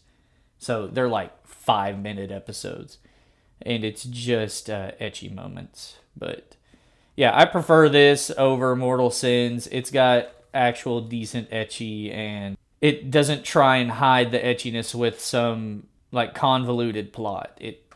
I mean, the only reason anyone would want to watch the Mortal Sins is for the etchiness, and then it's kind of like adding story to Doom. I'm not playing Doom for a story. I'm playing Doom for the mindless violence, and Doom Eternal tried to add story to it. That's the way I feel about the Mortal Sins. But if you like that sort of thing, Heavenly Virtues is the better buy. All right, so I suppose I will do all 3 of these at the same time, since they're in the same series. So this is Shakugan no Shana, and that one doesn't show. That's the 3rd season. Yeah,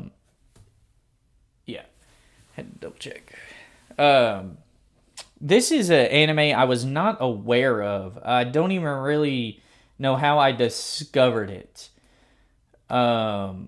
I believe it sounds like Hilary Hogg does the voice. Really? Tabitha St. Germain? No way. Is that just the 1st season? Go away. Fucking Microsoft and their fucking stupid pop-ups. Because I think it's Cherry Me Lee. That's crazy. So, Tabitha St. Germain voices are in the 1st season. I recognize the voice. That is the voice of Rarity from My Little Pony, which is crazy.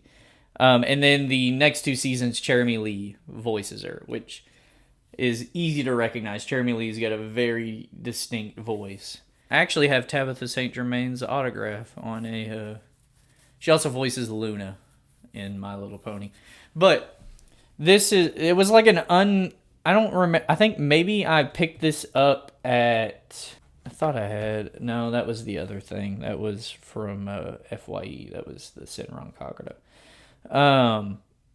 I think I found it at FYE because it's the save edition, and it was like $14, and it's this thick. It's of course this thick just because of Blu-ray DVD, but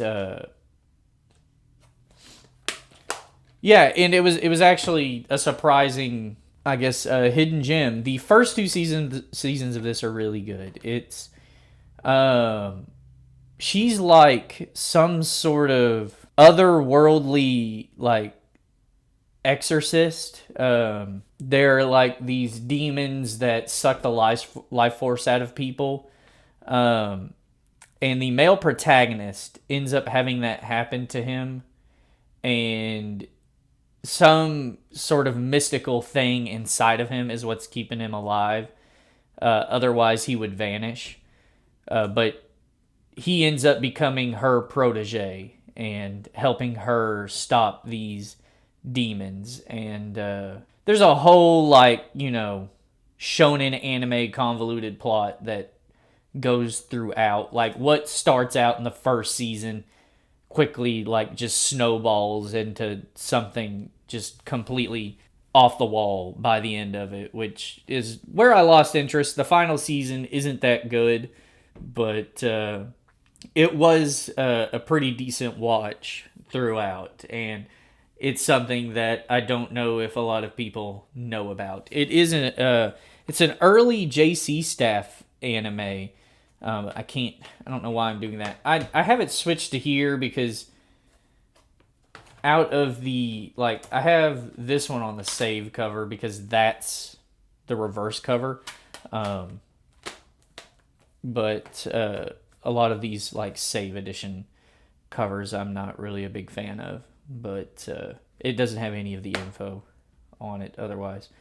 But I don't even remember what I was saying. Yeah, it's not. It's an early JC staff. I don't think too many people know about it, so check it out. If you are so inclined, it's a pretty decent watch. Next up is probably something that only I like, and it's Showman Sample. It's another ecchi anime. I actually have the entire manga series of this.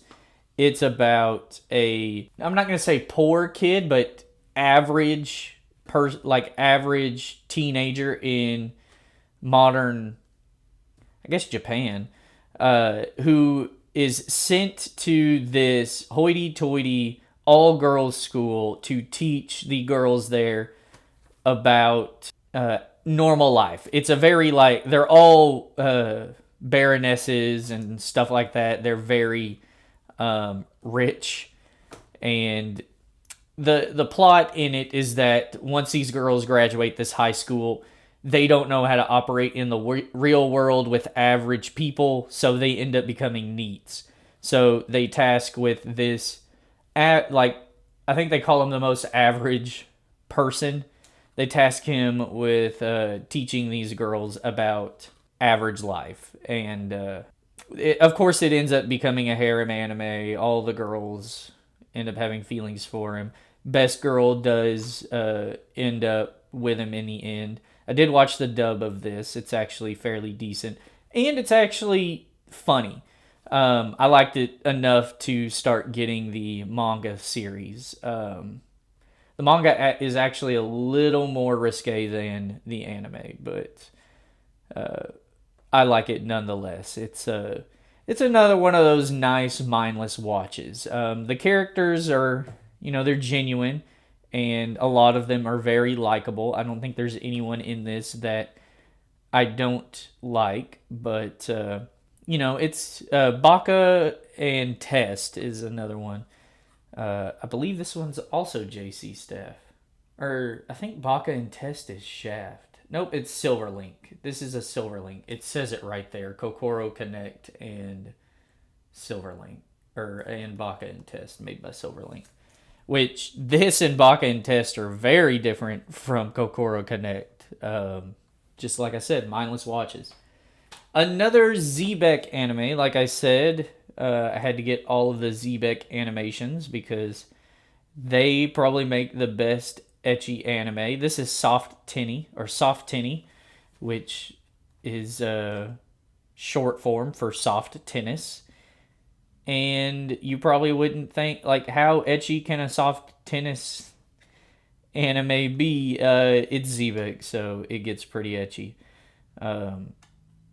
Probably not one that a lot of people are aware of, but I like it. I think anything Zebek has done, barring the more sci-fi ones. I think they've done a few mech anime as well. I'm not watching those. I'm here for the ecchi. So, yeah, if you like, damn, I can't whatever it's called, the one about the Cthulhu mythos, if you like, Keijo, stuff like that, you'll like this one. Ladies Ex Butlers. If you like Zebek anime and you haven't seen that one, you'll like it. Check it out. So we are finally at the final shelf. So let's just wrap this up. Spirited Away. This is my favorite Studio Ghibli movie. I have a tattoo of Chihiro and Haku, I think is his name, the dragon boy. I mean, if you know about anime, if you watch anime, you know about Spirited Away. This is Studio Ghibli's best movie. And the Princess Mononoke fanboys can fight me on that. I will die on that hill. But this has everything that makes a good Miyazaki film. Just done in the absolute best way. I believe, let's see, I think he got an Academy Award. Yeah, winner, Best Animated Feature, winner, Golden Bear Award, Best Picture winner, Best Animated Film. Next up, another JC staff one. I don't know if a lot of people know about Squid Girl. This is both seasons. I love Squid Girl. Again, it's the absurd humor. She is a squid that comes up on land to destroy, or I think to enslave all of humanity because of their mistreatment of the sea. And she's just dumb. She ends up getting, I think she tears up their like beachside shop, and they punish her with like forcing her to work there. Loads of humor and slapstick, but yeah, if you like JC Staff's more absurd comedies and you haven't seen this one, check this one out. This one's really good. And there's 2 seasons. I wish they would make more of it, but I think it's just that obscure that it's just not going to get anything new. But I love this anime. That is one that I have rewatched. So, Strawberry Marshmallow. I believe this is made, like I said, there's another anime, I think it's like Colors or something. It's like one of the first shows to get streamed on High Dive. Oh, what's that one about? Like the failing high school? Gaku, Manabi Straight. Gaku in Utopia. I believe it's made by the same people that did that. And there's some like Colors anime that was on High Dive. I can't think of the name of it. It's the same animation style. And I liked that Colors anime. And I saw this, noticed that the characters are drawn the same way. So I bought this, and I don't really remember anything about it. Yeah, I don't even remember the plot. Let's read the synopsis and we can find out together. Nobue Ito may be attending college, but her real lessons come from dealing with her 12-year-old sister Chika and her equally adorable friends. There's Miyu Matsuoka, the troublemaking girl next door who's never found a diabolical plan that she wasn't willing to hatch. Then there's the perplexing Anna Coppola, who was born in England but has lived in Japan for so long that she's forgotten most of her English and is unsuccessfully attempting to relearn her British heritage based on some rather erroneous assumptions. After those 2 handfuls, shy, sensitive Matsuri Sakuragi should be a welcome dose of normality, but unfortunately Matsuri is also incredibly gullible. And then there's Chika herself, who's actually the most mature and sensible person in the Ito household, which comes in handy when her older sister attempts to raid Chika's savings in order to buy cigarettes. Get ready for a cute overload so intense that it can be used as a deadly weapon when slices of everyday life get whipped to frothy perfection in Strawberry Marshmallow. All of that. That is what this show is about. This is Student Council Discretion, another overly absurd comedy. This is another, like, I bought this thinking it was slice of life, discovered it was one of my favorite forms of anime comedy, and had to get the 2nd season. Over the top, exactly like Kill Me Baby or Panty Pony Dash. Just that form of whoever made this, they didn't really care who got offended and over what. So, yeah, if you like that sort of comedy, check these 2 out. I hadn't heard of them until they were on sale on Sentai Filmworks. So I used to frequently browse the sales section. A lot of like Sentai Filmworks DVDs were like really cheap, like $3. They were stopping printing DVDs, so they were trying to get rid of them. Just noticed that battery is in the shot.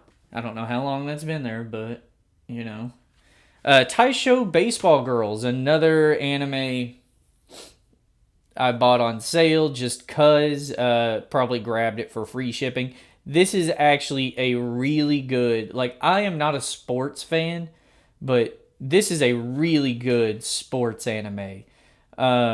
It's set like, let's see. Yeah, 1925, 6 years since the end of the Great War. 4 years since women are allowed to join political associations, and 1 year since Emperor Hirohito assumed the throne. Meiji. Only 13 years after the death of the Meiji Emperor. So this would be. I don't know his first name, Hirohito, so I don't know what period this is set in, but I believe that emperor is what sent Japan into World War II. Yeah, this is like a period piece baseball, kind of like a League of Their Own, except probably earlier. I think League of Their Own is like during World War II. And it's fantastic. They form a baseball club. I think this girl here is a fan of baseball, and at an all-girls school, there's no sports team, so she starts a baseball club here to play baseball. And like I have never like been so excited. Like I think it's like the final episode where they're actually playing another team. I've never been so excited for like a sports event than watching this. Like I was legitimately like on the edge of my seat, like like sports people are when they're watching a game. It was really fantastic. Highly recommend this one. If you're not a sports fan, neither was I. I mean, I like baseball in like a passing interest. I think if there's any sport I can get into, it would be baseball.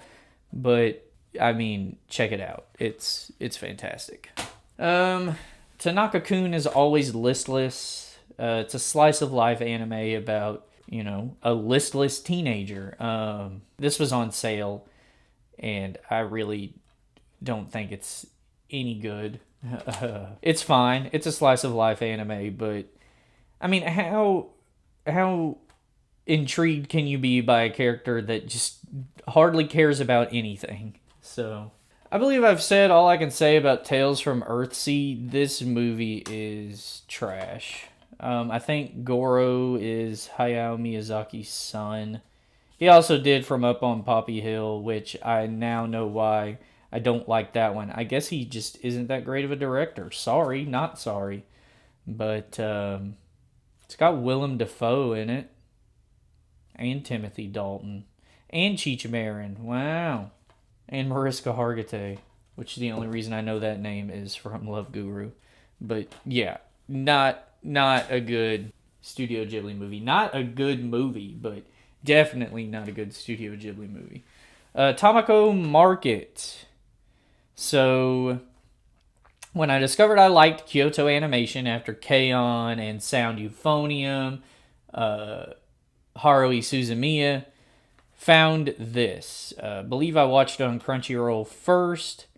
It's okay. Probably one of their worst, actually. I mean, it's fine. It's slice of life with some like supernatural. This bird talks. It's okay. It's about like this girl works in a sweets shop on this little market street, this Tamako market. Next up, another ecchi anime. This is the second season. Yeah, season 2. I don't have the first season, but this was the special edition, so I think it was like on sale, so I bought it. This is the Testament of Sister New Devil season 2 Burst. I love the Testament New Devil series. It's just ecchi goodness, and this came with, what is this, an art book? Can I open this? Is this safe to open? Yeah, it's fine. But yeah, so the premise of this show is she is a devil. The male protagonist is a hero that I believe used to live in a village that fought devils. He left due to some event happening, and I think they just happened to spawn in his house. And then he forces, or I don't know if he forces her into a contract. I think her like keeper puts them into a contract because she's a succubus. So the contract, of course, is like something where she disobeys him. This little collar on her neck activates and causes her to go into extreme heat, and if she isn't relieved, it'll kill her. So stuff like that. So he's constantly having to relieve her. But yeah, it's fine etchiness. Testament of Sister New Devil Storm, which I just realized that my copies are out of order on the shelf. One is for some reason at the very end. Yeah, that has a lot of the just etchy moments from the anime. I was trying to get all of the original manga series, but Volume 2 has been sold out forever on Right Stuff Anime. So I don't know what I'll do about that, but yeah, I like it enough that I was trying to get the entire volume series manga is what I was trying to say. So this is To Love-Ru Darkness, season 3 and 4. I bought these are the only ones I own of this series because for whatever reason on Crunchyroll or Funimation, whatever it was, these were censored. The other 2 seasons were not, but for whatever reason, these were. I think maybe because these are done by Zebek. This is the first place I discovered Zebek. I think maybe the first 2 seasons didn't really have a lot of nudity in them, but these did. I like the To Love-Ru series okay. Lala. She gets on just my ever-loving last nerve. I cannot stand her. She is definitely the worst character in the series, but I like everyone else. It's one of those, like, ecchi anime. It is kind of frustrating a lot of the time because... So it's kind of like High School DxD, where every other character wants this Yuki character. I think that's his name. I just said it. Rito, actually. Rito Yuki wants him to be the lord of the Deviluke family, but he wants nothing to do with it. He's constantly trying to avoid their advances. All of that super frustrating stuff about harem anime. But it's got great ecchi moments. All of the characters except Lala are lovable. They've got plenty of personality. Recommend it if you're into the Zebek ecchi stuff. Rest in peace, Zebek. Gone too soon. Next up is one of the better romance animes, and this is Toradora. This is the first place I ever discovered JC Staff. Like I said, I'm a big romance anime fan, and although this one did the typical trope of like will they, won't they, it's fine in this because so this is Taiga, and I think they call him the dragon just because he's got like this glare. He is in love with this girl, which is Taiga's best friend, I believe. And she's trying to get with one of, I think, his best friend.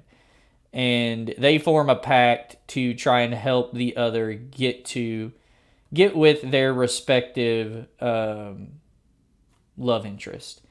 And as the show goes on, they form a closer relationship and actually fall for each other.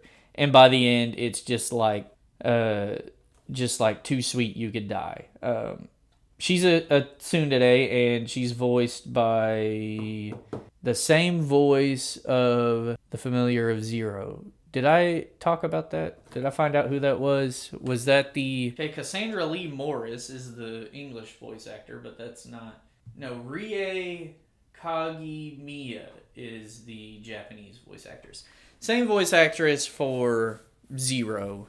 I only have the first volume here. This is like a re-release from not Funimation, Right Stuff Anime, or Nippon International Software or something like that is NIS. But Yeah, love Toradora. If you like romance anime and you haven't seen this, highly recommend it. So next up, yeah, I kind of felt that the disc was loose for whatever reason. This is Trinity 7. This is a like isekai otherworld sort of anime. It's got some etchiness to it. There's a fucking bath scene. There's this. There's her. Things have been looking sunny for Arata Kasuga lately. Unfortunately, it's been the wrong sun in the sky, and the mysterious breakdown phenomenon that accompanied it has destroyed his town and stolen his beloved cousin Hijiri, leaving Arata in a fantasy world of his own creation. But the appearance of the so-called Black Sun also revealed his magical abilities, which could be just what he needs to get his cousin back. These powers make Arata a candidate for Demon Lord, and he enrolls in the Royal Biblia Academy to hone them and become a mage. Little did he know that what awaited him were 7 beautiful female mages with powers linked to the same sins he must master to put his world back together. And of course, the tricky part is that these girls have some plans of their own. The lessons in sin are about to begin as Arata takes on the Trinity 7. So yeah, they all represent some sin. I think she's pride. This one's lust, obviously. I think he doesn't represent one. I think they like give him an extra, they make an extra sin for it. But there's also a movie of this that continues the story. That's really good. Yeah, it's just, it's not too fantasy. It does involve magic, but I can tolerate it enough. Decent characters, all of them are likable enough. But yeah, pretty good anime if you like the sort of Overlord or like the, I guess, Sword Art Online, where the male protagonist is just overpowered. If you like that sort of thing, check this one out. Next up is Tsude Children. This is another one of those like vignette style animes, all about high school teenagers trying to form romantic relationships with other high school teenagers. Pretty good. I think the vignette style works well with this one because, you know, it doesn't follow the same tropes. 20-minute episodes at fucking 10 episodes, and then they finally get together, and plenty of misunderstandings and stuff of that nature.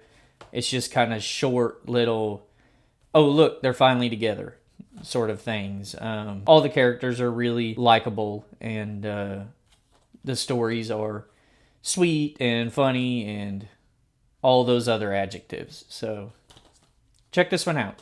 Romance fans, you'll like it.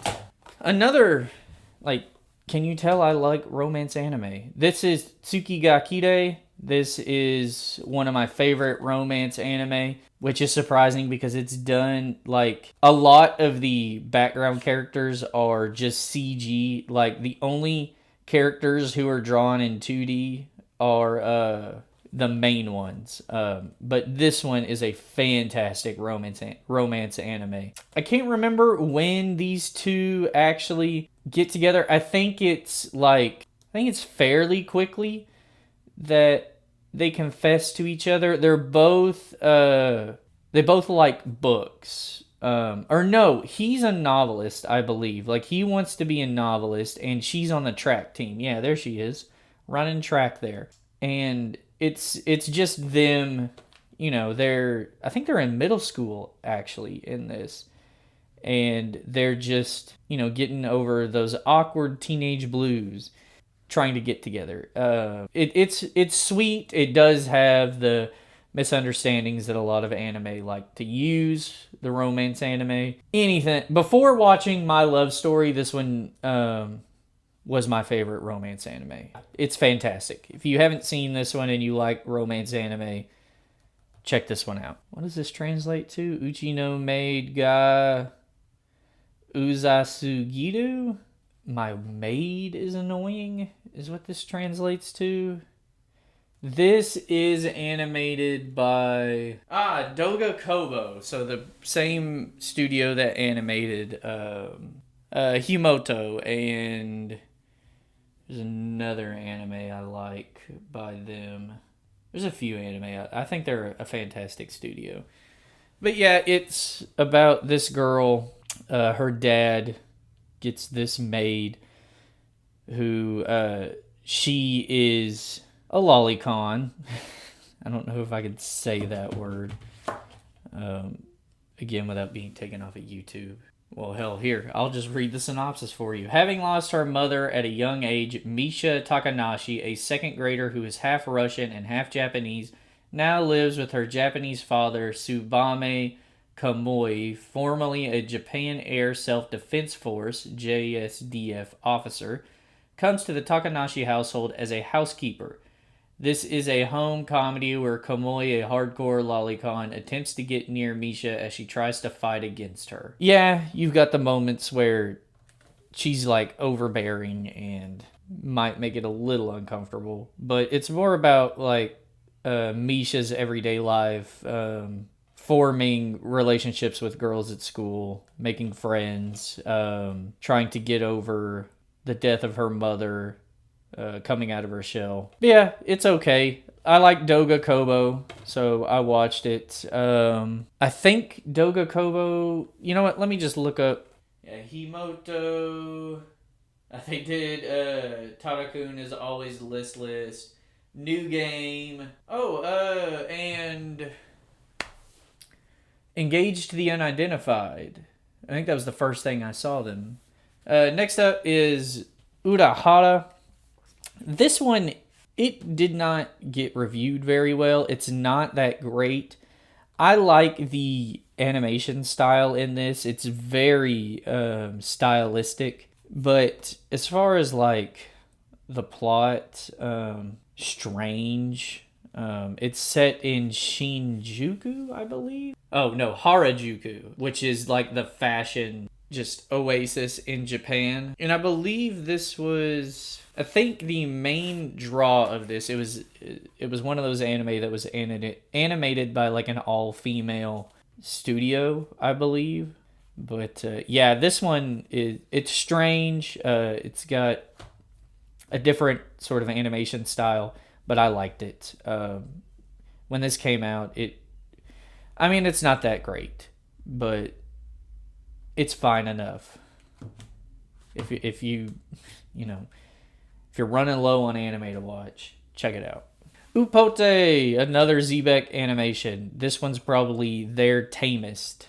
Even though I have the physical release here, it's still censored. I think it was made censored. I don't think there's an uncensored version of it. These are anthropomorphic guns. They all represent some sort of gun. I think she's an M16. So it like combines the fan service fans and the ecchi fans, and because I think fan service is just the production of something that appeals to a certain group type. But the people who love guns, and then the people who love ecchi moments. But yeah, it's okay. It's about like I think it's a new teacher going to a school. I think he was like some sort of like military whiz or something. Or maybe he's not, and he just gets roped into it. I think that might be the plot, is that he's just a new teacher. I don't even think he's aware that it's a school for guns. They like have battles with each other and stuff like that. She's constantly breaking. I think her firing pin is constantly jamming. But yeah, if you like Zebek, haven't heard of that one, check it out. Wakaba Girl, which I think is Good Luck Girl. The secret to knowing where you belong is to discover who you really want to be. Actually, I think Good Luck Girl is something different, but it's got a 4-leaf clover on the front of it. Even though her ridiculously wealthy family tries to give her everything, it's not until she Not until the sheltered Wakaba Kohashi fails to get into an upscale school that she finds what she really needed. A group of friends who want to know the real her and not her status. Her new schoolmates may not be up to date on how would you pronounce that? Ho couture, maybe? But Wakaba is enthralled by their knowledge about the outside world, including the flashy Gyadu fashion. Soon, Wakaba is helping or trying to help her newfound friends with their newfound high school girl problems. From helping innocent Moeko through gymnastics, standing in for Now in a beauty contest, and inadvertently helping Mao act like a rich girl, to simply enjoying the joys of girl talk and sharing ice cream. There's a whole new world of everyday wonders waiting to be discovered in Wakaba Girl. I don't remember anything about this. It's a slice of life. I think she's the rich girl. So Watamote is the anime is cringe for cringe sake. Like, it's hard to watch this. All of the like cringy moments you experienced in high school are brought to the forefront in this, and then amplified. But I love this anime. I mean, it hits home a lot of the time, but it's got the over the top facial animations I love. My copy is cracked there. I don't know what happened. But yeah, I love this anime. Monica Rial voices Tomoko, sorry.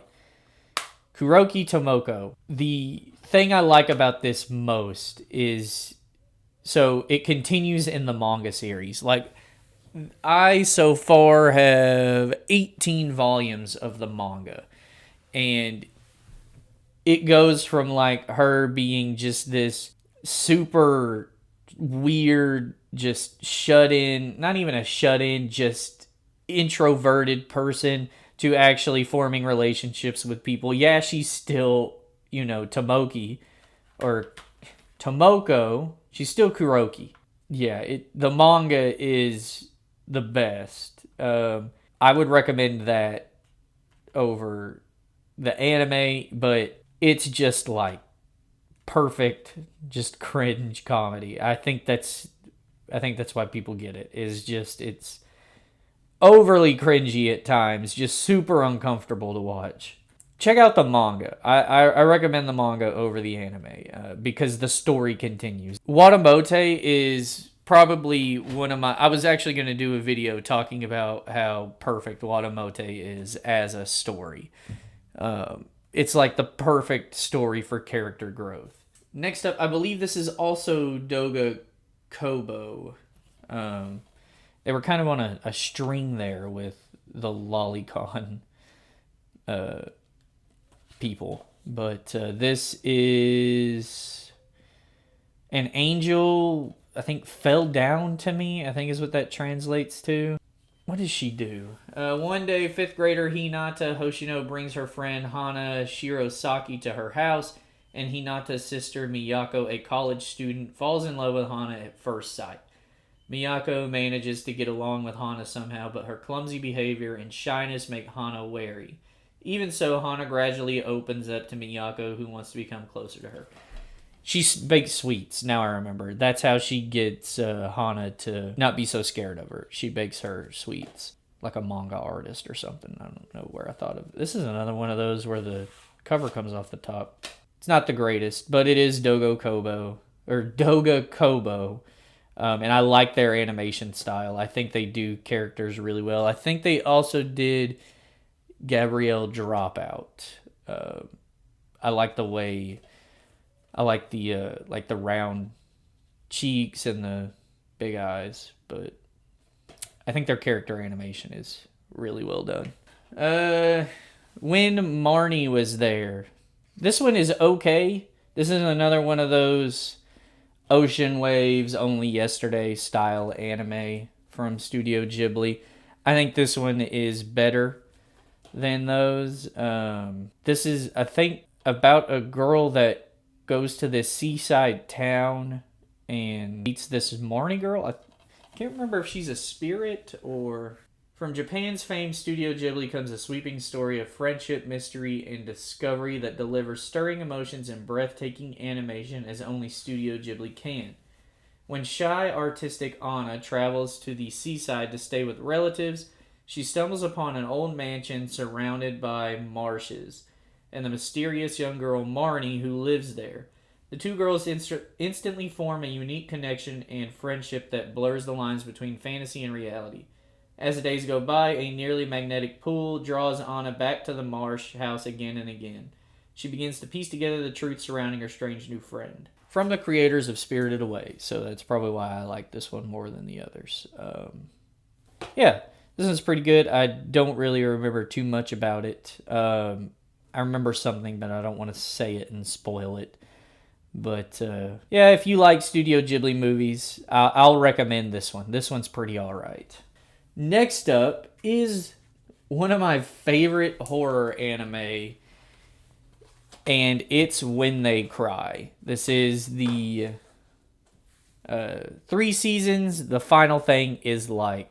This one isn't really necessary. I think it was just trying to capitalize on the first 2 seasons. Adds stuff that didn't really need to be there. But yeah, the first season is just on the edge of your seat. I mean, I'm not going to say from the word jump, because a lot of what When They Cry does is like the first 3 episodes is just slice of life stuff. They're just kind of enjoying, playing around. They have this, I think it's like the game club in their school. Just kind of playing around, doing random shit. And then it ramps up and, scary shit starts happening. Very brutal. Like, if you've seen the memes, you've seen these faces, and I believe Watch Mojo talked about, like, the most uncomfortable scenes in anime. It's kind of weird to have this and then this on the same cover. But yeah, if you've seen, you've more than likely seen the uncomfortable stuff from this anime, but these 2 seasons are fantastic. If you like Another or like Parasite or stuff of that nature, highly recommend When They Cry. This is a great thriller anime. Just be prepared. Whisper of the Heart. This is what I was trying to think of when I was talking about The Cat Returns. So this is the original one. And then The Cat Returns is the sequel. But I don't remember anything about this. Chance encounter with a mysterious cat sends Shizuku, a quiet schoolgirl, on a quest for her true talent. Together with Seiji, a boy determined to follow his dreams, and enchanted by the Baron, a magical cat figurine who helps her listen to the whispers of her heart, Shizuku embarks on a life-changing adventure that takes her beyond the boundaries of her imagination. This beautiful tale, based on a screenplay from Hayao Miyazaki, will delight and amaze audiences of all ages. Yoshifumi Kondo. Next up, another one of my favorite ecchi anime. This is Why the Hell Are You Here, Teacher? Basically, that type of high school boy who had a crush on his school teacher brought to fruition. Loads of like cute school teachers getting together with high school students. As inappropriate as that sounds, but it's great ecchi fun. So highly recommend this one. They're, again, vignette episodes. I think they're only like 12 minutes long each. There's a school teacher for each personality here, so something for everybody. Next up is The World God Only Knows, the Ultimate Collection. I believe there are 3 seasons of this. Seasons 1 and 2. And then Goddesses, yeah. There's 3 seasons. This guy here is, I believe he calls himself the visual novel king.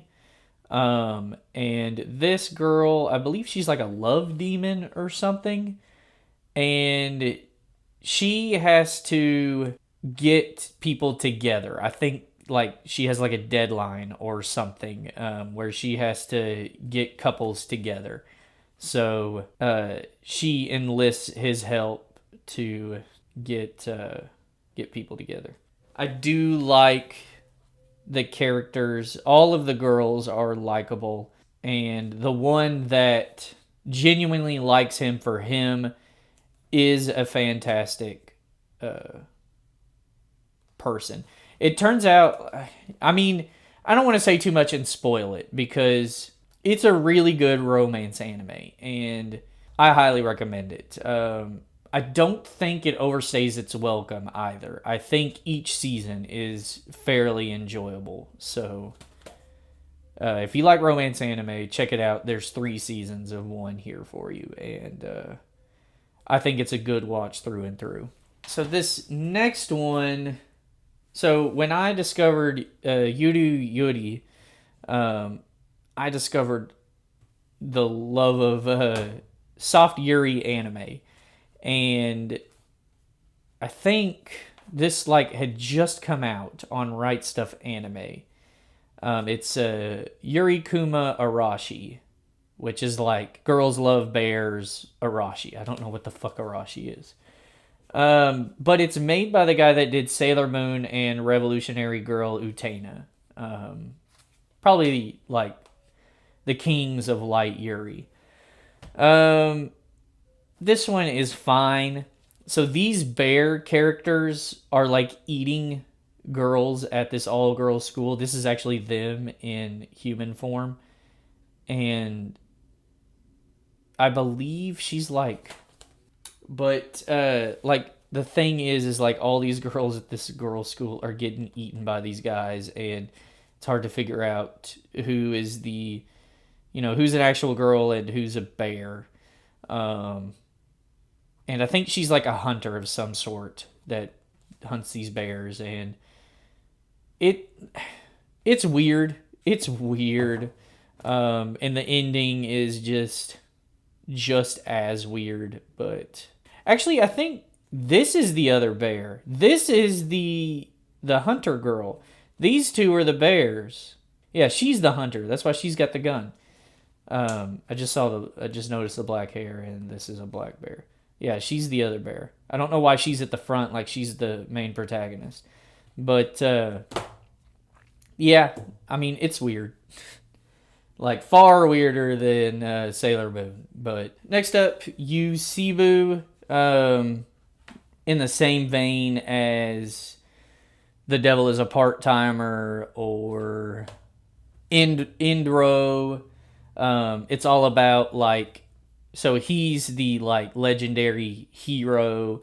It's a time after the war against the Demon Lord, so they have to have just average jobs.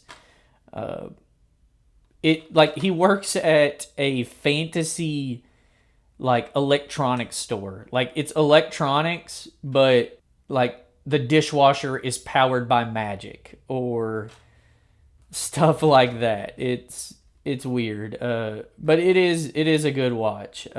It's funny. She is the daughter of the slain Demon Lord, and he has to train her at this department store. So plenty of comedy ensues from that. But yeah, it's a pretty good one if you like Devil is a Part-Timer or anime where it's about the legendary hero but them just having a normal job. This one's good. And finally, my last anime in my anime collection. Not really.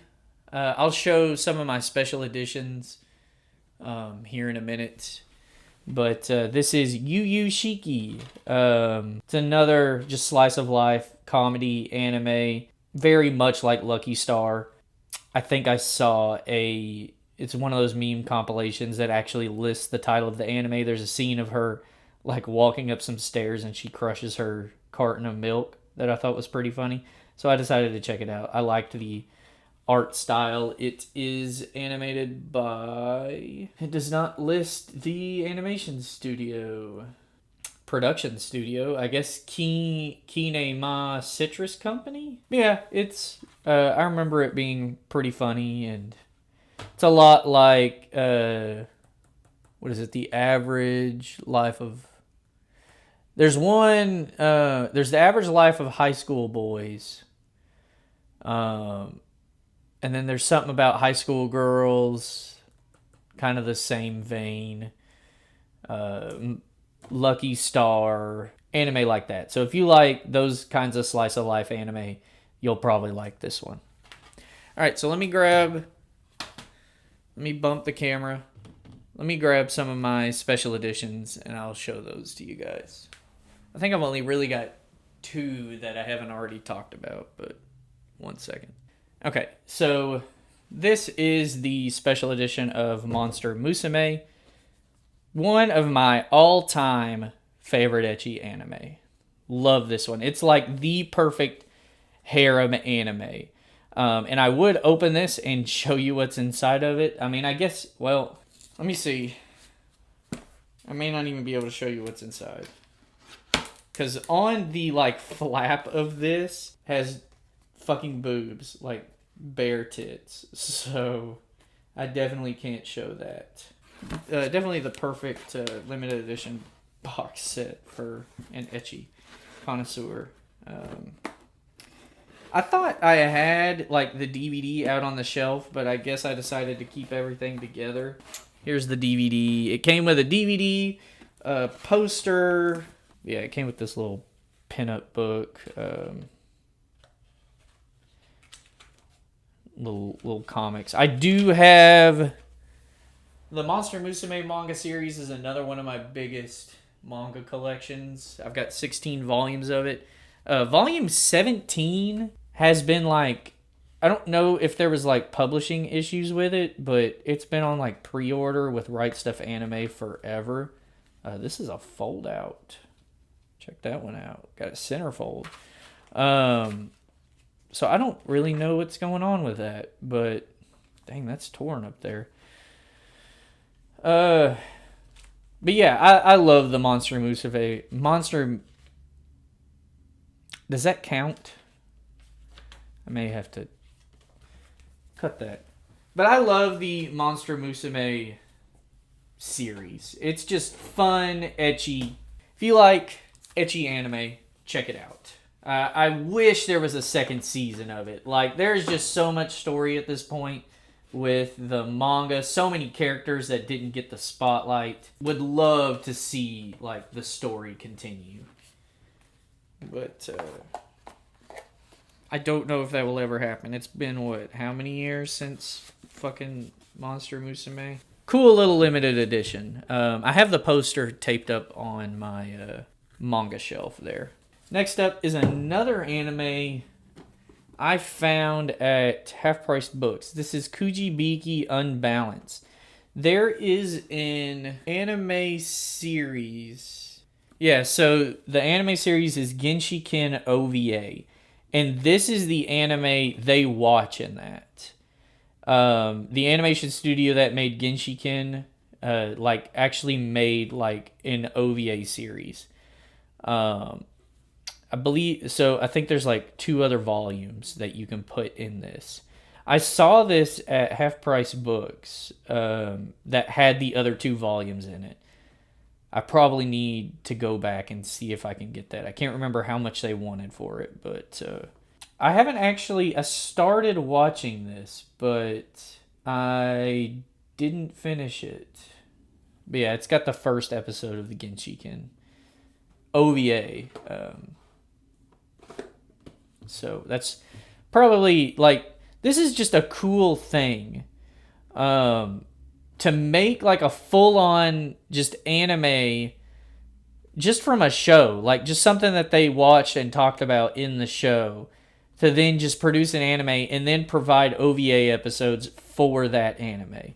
That's just a cool little thing there. I like that. But I haven't actually watched any of this. I bought this the same time I bought Puny Pony Poemi? Whatever that. Yeah, it's Puny Poemi. I bought these at the same time. Someone must have had traded in their anime collection. All right, so my laptop is literally about to die, But that was my entire animation or anime collection. I haven't bought any new anime in a while. I don't know. I just haven't really had time to watch it. Life kind of gets in the way, but I may add more. I don't know if I'll ever do like another like a collection update of this unless I like just go hog wild and get a bunch of it. But yeah, let me know some of the anime you enjoyed from this collection. Let me know some anime you think I should add to it. If you like these sort of collection videos, I also have a CD collection video and my entire video game collection video. So you can check those out. But other than that, remember to like, comment, and subscribe, and check back next time for whatever I do. Bye-bye.